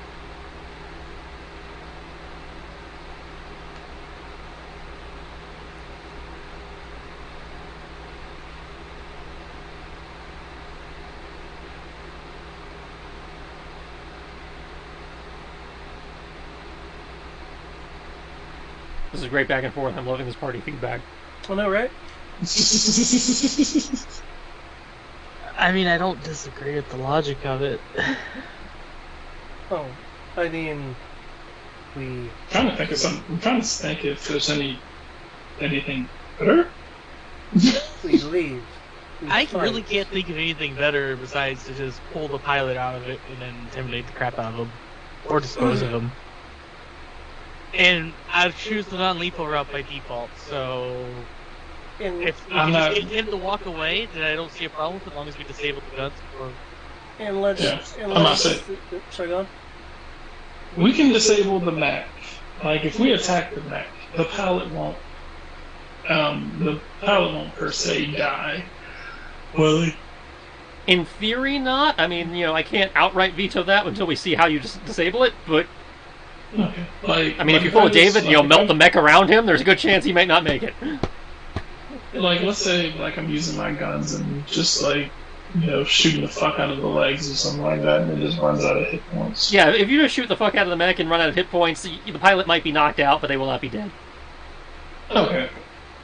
Unless I, set the mech on fire. If you do something where I cannot plausibly excuse what happened, the pilot's safety, then yeah, so you're probably fine. Okay. In which case, let's say we just bum rush it, do a shit ton of damage, and then hope for the best. Unless there's a overwhelming objection, I would like to have the chance to make it a non-issue. If it fails, then by all means we can handle it your way. I think Kodo just called dibs. Alright, so cool. Let's go out there and see what we can manage to pull off. That's all. I'm not gonna lie. That's all I heard as well. I heard dibs. Alright, well, if you guys are going to insist on engaging the mech, fine. Can't you look at the map?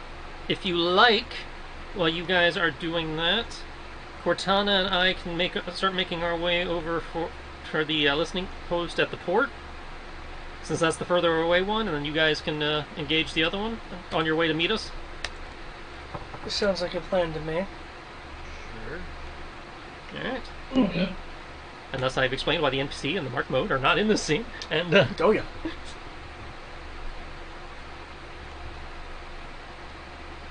Alright. So I don't need to worry about the Drow warriors, I just need to worry about the Clockwork Knight. Okay. And I suppose everyone else will be peeking around the corner to see if I botch this or not. Oh yeah, I have to watch you epically botch this. Everybody, please roll me initiatives just on the off chance you do decide to participate at some point, and just so we don't have to worry about it later.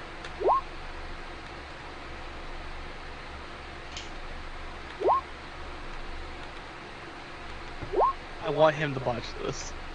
Part of me wants him to botch this, just like... Thank you. Can she be removed from the turn order?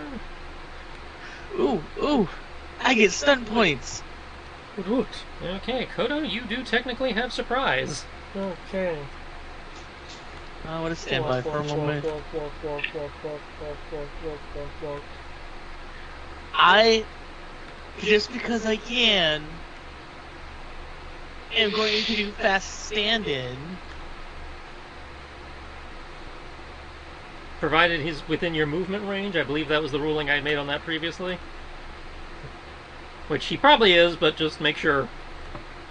Well, I don't know where. He's there. Yeah. Yeah, anywhere on this map is within movement range. That's what I said. Just make sure. Okay, so you have approached the robot. So far, it has not, or rather the mecha, because there's a dude in there, so it has not reacted so far.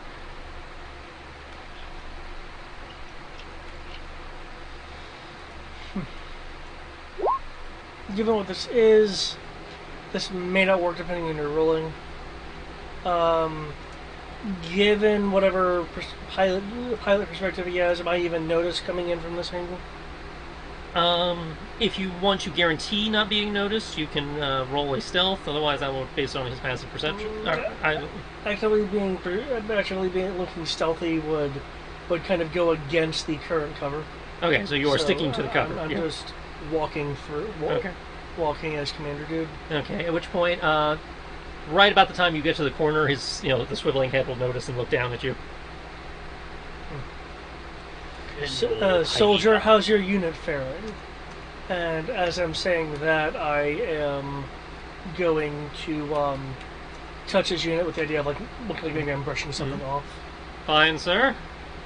And with that, due to me only requiring slight gestures to cast stuff, can I utilize plane shift to shift the unit to the astral plane?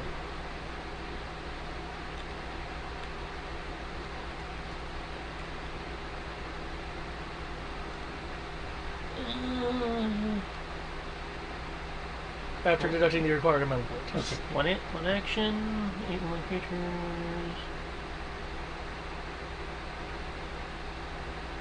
Okay. Unwilling creature.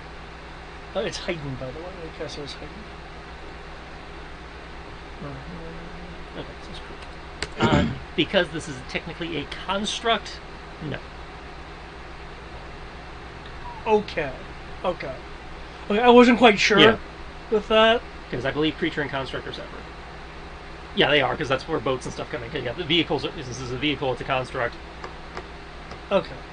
If you could get to the pilot, you could banish the pilot, but you cannot.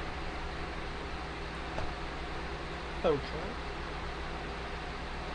In that case, then... Nice try, though. Yeah. In that case, then, I might be able to do it like this.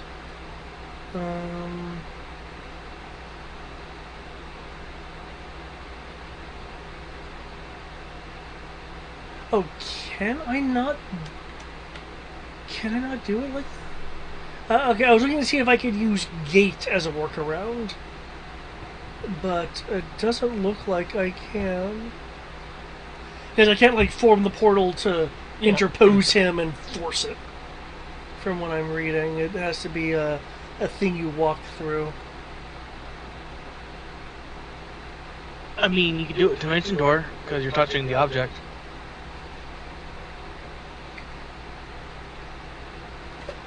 But I'm pretty sure it is well above the weight limit. Oh, yeah.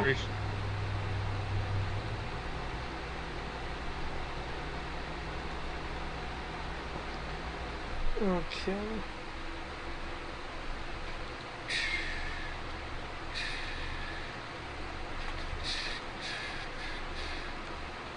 See if it's a construct and it's a creature that actually makes a lot of spells unusable.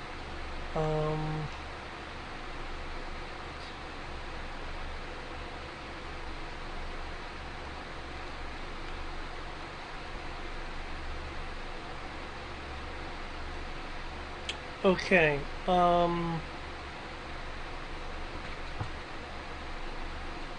Okay. Because I'm, unless you're gonna do some sort of wacky interpretation, from what I read, I could not use gate to force around it. Mm-hmm. So what I would like to do then is, could I true polymorph it into a puzzle cube?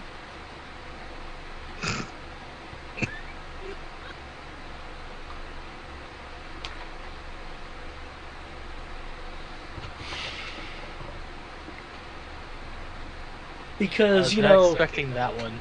Sir Rubik does not exist in Ladrina.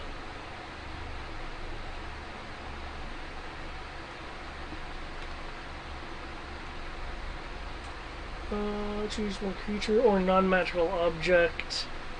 I don't know whether this counts as a... This is technically a magical object. Well, fuck. Okay. It has, magic power. Damn it! That's usually a good way to get people in line.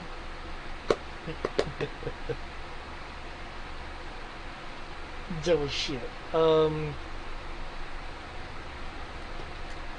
shit.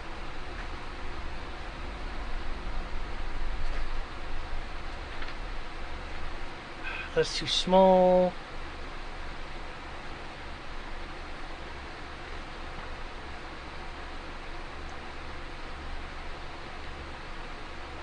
Boy, I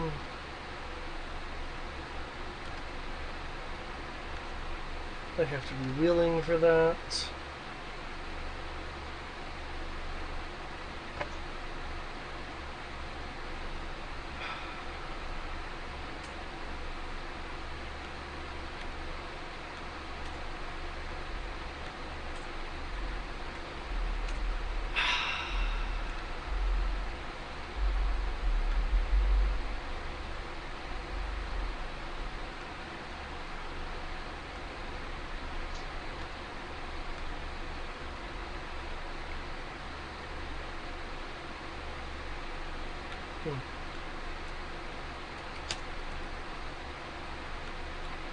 Very good then.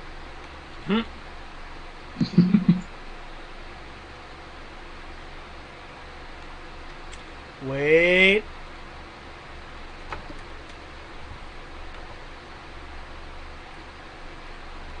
Wait 1 second. Also, so not casting that massive ad spell, I get these spell points back. Okay. Okay. I would then like to do this. Because I cost 1 5.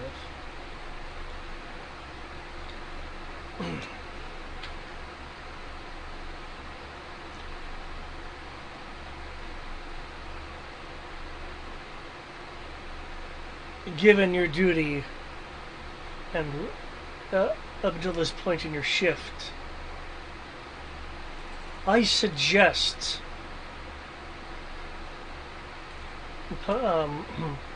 pilot that you get some lunch.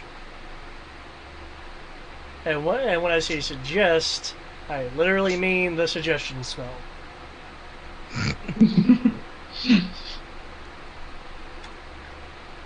Wait, when I say suggest, it means a command. This is a royal decree.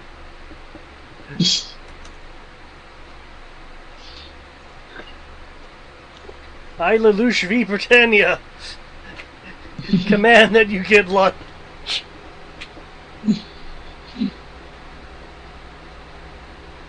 And not kill all the 7s. Or what was it, 21s? 11s. 11s.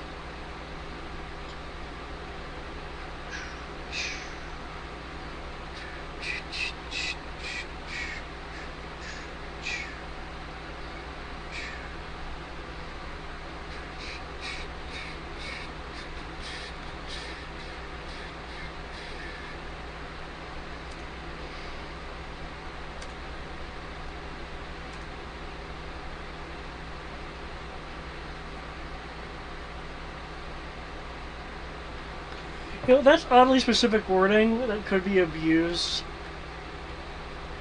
If you or any of your companions damage the target, the spell ends. But if you hire someone to fuck with the target, then they're not your companion.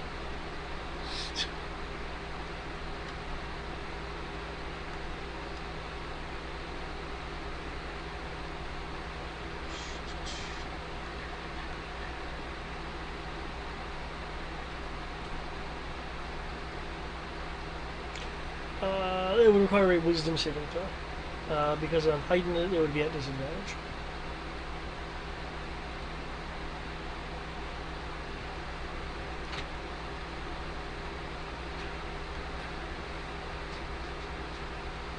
I know it says creature, but I think we confirmed that there is a pilot. Yeah.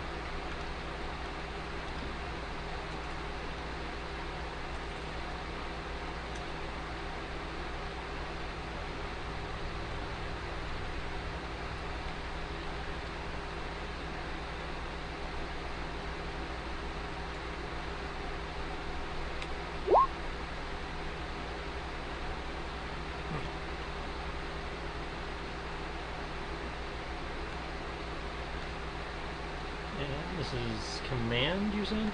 It suggests. Suggest.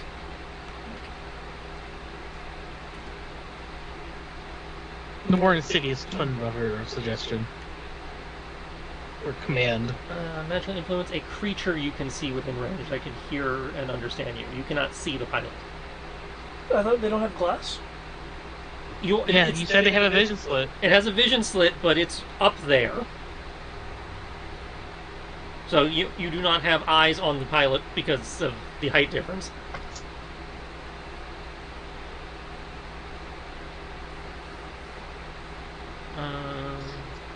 Let's see. Creatures that can't be charmed or immune to this effect.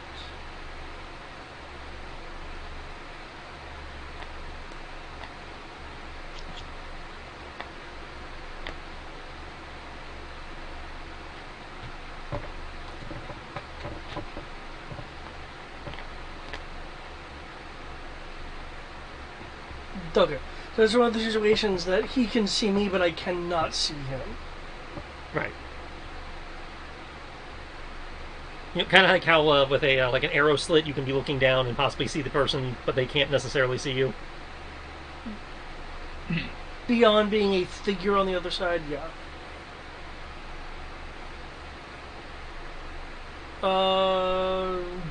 True sight doesn't help with that. I think true sight negates. I'm. I mean, what one said. I'm saying it's not a darkness problem; it's a height problem.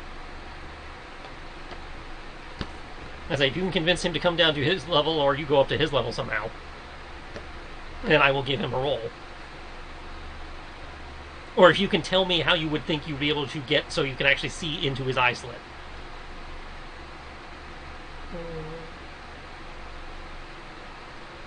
All I'm saying is, you cannot see him from ground level.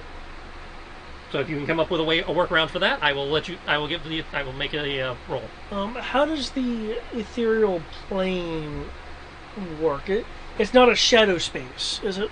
The ethereal plane is, well, in Ladrina, all the planes are layered on top of each other, but the ethereal plane is like the one nearest layered, so it is basically the same space, but you are, technically invisible and intangible to those on the material. Oh, but you would see everything that's on the material. Okay, so it's not like I'd be able to, because it's a construct, it wouldn't be a thing where I could see through it no. in the ethereal plane. No, that's not how the ethereal plane works. Okay. The ethereal plane, to my understanding, is the same as the material plane. It's just you can pass through things that exist on the material plane. Okay. I just... Okay. I was just kind of seems like maybe... So you would stick your head inside the mech at that point. But the problem at that point is I don't think you can cast suggestion across planes. Oh, I wouldn't be casting across plane. True sight lets me see into the other plane. Okay. Which is why I was kind of wondering if... Okay. Now, I mean, if you're dealing with an ethereal creature, you would still see them. Okay.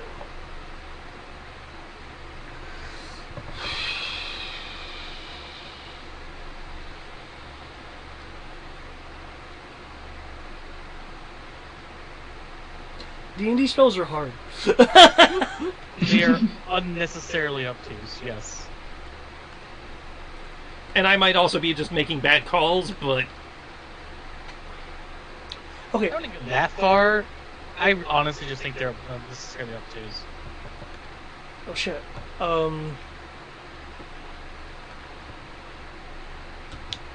Wait. Okay. So far, all the other thing I've really done is said, how's your unit faring? Yeah. Okay. You haven't done anything to set him off. Okay. He's looking at you a little curious, like, okay, the guy came over and randomly started asking about shit, but, Well, I mean, I'm the guard post commander. Yeah. So. Which is why he's not calling you on it. He's just kind of like, this is weird. Why is the boss talking to me? What did I do? Prepare your unit for inspection. Sir. It's time to inspect these hands. He snaps the unit to attention, back to attention. Okay.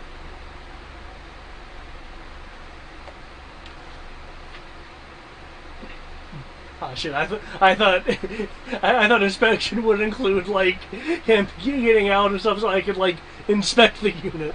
Damn.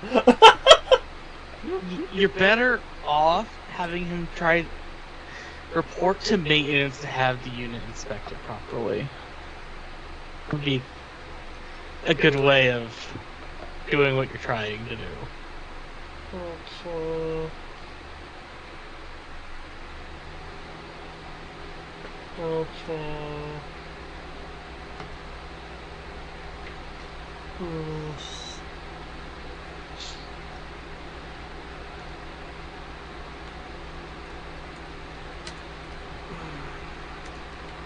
You see, the thing is, Criv would know more about procedure for this.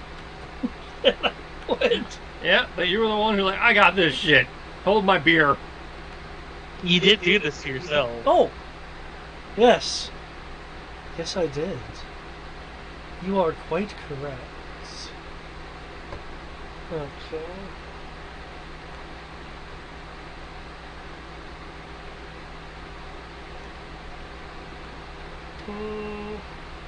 What total did you? It's in the huge category, so 25-ish?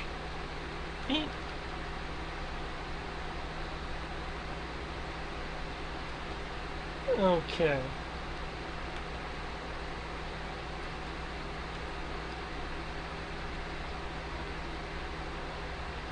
Okay. You know what? You know what? Simple is often better.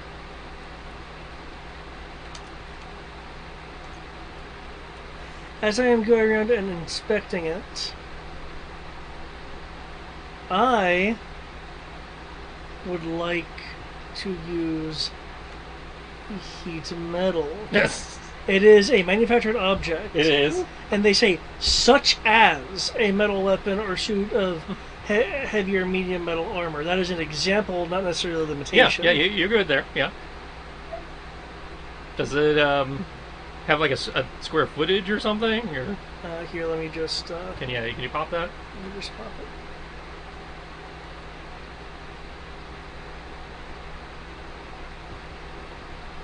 I meant this taking longer than I was expecting. Oh yeah, well, I wasn't expecting all my other ideas to be like this, but I was like, nah, man, it's phrased in this very specific way.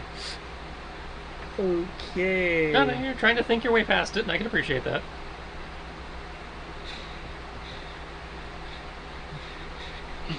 I'll say, by the way, I'm going to be heading off so that I can get ready for work in the morning. That's fine. I'm going to be wrapping up in a few minutes here in theory anyway. A suit of heavy or medium metal armor. Technically, this is not a suit of heavy or medium armor. It's such as. Yeah, I know. I'm kind of loving this. It's kind of funny. When cast the spell, till spells you does actually. If creatures holding or wearing the object. Okay, so what I'm gonna do, I will let it take the fire damage. Alright. But I am going to give him advantage on the Constitution saves due to the sheer size that you're spreading the heat over. Sure. Okay. So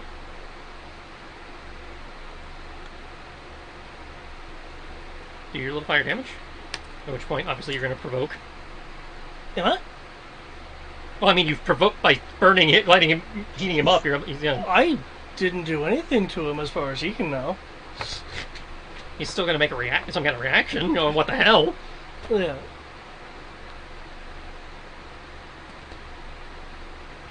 Okay, so you touch him, you do your fire damage. Starts heating up. He's like What the hell? Starts backing up. Oh, don't step on me. He moved literally the opposite direction. Oh. Well, I was like moving around. Well, yeah, but I mean, he's very clearly not trying to. Like, whoa! What was that?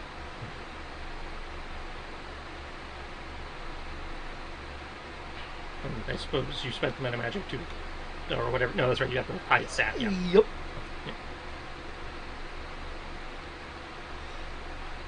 If there's any questioning to me, I would like to roll like deception to be convincing. It takes another moment. You believe that means you maintain concentration, so he will make the save. I don't know if you want me to re-roll it every time or not. Oh, the damage, yeah. Oop. Look. Fuck you, roll 20. Okay, so he made the save. Drop the object if he can. Okay, so he still takes 9 damage. Is the exterior actually glowing at this It's starting to heat up, yeah. Okay. It's like, what the hell? Well, there certainly appear to be something wrong here, pilot. What do your instruments say? From out here, it looks like there might be some sort of generation issue. Unfortunately, I'm not an artificer.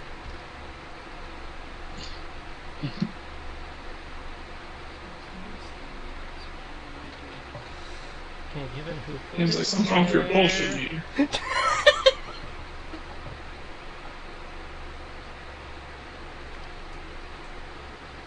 the GM...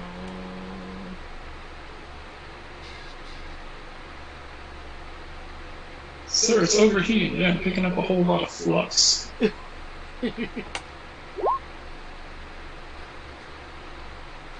Well, detecting heat generation, sir, and the Arcana detector is detecting magic. What? Oh, aren't you powered by magic? Outside source magic, sir. It's that device your people installed on this thing. It's good to know that it's working.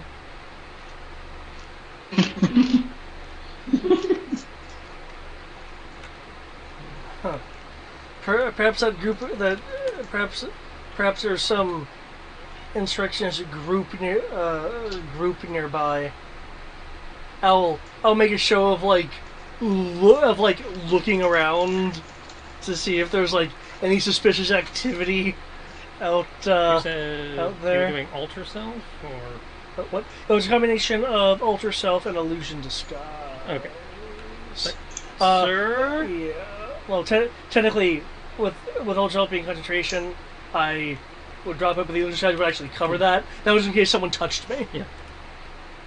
So you have the alter self. Yeah. Well, the alter self would be down by now. So you have the illusion disguise. Illusion disguise, because the alter self was more of a cover in case someone went to touch me for the armor. Yeah. Sir, is there a particular reason you're an illusion? Why am I not surprised that this is the end result?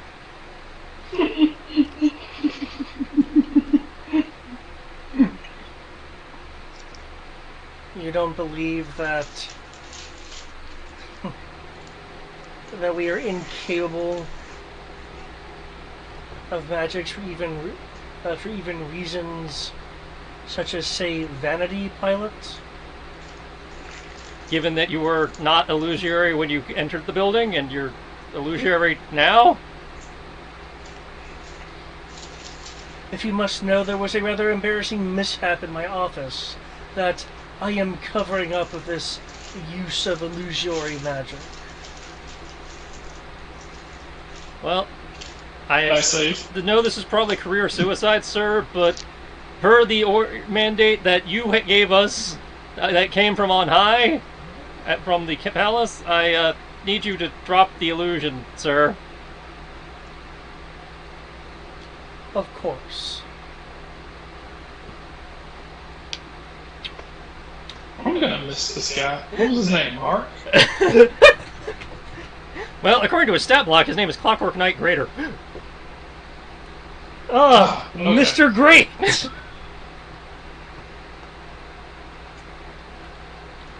Clockwork Knight, greater.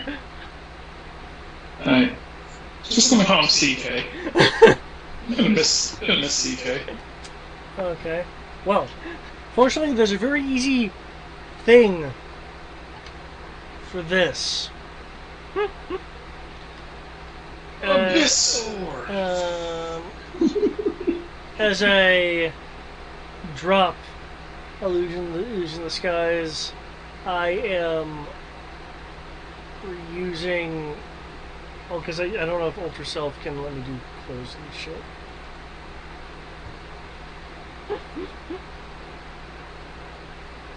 So ridiculous. That's amazing. Transformer appearance. Appear of another race. Nope.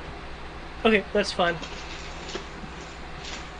In which case, as I am dropping it,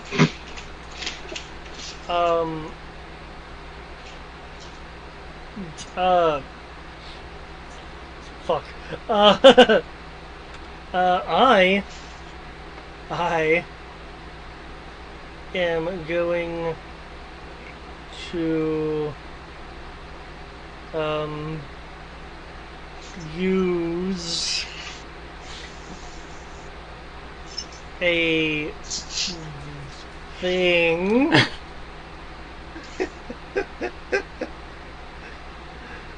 that is poorly worded.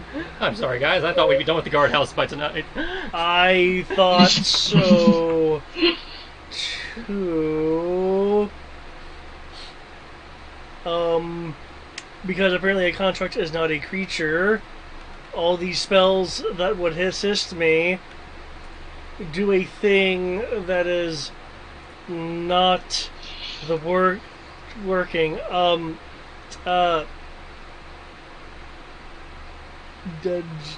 does everything say goddamn creature?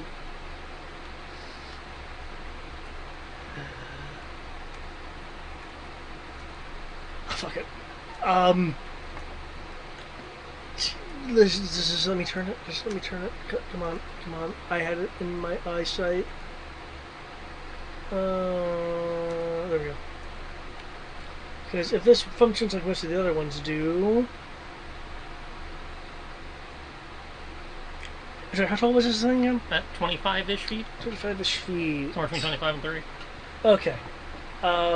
As I am dropping the illusion, I am going to quick cast prismatic wall in a sphere around this guy.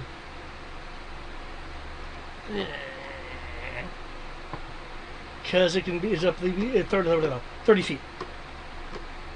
It's 30 feet. And this thing is... I was going to play with a giant robot, damn it. Well, I mean, they have all kinds of devices in there. Maybe he can counter it. Out of all the things that I thought would end up that we'd end up having to do involving this robot, prismatic wall is not one of them.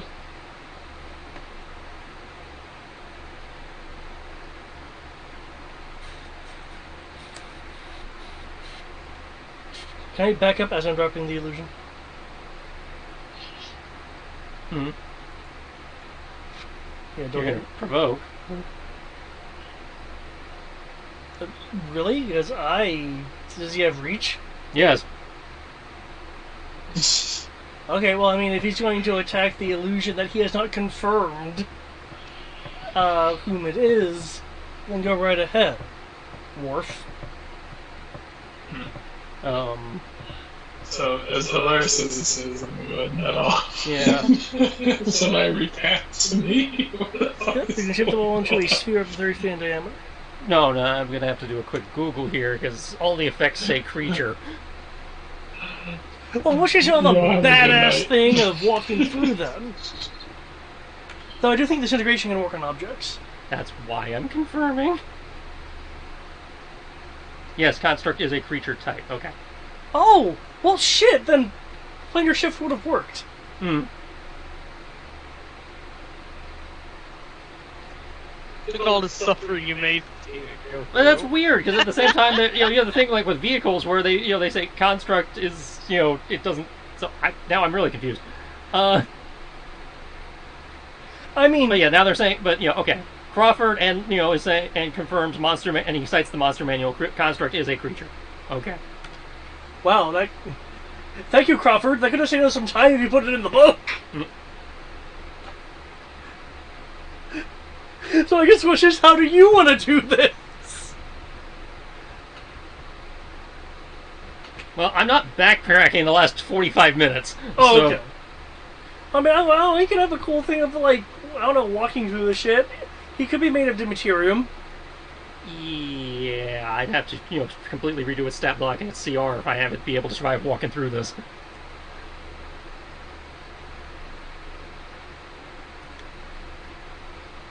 So I will take my free shot as you put up your wall and then have my robot neutralized.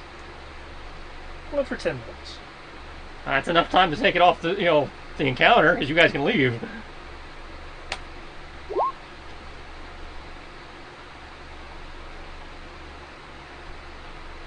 It hits me. Is the ward still up?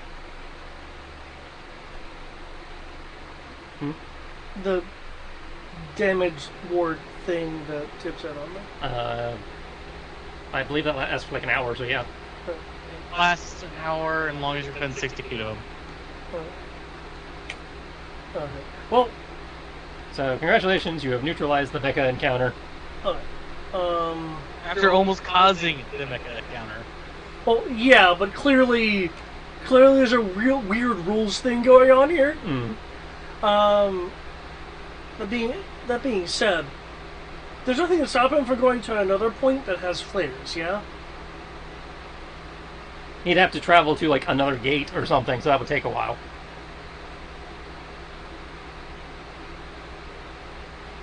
True.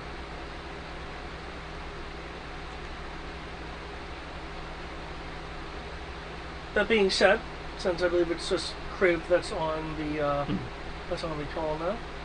Well, since you've effectively neutralized the robot, I'm going to end the session there. Okay, tactical question. Well, feel free to ask tactical questions. I'm just letting you know I'm...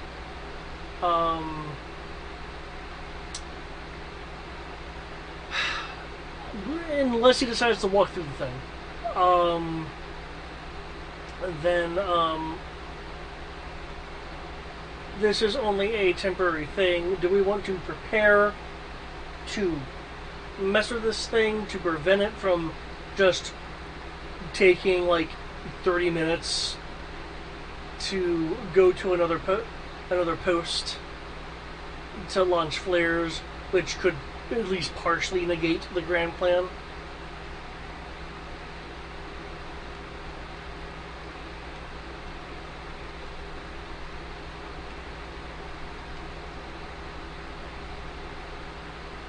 That's to you, Eric.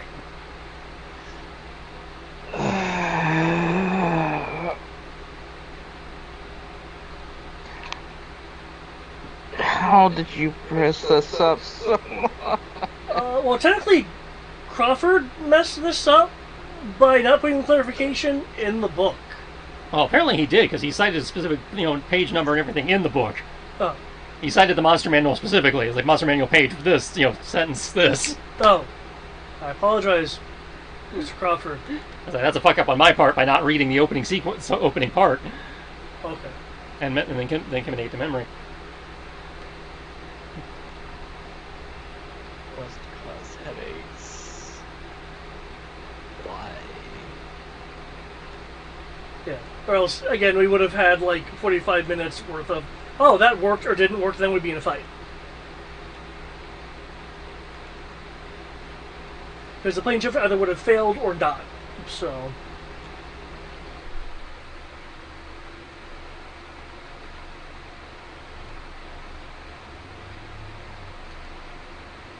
That is weird, though. It's probably a part of the 5e simplification. Mm-hmm. But yeah, so thoughts, Eric?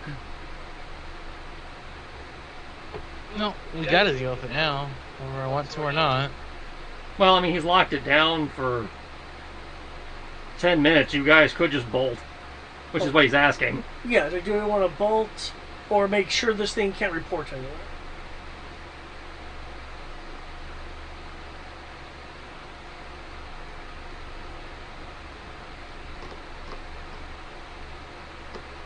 I'm not against just bolting.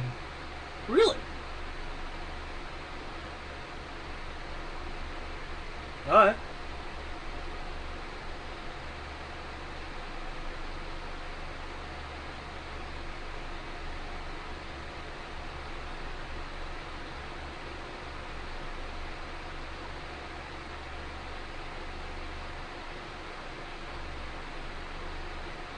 Though I am sorry for quote-unquote messing this up.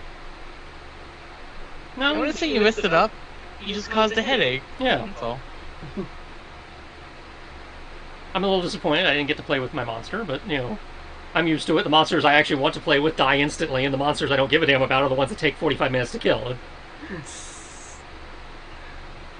I mean, He does have a I don't know point where there. we're going next. I don't know if it could have mecha in it. No. Okay. This was my one chance, in terms of for this adventure at least. Alright.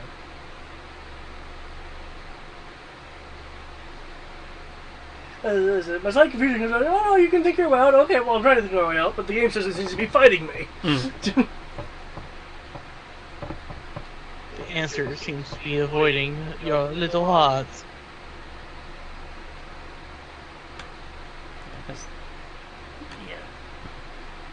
My other set pieces, you know, are not conducive. Okay, I don't know what your other set pieces are. Well, you have the lookout, which, you know, is, you know, a tiny little building, so I can fit in there. True, but I would have thought there would have been an exterior to this building. Yeah, but the whole point of the lookout is that, you know, they're inconspicuous. They're not going to station a giant fucking robot outside of it. Well, I don't know what the context is, so... If it's a... Actually, you guys do know the context. You were told by... It was one of the few things you got from Hellstrom before you decided to teleport and not get the whole exposition. Well, no, it wasn't an exposition. It was a question. It was a question time. There's a difference. If it was a position, I wouldn't have been as irked. It would have been volunteering information. That being said, Their intent is for you to ask the questions to get the exposition. that said, when I think watchtower, like a military It's watchtower? not a watchtower. It's a place where they have set up lookouts. Okay. Okay. So I'm being a little, I guess, too broad in my definition of what a watchtower Yeah, is. you're saying watchtower. It's not a watchtower. It's a place where they put dudes with binoculars. Okay. Because if it It's were an a... observation tower. If it were It's a... not even an observation tower. It's like a rooftop. If it were a watchtower, then I would think Yeah, there would yeah. be like a unit or something there. No, this is basically a couple dudes on stakeout to make, you know, to warn them if people are coming. Well then, might I make a suggestion Mm. that could possibly easily justify this? You've seen enough MS06, so would it not be possible to have like something tactically nearby, buried in brush, that they could rush and hop into? No, not with this setup. I'm trying to help you. Nope, it's gone. I lost it. You're trying and failing, good sir.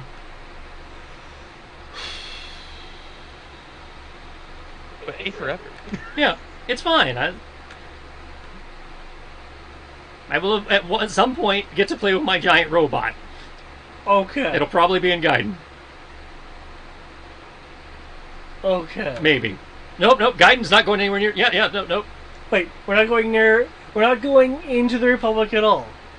The only adventure I know where you guys are going to the Republic should have nothing to do with giant robots. Are there no bandits with giant robots? No! They tightly control these things.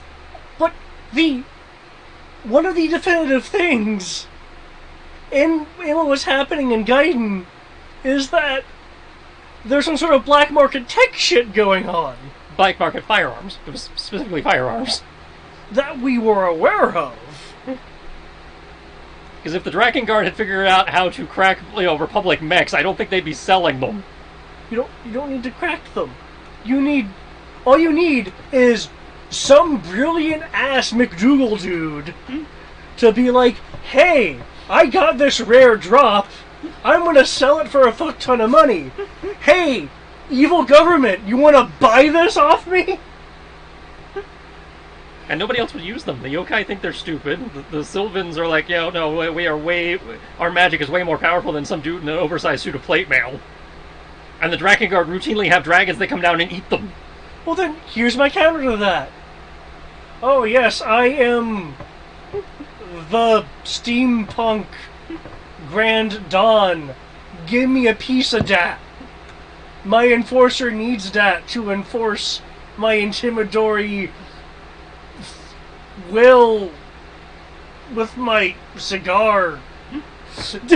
If you want to try and figure out how to stick one in one of the adventures you're running, by all means. Just the adventures I am familiar with that are in the list, it does not work. Well, it doesn't matter to me, but it matters to you, so I'm trying to help you.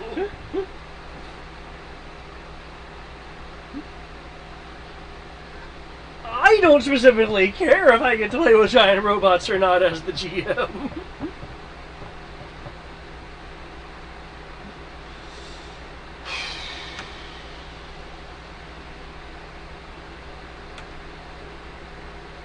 What? Yeah. So you guys are bolting. Next week, I guess we'll pick up at the lookout, or next session we'll pick up at the lookout. And I just want to confirm, you did at least have me disable the cannons while I was in Markmode, yeah? I was at least doing something modicumly useful before we just bolt. You were in Mark mode. Oh my god, we need to disable the fucking cannons. I mean, the guy, you did, at the start of the session, you guys did talk down the guy who was about to blow up the powder, who turns out to be the powder monkey, i.e. the chief gunner. And you guys neutralized everybody in the building, so... They could still come back and get half the guns working. That defeats the purpose. They could, but the odds of them, realizing something is wrong and repopulating the place with people that know how to operate the guns before your army gets here is pretty low. It's not zero. Are we participating in that large battle, or can you not answer that? That depends on y'all's decisions. And how long it takes you guys to accomplish things. You guys are on a ticking clock. Well, you see, if we do participate in this large battle, then we can indeed fight giant robots. They have more than a dozen. Mm. This is the capital. If you tell me they have less than a dozen, I call bullshit. They should have mass production AVA units here. It's the capital. It depends on how long it takes you guys to accomplish things to determine what set pieces you get to play with.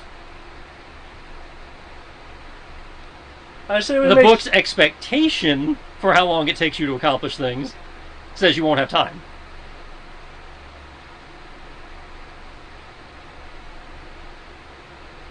Because the book's expectation is you'll deal with a couple of the things coming up, and then basically have to go straight to where Kalina and Drakeblood are.